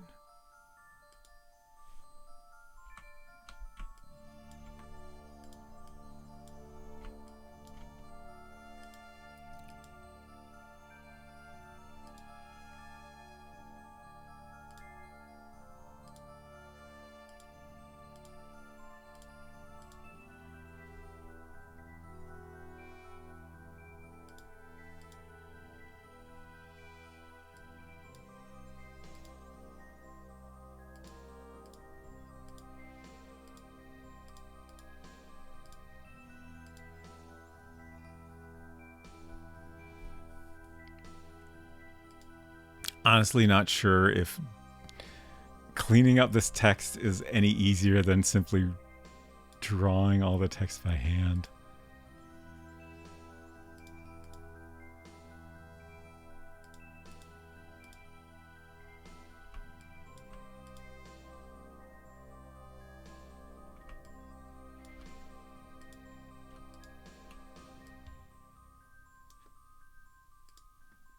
Like the A is very tricky.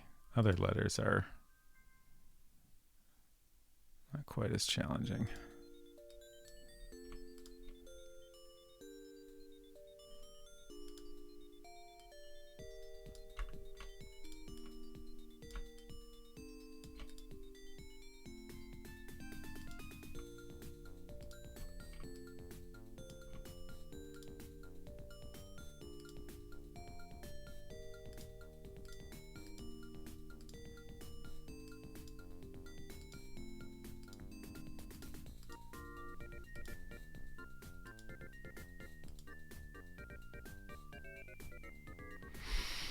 Oh, I missed on Secret Crush's comment, like a scuffed up traffic sign. Maybe?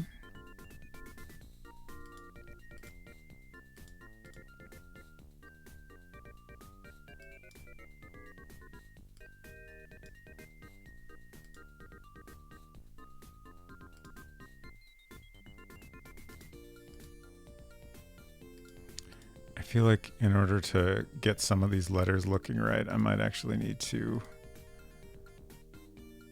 type this out in a newer program for comparison.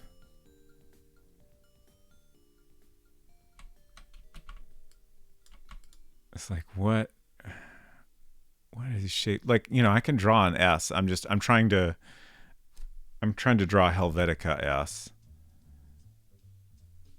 And I'm not sure exactly what these shapes should be doing in places.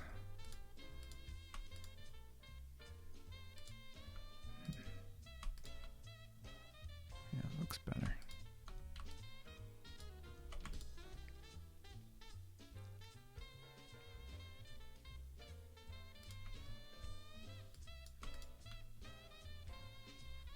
I suppose that's better.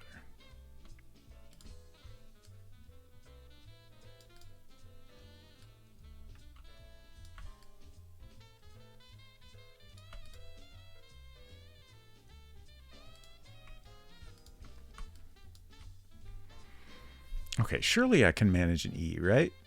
An E can't be that hard.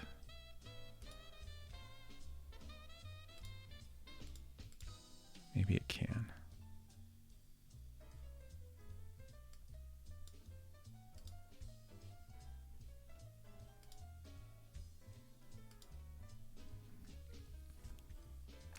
Efton says an E is very hard, and don't call me Shirley.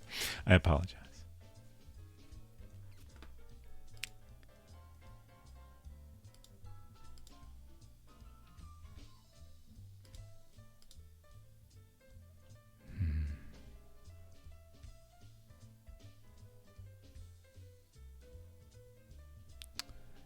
I want to get a little more curve to this inside shape, but I don't think I can without making it look strange.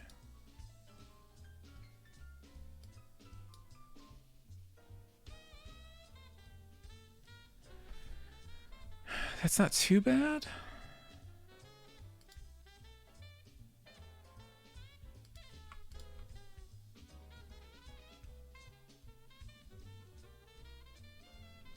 It's not great, but it's not bad.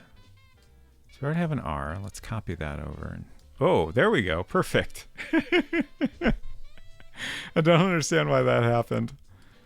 Huh. If I hold down Command Option Shift, that is what happens. Okay. In a more modern program, that would just give you a single copy, and it would also allow you to constrain the movement so you can drag it straight across without getting any unintentional up and down movement. That's what I was trying to accomplish, but I guess we can't do that here. That's okay.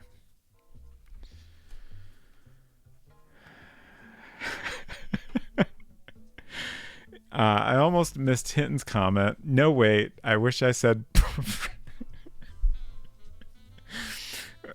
prawns for taint. Yeah, I don't know that I wish you had said that, but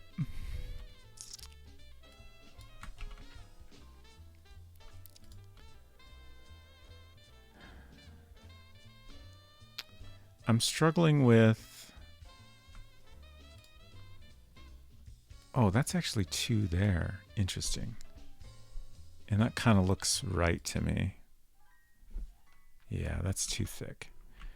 So I think certain horizontal areas should only be a couple pixels wide. But it's tricky. It's tricky. Like in this case, the top of the E, I think, needs to be 3 pixels or it just ends up looking weird.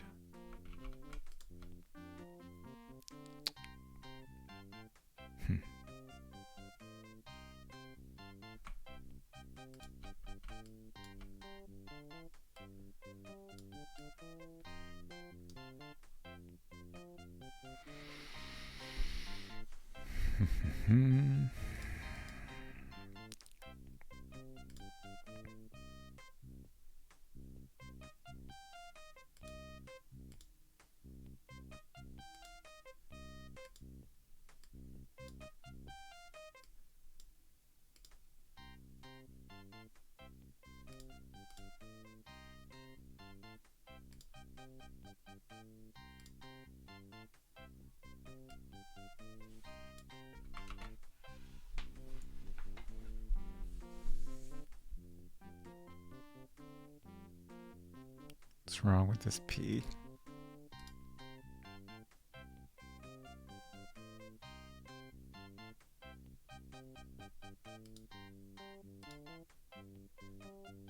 Is that good?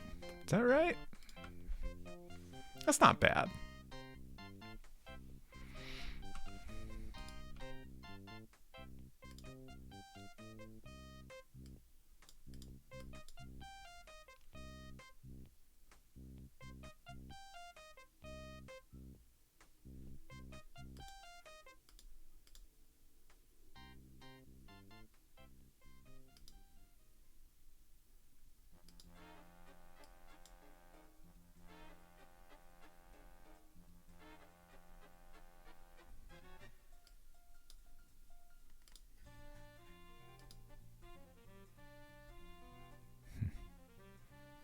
that symmetrical? It feels like it's... It feels like it must be off somehow, but I can't see where.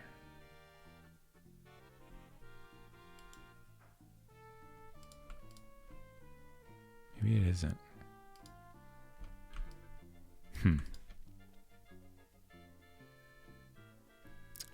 The eye looks too thin, but it's not.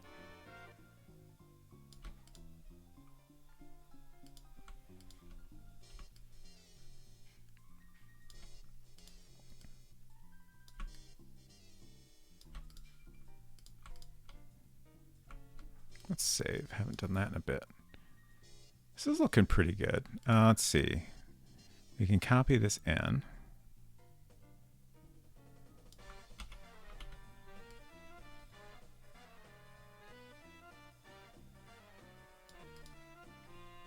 And the T.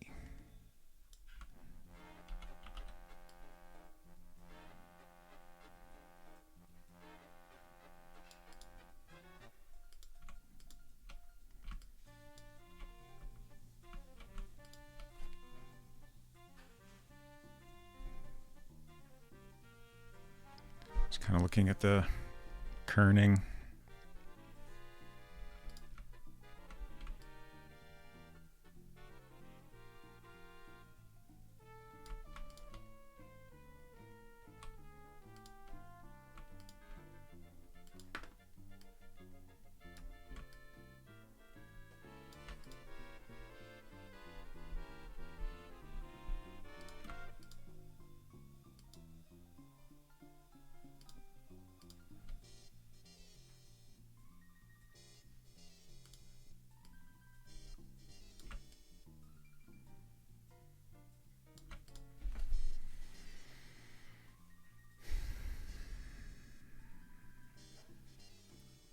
It's good except for the A and the S.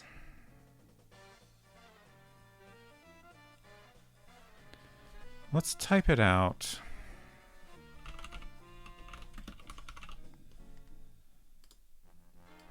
Like this. Yeah, okay. So the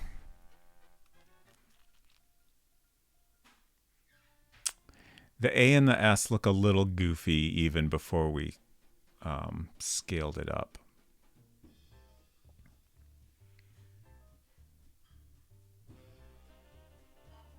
So no wonder it came out looking kind of weird.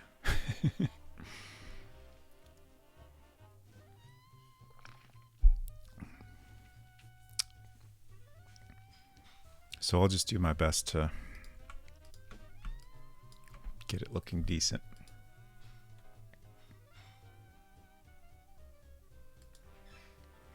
Can we get Jake to translate this into his conlang? I mean, if he's interested in that, sure.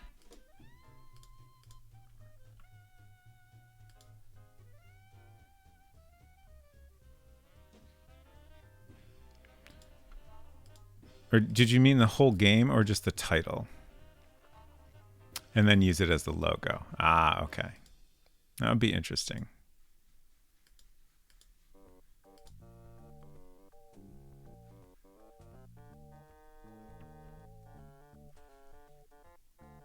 I meant the title, but whole game, sure. Not like he's doing it. Yeah, he doesn't have anything to do. He's just playing Dota all day, right? I'm sure he has time.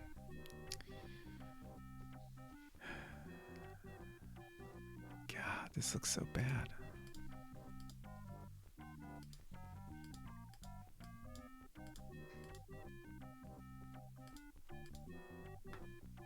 That rascally layabout.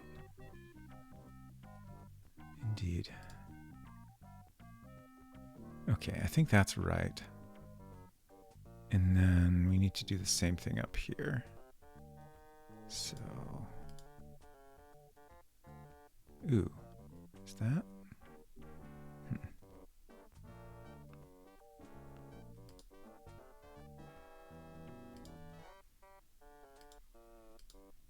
So tricky.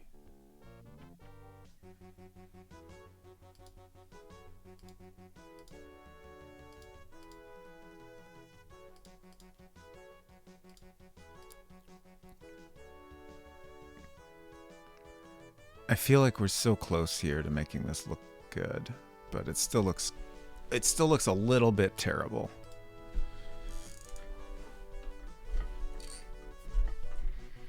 And it's really hard to resist the temptation to make it like vertically symmetrical, like so the top curve is like, you know, flipped version of the bottom curved. But that's not really correct. Like generally in an S, the top part is going to be a little bit smaller, just because that ends up looking more natural. So when you have this, you know, super low res pixel version of that, it's so hard to make both parts look right.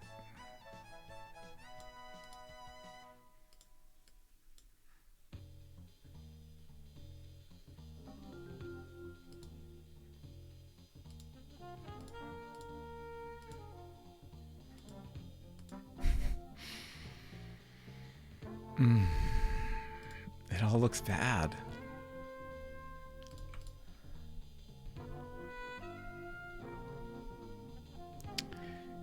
Your pizza is on the move. Fantastic. Hopefully it's not running away from you.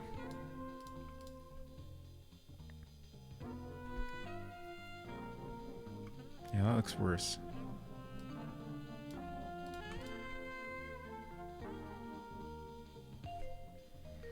I guess it's acceptable like that. Thankfully, it's coming from a smaller distance than the Detroit Warby Parker. That is good, yes.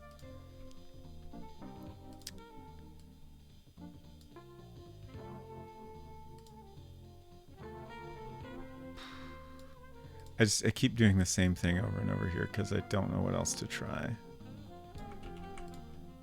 Let's look at this again. Yeah, it's kind of messy.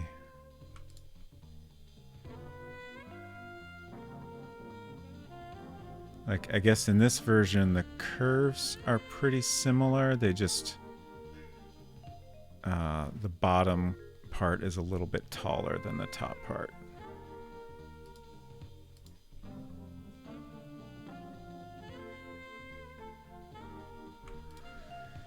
Let's see what happens if I take this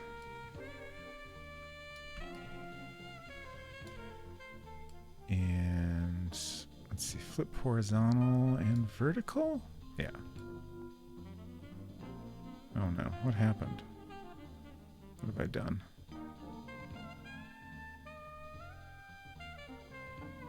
Too much junk in its trunk? Maybe.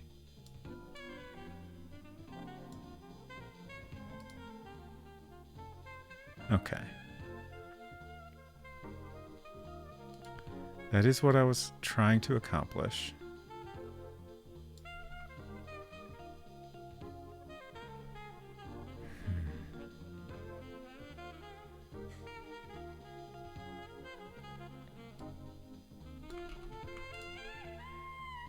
Is that better?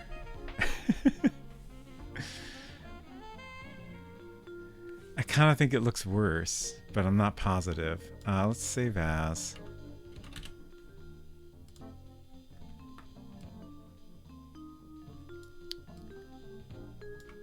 I just want to look at them side by side.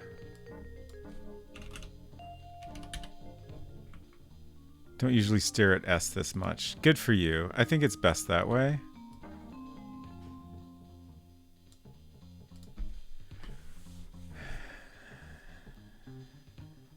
Okay, yeah, I think that's slightly better.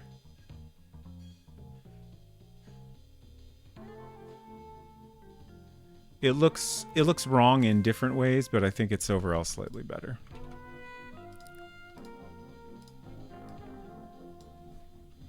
And I guess I shouldn't worry too much right now about it being absolutely perfect, since, you know, if we're gonna distress it in some way, then, you know, that might obscure the imperfections or make them completely irrelevant. Hello, Uli Witness. Transfer point, transfer point, transfer point. That's the name of the game. Hope you're doing well.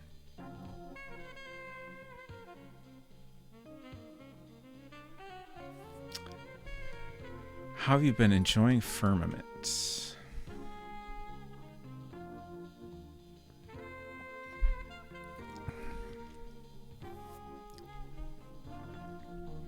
Oh, I missed the comment, unless it's Cool Ass. Yeah, Cool Ass you could stare at all day. Chilling in bed on a Saturday morning, doing well. Great. Sounds nice.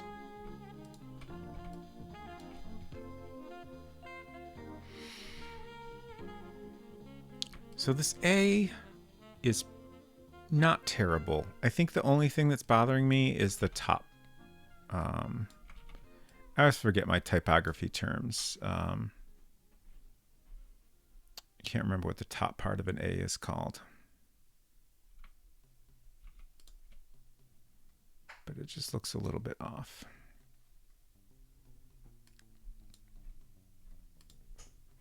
Is it called its little hat? If you couldn't hear, Unsecret Crush just said, is it called its little hat? I don't think that's the correct typographical term, but, you know, certainly a valid description. Firmament has been mostly great. You could tell a bit that they were limited in time, and I solved a few logic puzzles just by accident. But in general, it's a good game. Good.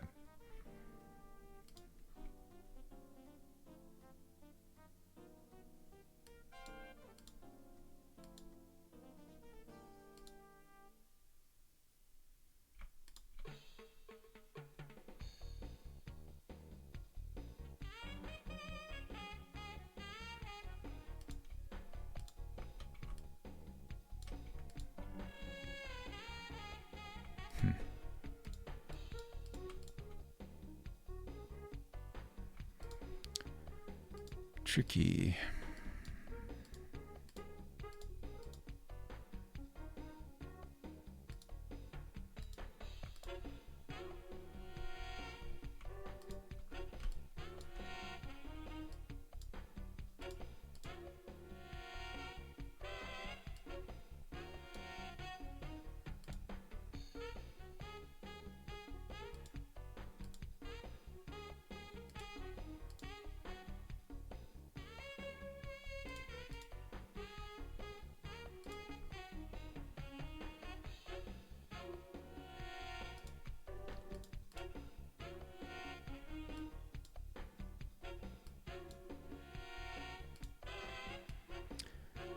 I don't know.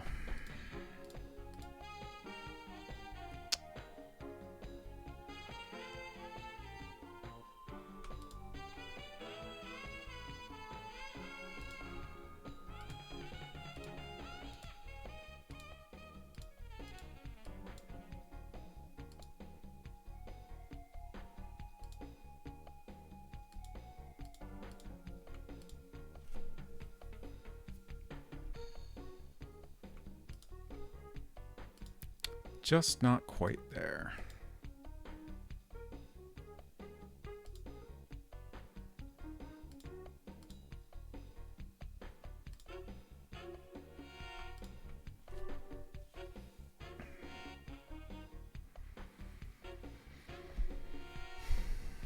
That might be the best I could do right now. It's not terrible, at least.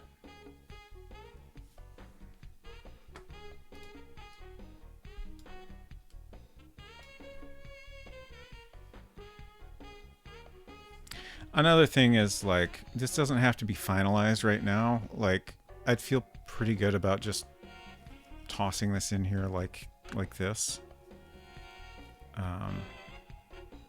Especially, you know, I've been planning on doing an actual box cover for this once the game is finished. Or at least when it's mostly finished. Kind of the rough plan I've had is that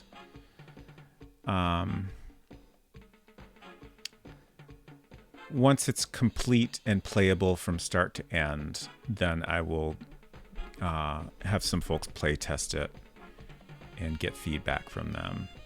And that process might take a little bit, and we might just want to kind of you know, sit on it a little bit and come back to it. I don't want to do that for too long, but, you know, might be nice to get a little bit of a break from it. So, maybe that's the point when I'll start working on the cover art. And it's possible at that point I might have come up with some better ideas for what to do with the title. So, maybe I'll have some great idea by then, and then we can, come back and, give it the same look here in the game.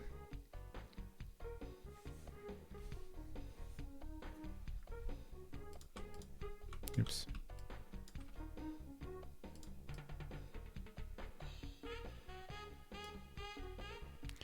Let's try real quick Silver's idea of slicing this.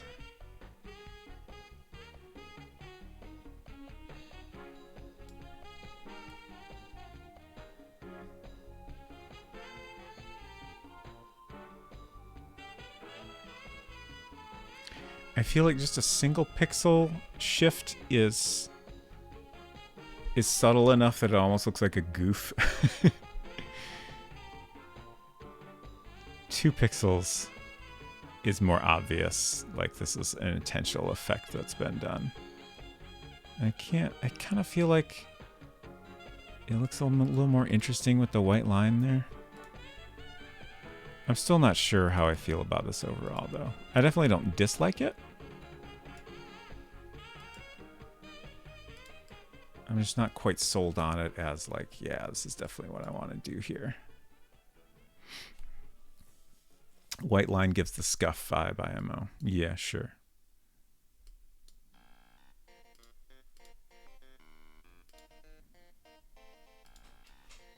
I guess we'll go ahead and save as, just in case we want to reconsider this at some point. I think I'm going to use the clean version for now, just to drop in the game and get our title screen looking a little more final. That's not it. Title 4. I don't know why I picked that one.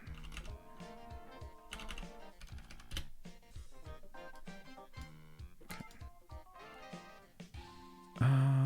Let's see. What's the best way? I think this is the best way. I'm trying to get the smallest selection possible here. So I'm just going to delete all the excess around here.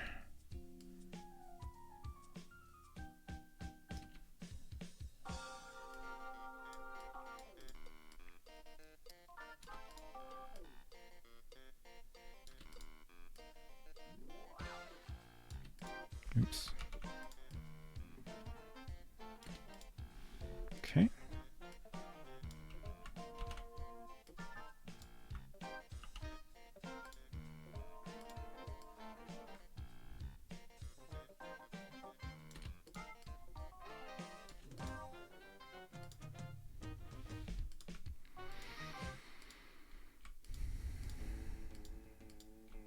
Okay.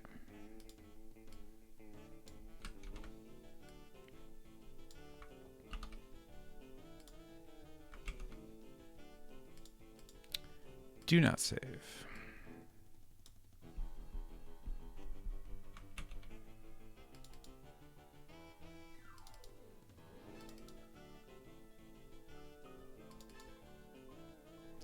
I keep thinking every time I open this, I want to label this something other than start.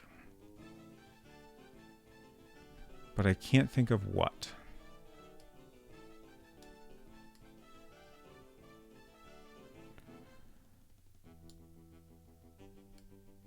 Like, I don't want to label it transfer point, because then I'll say transfer point, transfer point. The only other thing I can think of is something like welcome. That doesn't quite feel right to me either. I would love to just have a blank title bar, but that's not an option.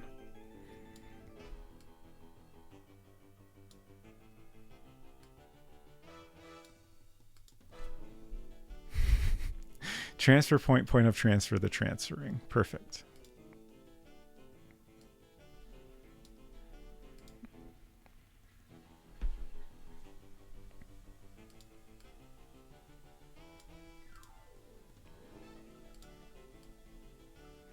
A Robot Spacer production in the title bar.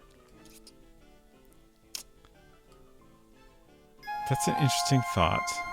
Thank you for the follow. Welcome.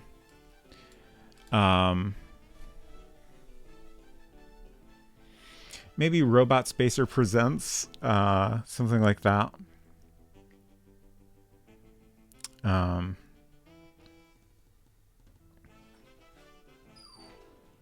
don't know. I don't dislike it. I appreciate the suggestion. Mikey's games.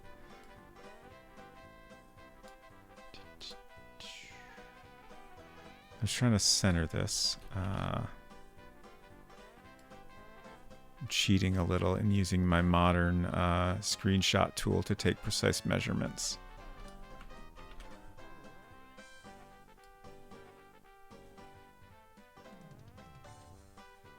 Oh, I actually like almost nailed it. Like, I think, well, yeah, honestly, I think transfer point is centered as it can be. I'm very impressed with myself. Let's see, click to begin.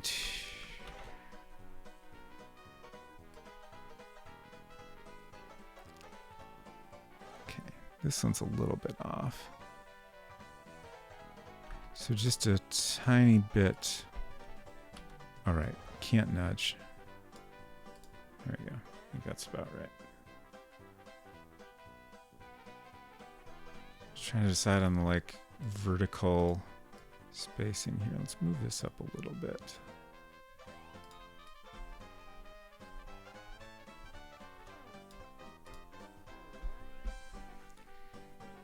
Okay. Begin, yeah, that's the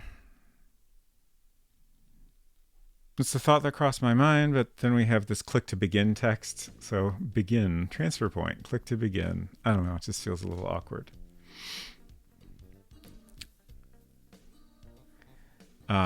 Illy says, I don't suppose you're firm enough in UK TV to know who Zizi von Schnurk was. No, definitely not. Hinton says, sad to report my pizza was not in fact on its way. False alarm. Oh no, that's terrible. Engage transfer beam.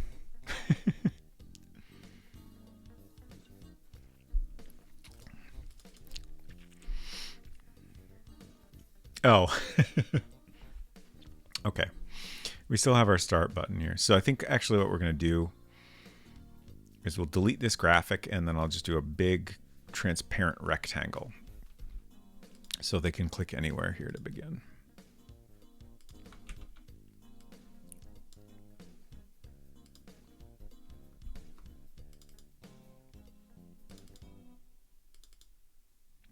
Were you lied to about your pizza, Hinton? That seems terrible.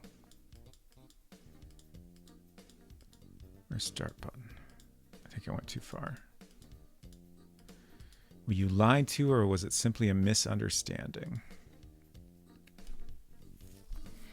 Zizi von Schnurk was a bad guy on the Avengers in color who was a film director and tried to off-M appeal. His opening credits were about 50 times his name in different roles. Either that or the tracking is messed up.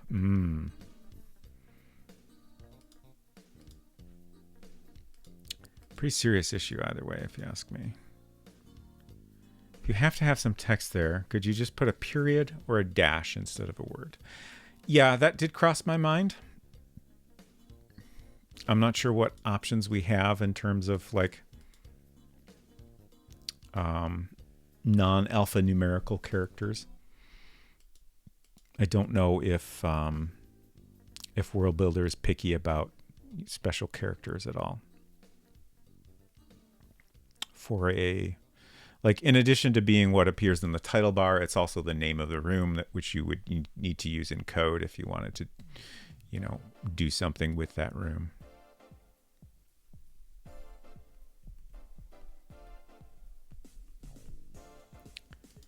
I can't find my button. It's in here somewhere.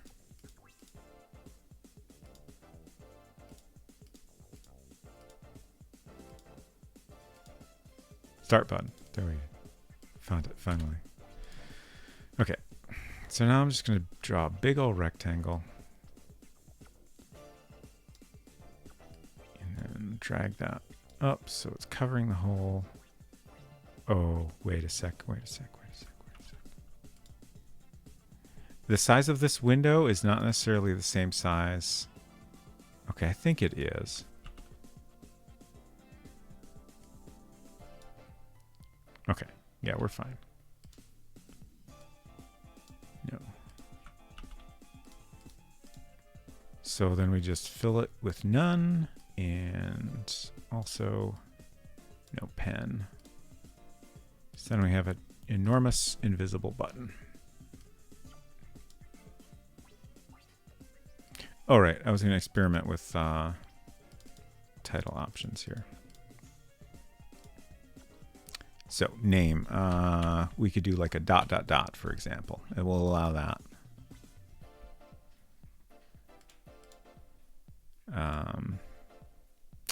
We could do a tilde. We do bullet points. We do enormous ...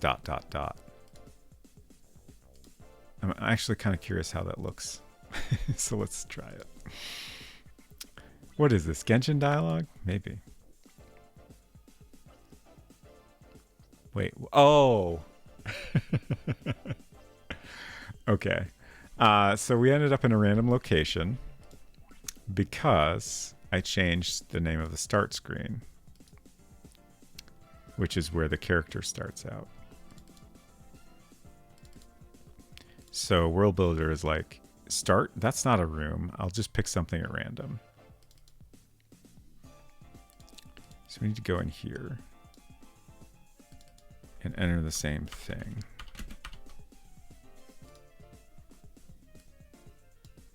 Hopefully that's correct.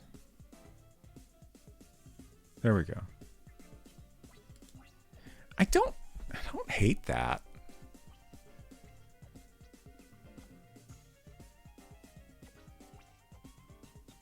I don't hate it. Like, it looks... It's drawing a little bit too much attention to itself. But it makes it look like just kind of a decorative thing, which is kind of fun.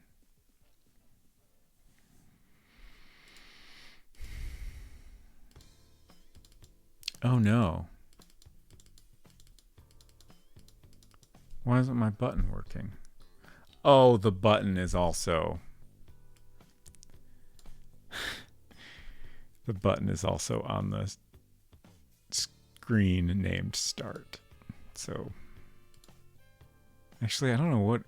Would it just put it in a random place or would it put it in storage? I really don't know. Probably a random place. I gotta find the button again.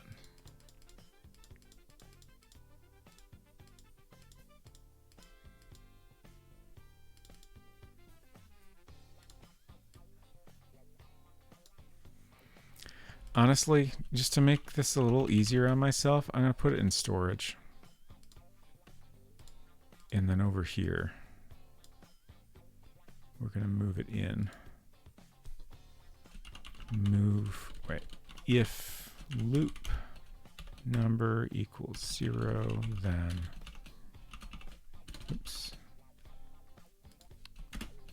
move start button to scene.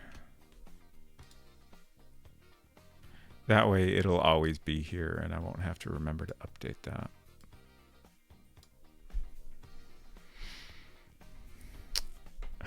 Uli says, the destruction of Mrs. Emma Peel, conceived by ZZ von Schnurk, written by ZZ von Schnurk, directed by ZZ von Schnurk, a ZZ von Schnurk production. So it's like Mark by Mark Jacobs. I can't remember the full text of that.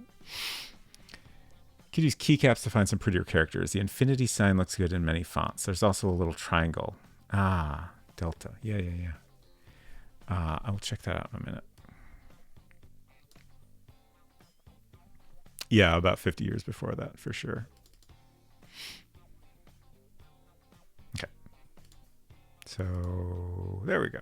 Great. Do I actually have... Oh, I do have keycaps. Okay. Like, I feel like there's some things missing from here, but I'm not sure what. So this is with Option held down. There's that little triangle. Here's the bullet point I was using.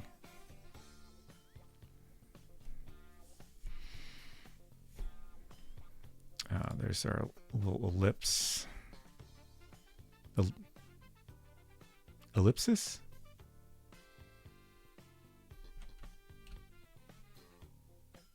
It's Option Shift, so we could get a degrees circle. It's not...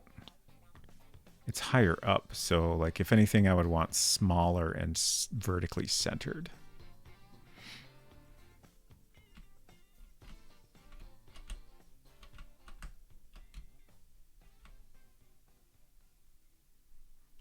So yeah, I'm not really seeing... Oh, this diamond is kind of interesting. So it's Option Shift V.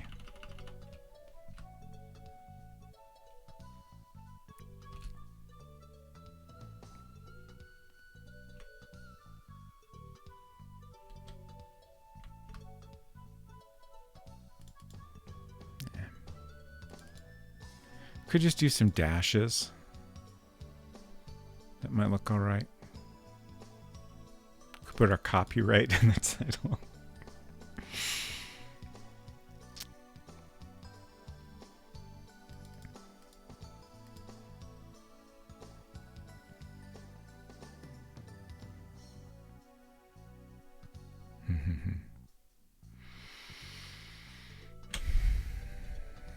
What was it? Option Shift V?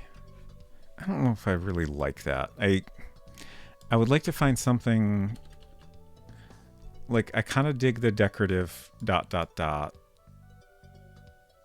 it's a little too bold. Like we could use this, but it's not vertically centered, so I don't like that. And then I don't know that I quite like the diamond. Maybe just dashes. We'll try dashes. Copyright Mike's Games. Yep. Do not steal.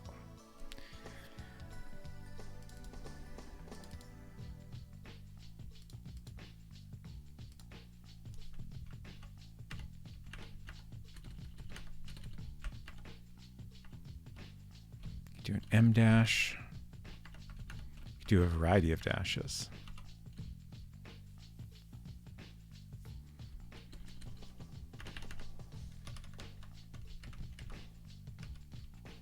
Yeah, I'm kind of curious what that looks like.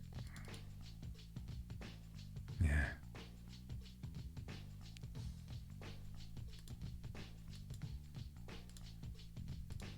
What if it just says welcome?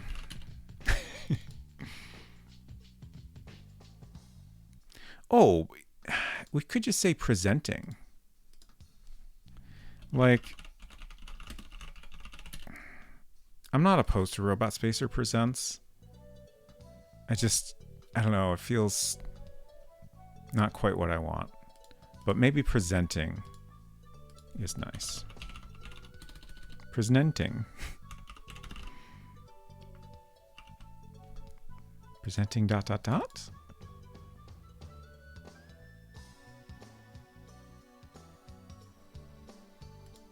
decide if I prefer the ... or no ...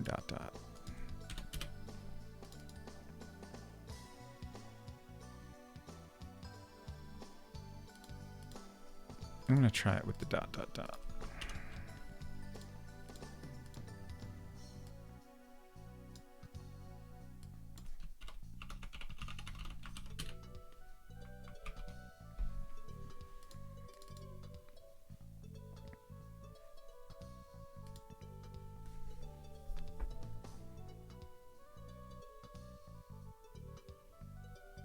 I think that's pretty good.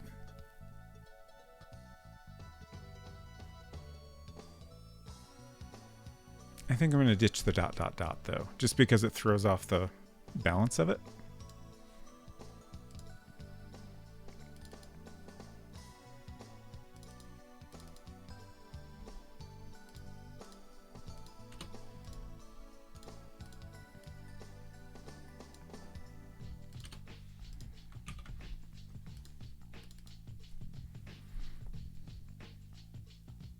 Yeah.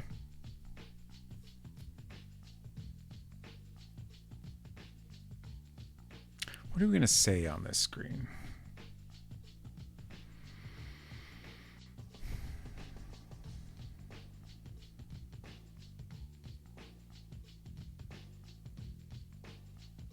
Thank you, thank you. Like, oh, I'm going to take a quick break and then I'll come back and ramble about this back in a couple minutes.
Okay. Lily said, I wonder if you can somehow get World Builder to use the standard WDEF, and you could just use about 100 spaces as the title. You'd have a standard window without the pinstripes. Interesting idea. I think Even if that were possible, I think I would rather have the standard world builder style just to fit with, like, I want to have as smooth a transition as possible into our next screen.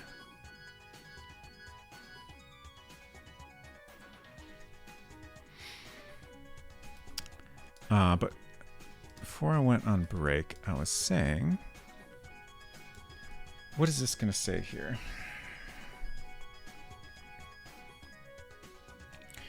We want to explain a little bit about the game. For example, we want to point out everything in the commands menu.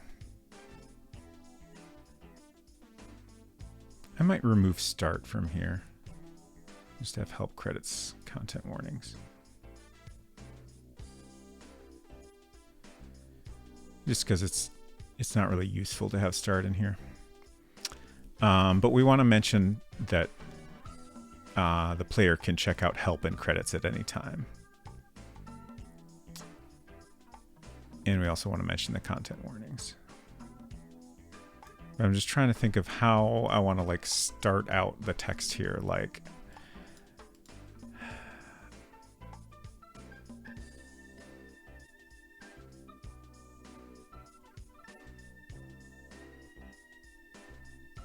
this already says presenting transfer point. So I don't want to say something like welcome to transfer point in the text area. I don't know how to start it without saying something like that. Let's take a quick look at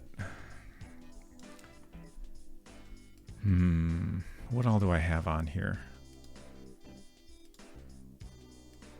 I just want to see how other world builder games start out. So we have this Ray Dunnican demo, which starts out with a bunch of text here. Like, I was kind of considering doing something like this, like just name, maybe I don't know that a version number is really necessary. I guess I don't really want to put copyright info on this screen. Like, I don't know that I really want to put a copyright notice at all necessarily. I don't know. And then this is just a bunch of text explaining world builder. So that's not super helpful. Let's watch this little transition though. Okay, so he does a pretty elaborate animation here.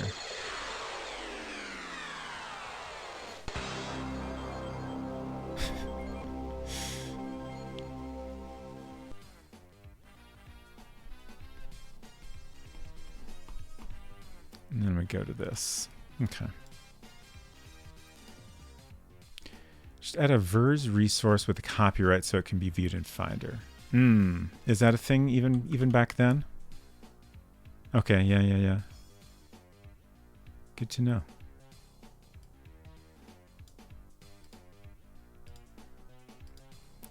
What else do we have that we can check out? That's our game. I genuinely briefly thought, what's Untitled Game? Let's check out Swamp Witch.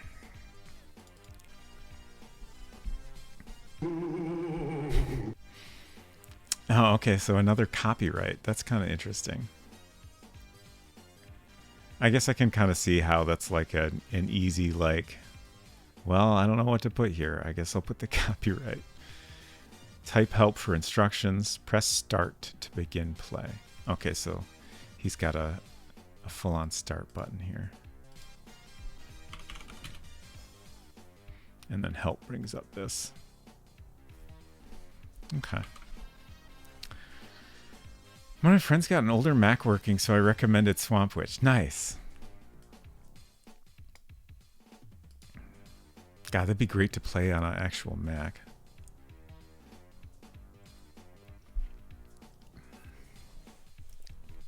Just really add nicely to the vibe. I think that's... Oh, wait, no. Let's check out some of these Louise Hope games. These are probably going to start out kind of similar, but... Louise Hope is another developer that made some well-known world builder games. So this starts out with kind of a backstory. Your friend Jake asks you to join him in exploring a ruined castle a few days' journey to the north.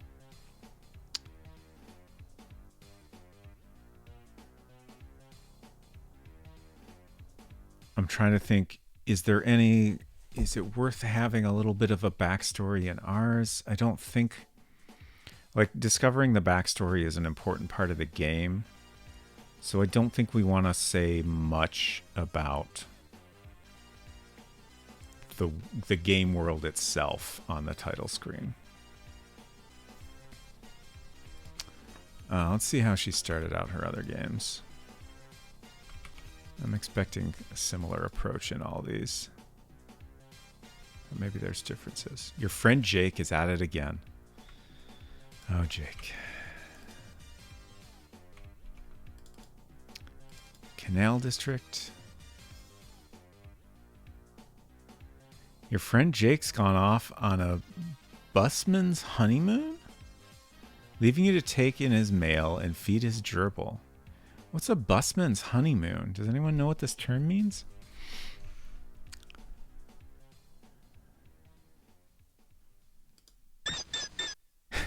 Don't be too rough with the gerbil. After all, it doesn't know you too well. I suppose that's fair.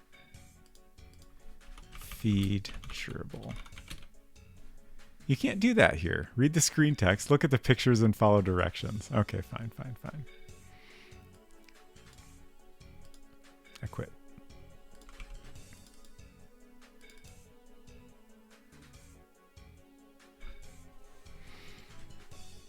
I like how this poster has appeared again.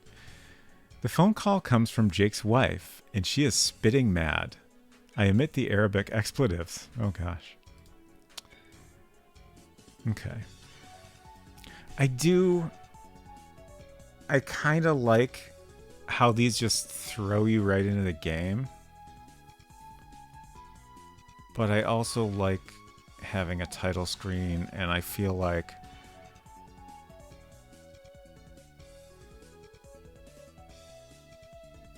I guess we could potentially explain the help and credit stuff in a README file or something. But I feel like a lot of people are going to miss that if we don't mention it up front. Busman comes from the long line of bustlemen named from their hustle and bustle. Okay, I'll Google it. Busman's holiday. Busman's honeymoon. It's apparently a 1937 novel by Dorothy L. Sayers. What's the term mean?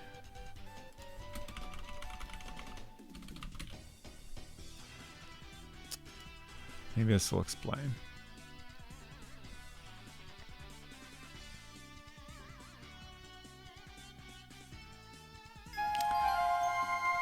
Thank you for the follow. Welcome. Lord Peter Wimsey and Harriet Vane marry and go to spend their honeymoon at Talboys, an old farmhouse in Hertfordshire, which he has bought her as a present. The honeymoon is intended as a break from his usual routine of solving crimes and hers of writing about them, but it turns into a murder investigation when the seller of the house is found dead at the bottom of the cellar steps with severe head injuries. Okay. That's the summary of Busman's honeymoon. Hertfordshire? Okay.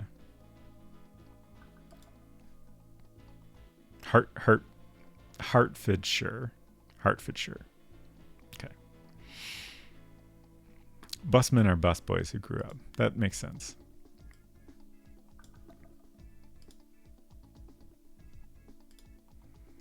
All right. Next, we'll check out Ray Dunnican's games for start screen inspiration. Okay. So also getting right into it.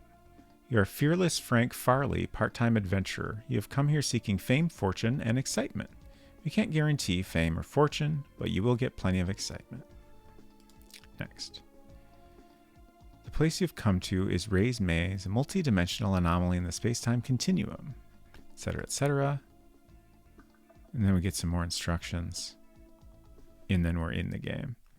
It's kind of fun that you start out with a view of the character you're playing. It's a neat approach. I'm not a boy anymore, bus mother. Another fine mess. I attended a conference at the University of Hertfordshire campus once.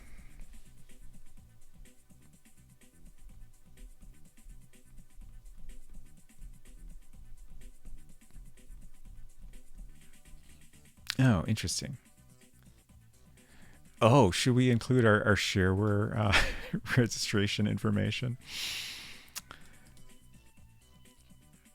So we have title, but he's chosen to use this for the character portrait, so it makes sense to have the title here. Copyright, shareware info, and then just kind of a description of the game. And then we get so much more text. Oh my gosh, it just keeps going. Wow. Ah, you've heard of A Mess of Trouble. Yeah, it's definitely one of the best known world builder games, I think. What did I do? No. So we have A Mess of Trouble, Another Fine Mess, Twisted, and Ray's Maze. And I think these are all kind of connected. At least these two are.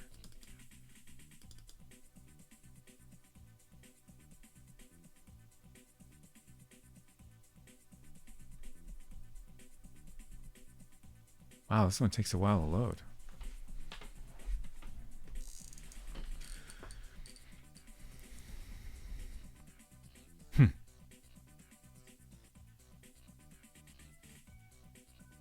Wow. This must be a big game. Welcome to A Mess of Trouble. So this is pretty similar to the last one.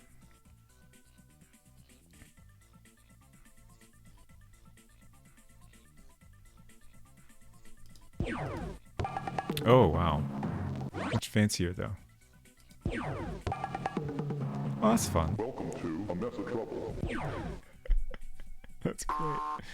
That's a nice little title treatment there. Very well done.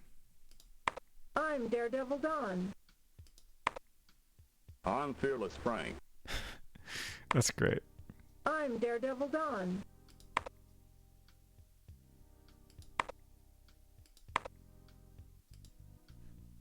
Okay. And then we're in the game.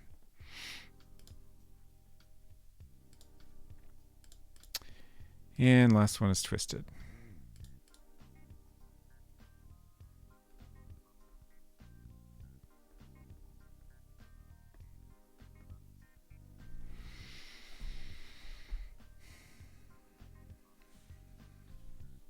Oh, that's a neat little scene. Scary clouds.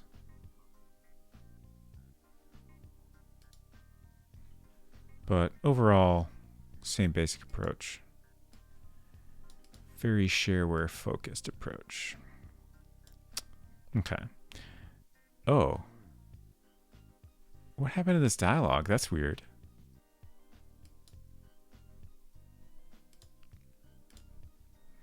Okay, so that didn't it didn't quite help me figure this out.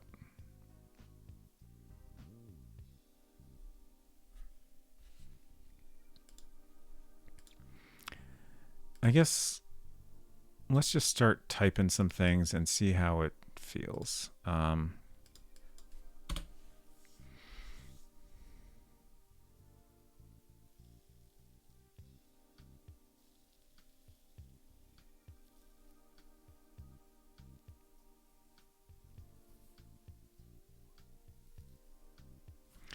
It's so hard to not want to start this with something like "Welcome to Transfer Point," but I don't think I really want to say that. I'll put it in for now.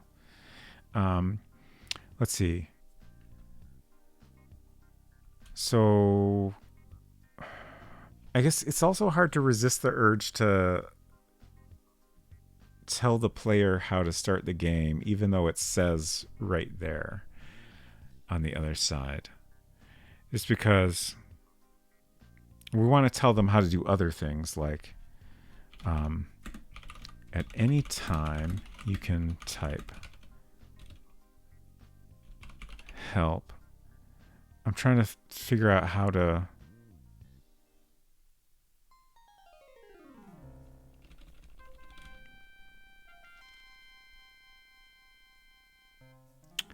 how to indicate a command they can type. Like if I put it in quotes, I don't want to have to say don't include the quotes. But also, like, if I type it all in caps to differentiate it, then maybe they'll think they have to type it all in caps for it to work.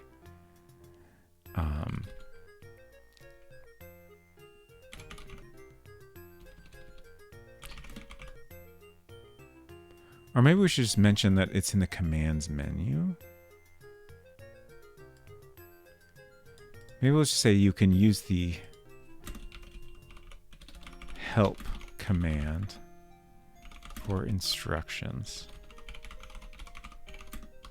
or credits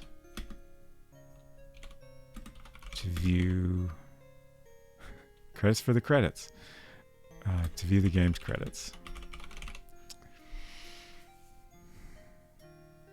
I don't suppose you have textiles.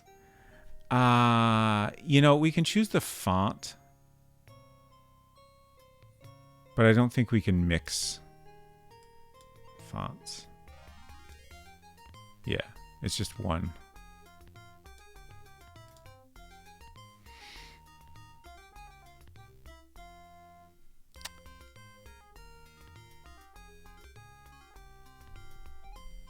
Underlines. Yeah. I think this is fine, just putting it in quotes. Like, I feel like if people can't figure that out, they're probably going to struggle with the game, to be honest. So I'm not too worried about it.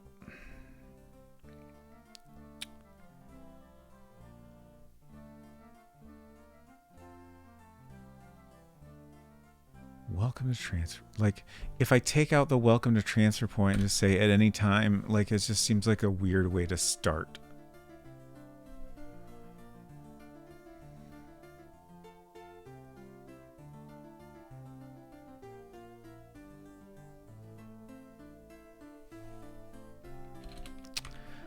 Let's say something like, if you've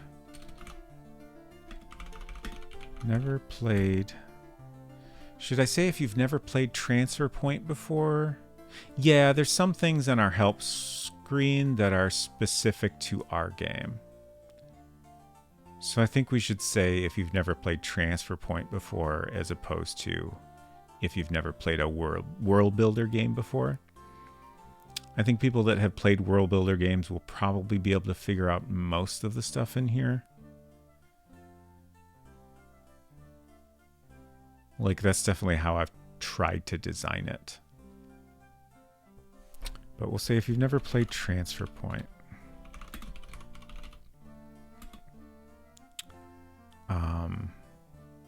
Now I'm thinking, overthinking things even more. If you've never played Transfer Point, how do I word this? I recommend you use the help command to learn how to play the game. We recommend it. You may wish to use the help command. So many choices. Probably not that important what I go with.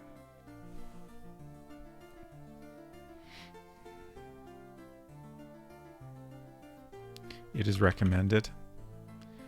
I'm going to say you may want to use the help command for some basic instructions, for some tips on how to play the game. That's kind of right. you can use the credits command.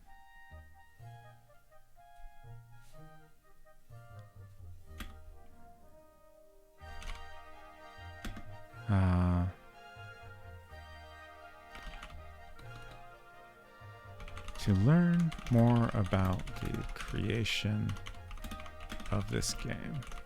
Something like that.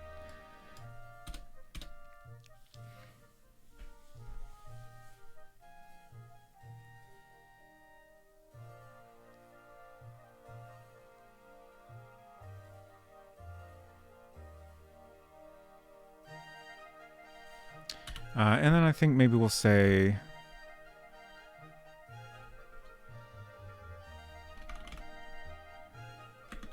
type start or of, or click anywhere on the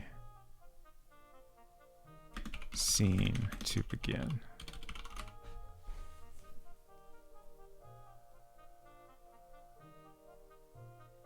That's not bad.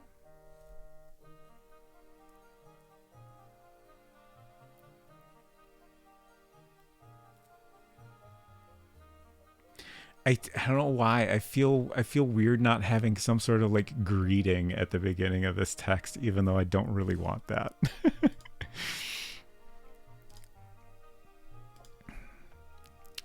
Okay, let's modify the code a bit. So we're going to remove start from here. Just don't feel that it's necessary. Okay, so we do support typing start to begin.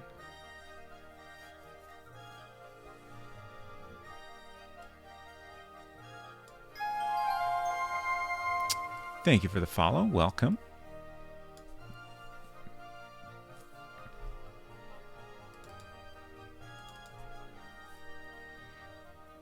Okay.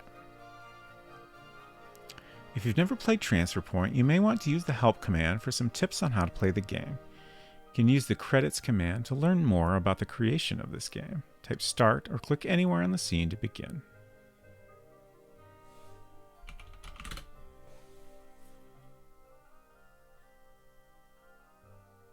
Yeah. It's not bad.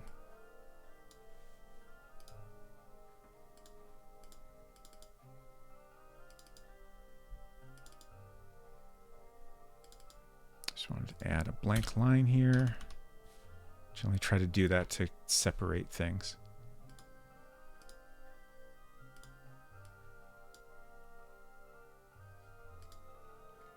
So I think I talked about this before, but now I'm thinking about it again.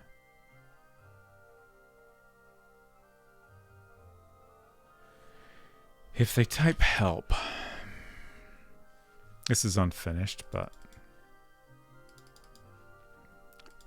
we basically take them to a separate scene because that's kind of the only way to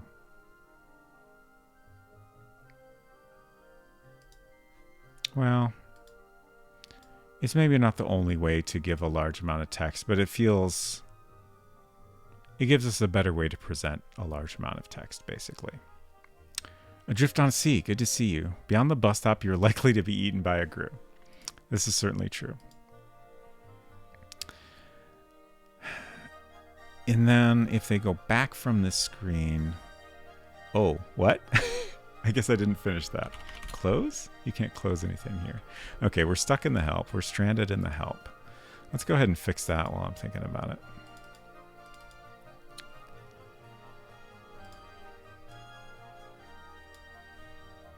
I kind of think I ran into that before, but then never got around to fixing it. Okay, so here we have this big block of code that takes the player back to where they were. Oh, we do have going back to the start screen. Okay. Okay. So this actually needs to be updated everywhere to say presenting, which is annoying, but it's okay.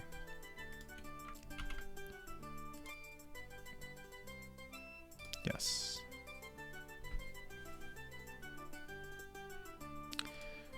So...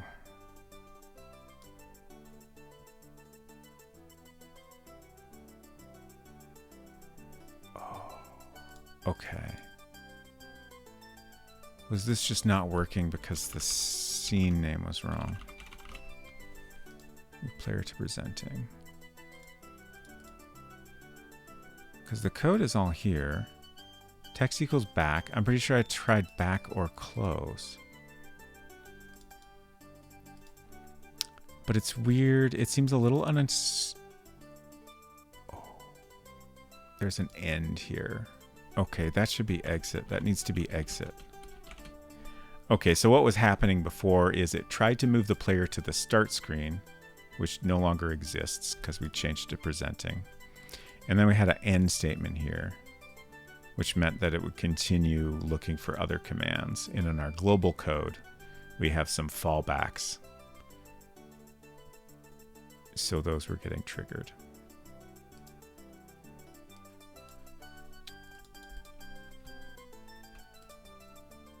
Okay.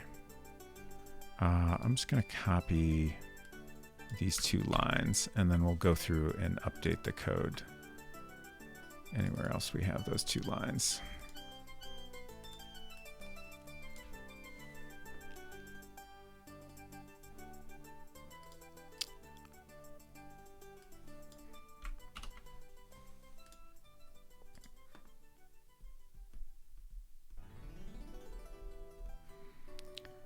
So presenting help, I think all of our screens where we need to go back are up in the top of our map here. Help, streaming room, I don't think. We always go back to the bus stop from the streaming room, so that's a little different. And then little sweetie, we definitely need to update all those.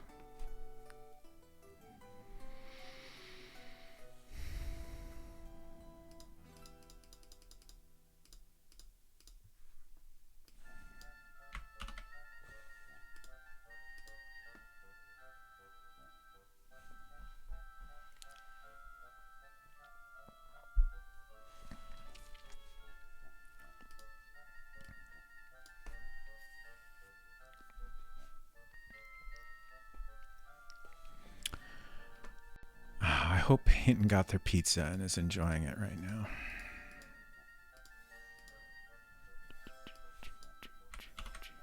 I hope everyone's enjoying a pizza right now.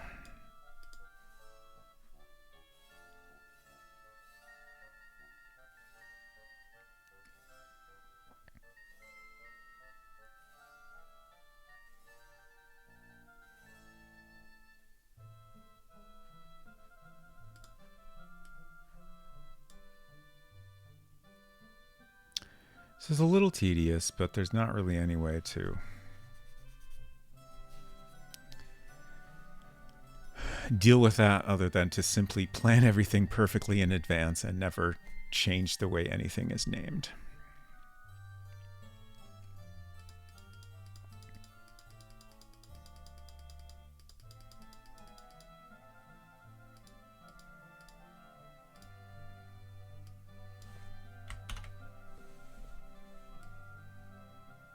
I was just thinking, God, that would suck if I had a typo, like if I mistyped presenting or something.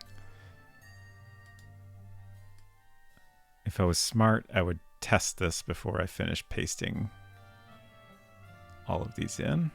But I'm confident enough that I'm just going to keep going. And we'll see if I regret that at some point.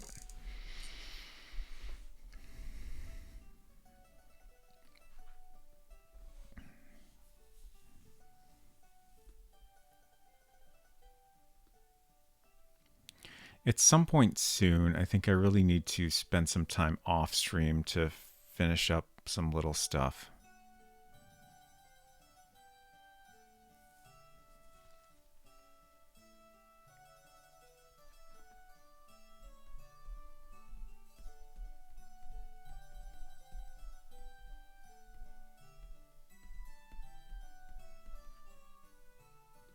We're so close to having a fully playable game.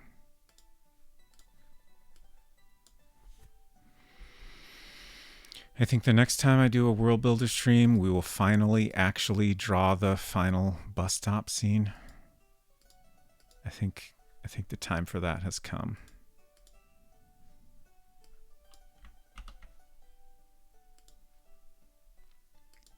It is very exciting news. I'm glad you agree.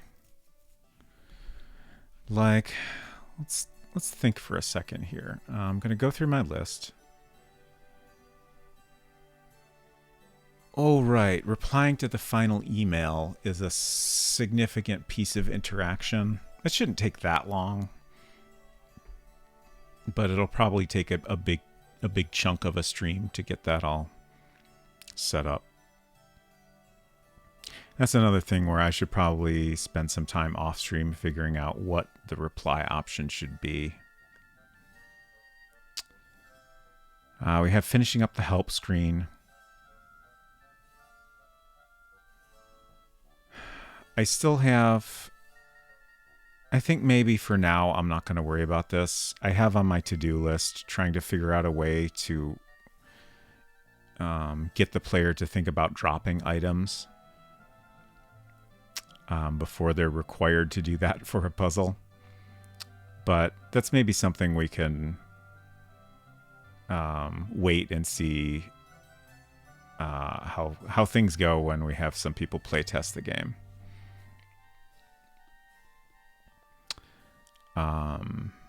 What else?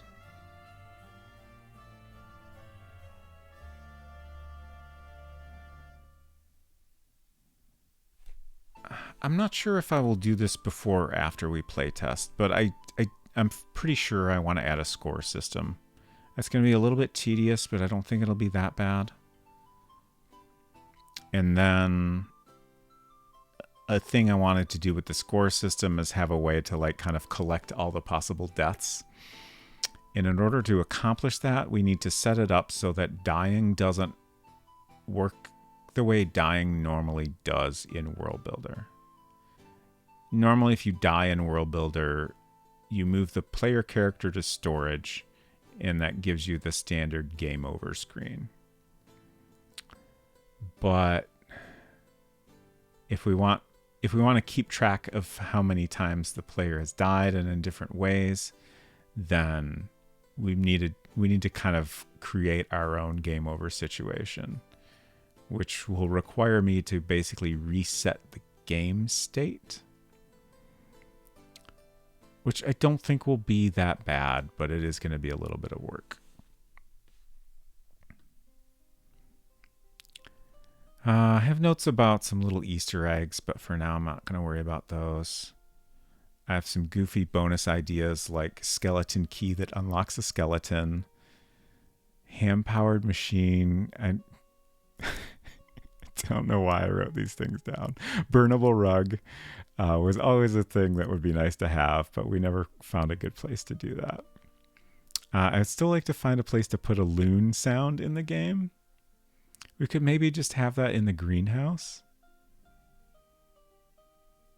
I feel like hearing a loon when you're in the greenhouse wouldn't be that weird. Where do loons, I mean, they're water birds, so where do loons normally hang out? Small bird we can throw at a dragon. Yeah. I'm Googling loon.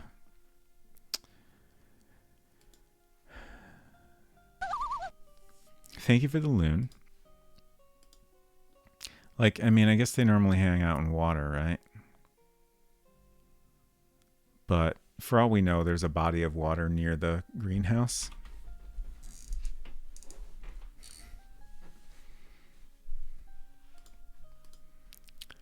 What else do we have? We have to finish the brisket conversation, which is very close to being done. I just need to kind of figure some things out there and finish programming it. And then the final bus stop scene, which I guess the current plan for that is at the very end, the bus will be there, but you can't get on without a token, a bus token. So for now, we'll just hide it in the bushes or something like that.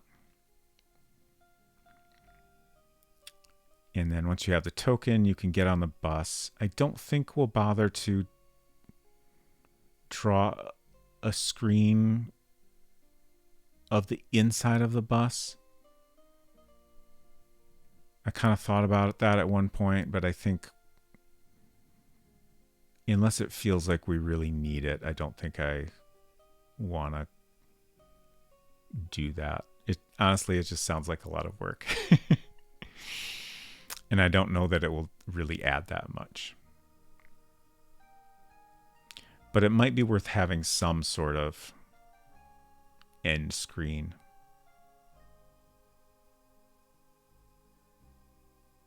It's tricky though. Like, I don't know what we would put on it necessarily. I suppose it could just be black with some text.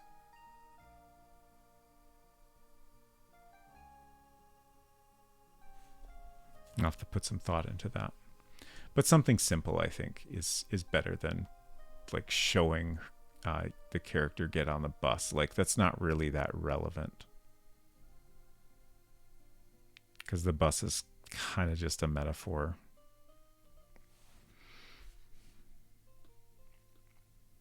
But yeah, that's pretty much it. There's other things I would maybe like to do. I would kind of like to have a shot of the house that's like further back so you can see more of the house. And then like, you know, you get to our current screen by going up to the door. I just feel like that would feel a little more natural and also a nice opportunity to see more of the house, which I think would just kind of add to the atmosphere. Trying to remember. I guess there's some screens where I would like to maybe improve the art a little bit. But anyway, not that much left to do. Back to updating tedious code. I can't remember if I did this one already or not.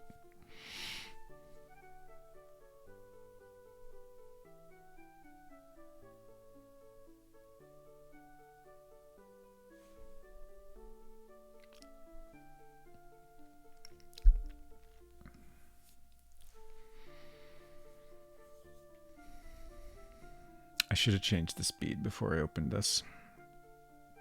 This one has a lot of code. No, that wasn't too bad.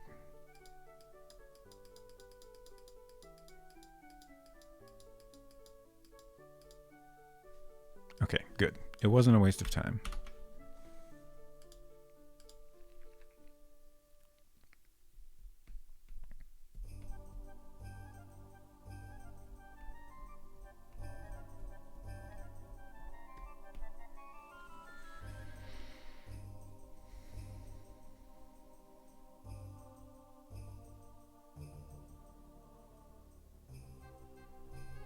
I can't wait to play more Murder Club. It's a good game.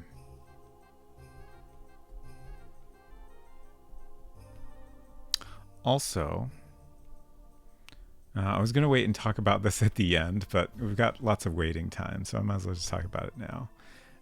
Next week, I am going to start Trev to the Rescue on Fridays. So we'll have a little bit of a break from World Builder. I have no idea how long that game is. It's a game that's very hard to find information about. Like, it doesn't even have a Moby Games page, no Wikipedia page. I actually created a page for it, Trev to the Rescue, on IGDB. I think that's correct. Internet. It's the site that Twitch pulls all their data from. I created a page for it there, and on Moby Games. The Moby Games one is still waiting for approval. They apparently have a very long queue for approval on Moby Games. But I actually bought a copy of the game, and that should be here on Wednesday. It's interestingly, it was sold. I gotta look this up. I can't remember the title.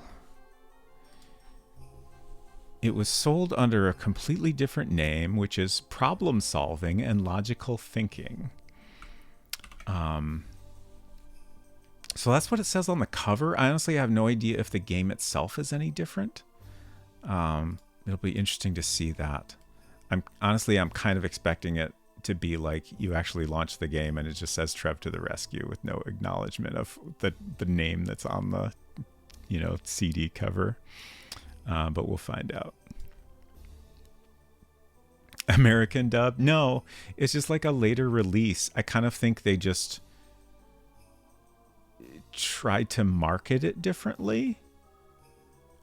Is my best guess. Again, there's so little information about it. I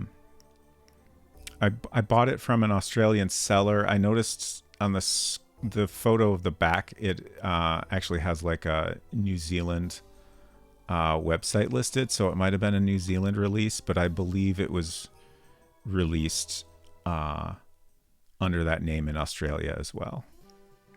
Yeah, it is an FMV game. Shrek to the rescue.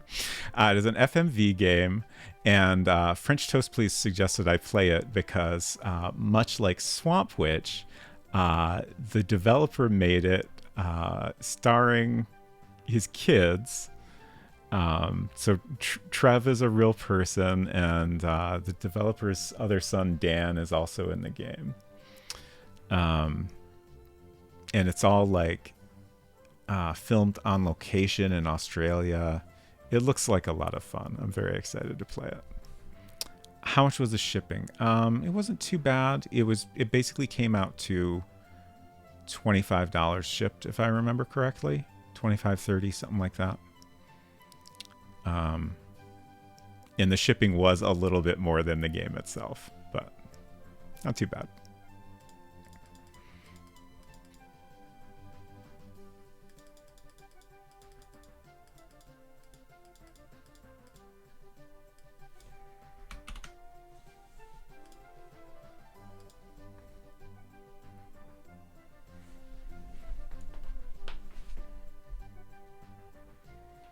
Oh, it got real late, huh?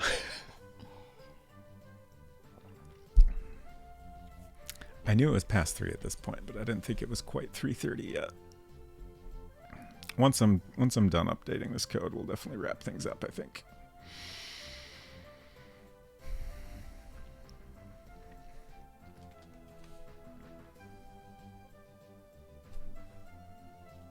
So yeah, my thought is, now that we're getting towards the end of this lengthy game project, I'll try to break things up a little bit more. Like a lot of the stuff I have to do at this point, I think is better just done off stream. And I'll probably continue to have occasional bonus streams. Did I update? Was I just on Wi-Fi? I'll do the fast speed and double check. I keep losing track of where I am. But yeah, so we'll play Trev to the Rescue, and then we'll come back and do a little more World Builder, and then, I'll probably just go back and forth between a game and World Builder until we have finished our World Builder game. Got like 30 minutes of not quite sleep before waking up again. Is melatonin a scam? Maybe it is. I've tried melatonin before. I feel like it was helpful, but not like magical.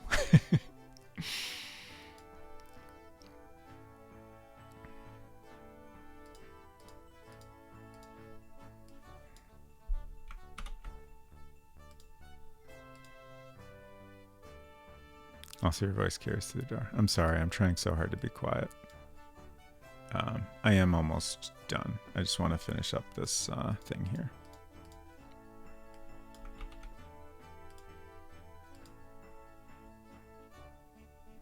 Eftan said, that shit puts me out.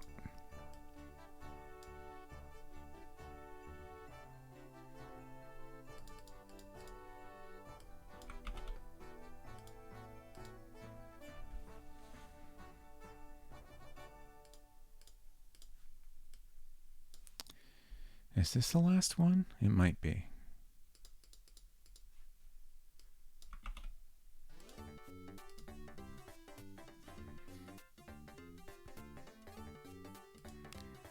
Trying to get audio to work on the new ScumVM iOS test flight release. I think I'll give up and go to bed. Ah, interesting. I signed up for that beta, but I haven't had a chance to try it out yet. I wouldn't be surprised if there's just some kind of bug on their end.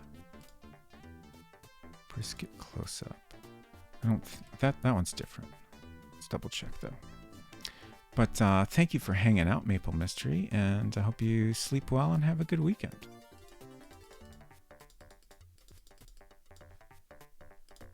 Okay. I think that's it.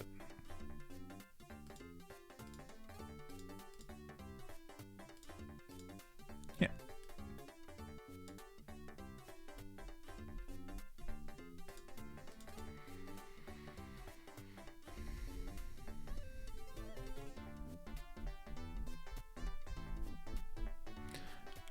I like this text, but also like I know it could be so much better and more interesting.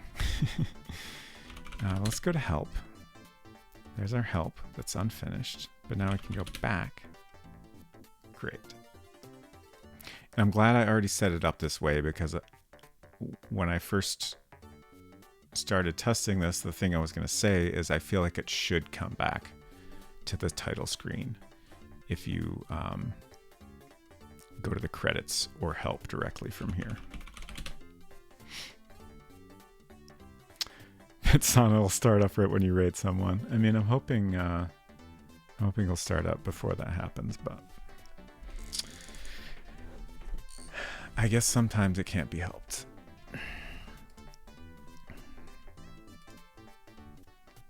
Might want to tweak this a little at some point, but I don't know. I'm just wondering if maybe a black background with white text might look a little nicer here. Oh, Maple Mystery says, I feel like it's my problem. I know I need to select a sound font in the MIDI tab, but it's not letting me pick the sound font folder. It wants a specific file, and I don't know what to pick. Also, the ones I downloaded are for Windows and the other for Android. Interesting.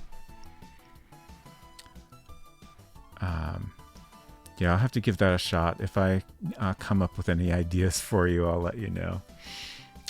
You're welcome. Have a good night.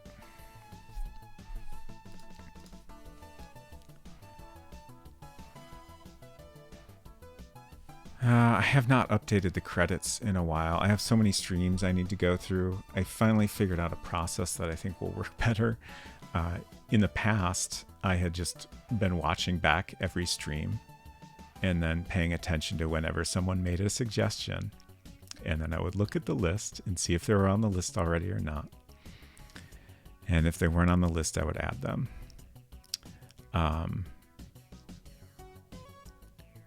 The longer I did this, the more difficult it got because most people that have continued to make suggestions were already on the credits list. So I spent a lot of time just checking for the same people over and over. Just to make sure I didn't miss anyone.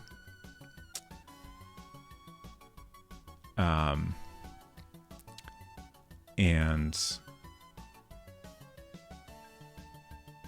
sorry, got distracted by a notification. At least Son of Eld is live now. I think I figured out a way to download the chat from the streams. Well, I know I figured out how to do that. So I think from there I can figure out a way to kind of automate it and extract chat messages from people who aren't already in the credits to make sure we get everyone added. In retrospect, I probably should have figured out a different way to handle this all. Again, I thought this was just going to be like 4 or 5 weeks. Oh well. Let's look at our title screen again. Let's get that up while we wrap up here. Great.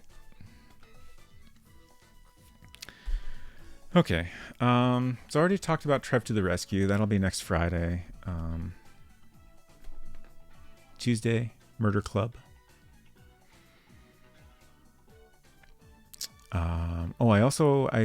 I made a couple updates to robotspacer.tv. I'm just kind of gradually poking away at that over time. So that's a little bit better presented now. Honestly, probably the simplest way to check my schedule if you want to at any time. And eventually I'll have archives up there as well. Thank you, and you're welcome. Is that everything? I think that's everything.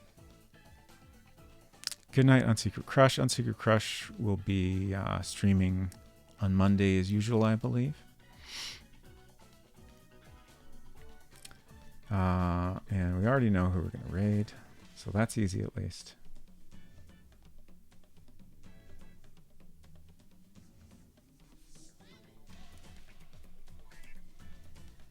I usually try to wait until Sonovel has started because I'm going to feel bad. I'm going to raid. He's going to want to start early because he got a raid. Hopefully he won't. Maybe we'll get lucky this time. Silver, I'm honestly surprised you're still here. You usually don't stay up this late, do you?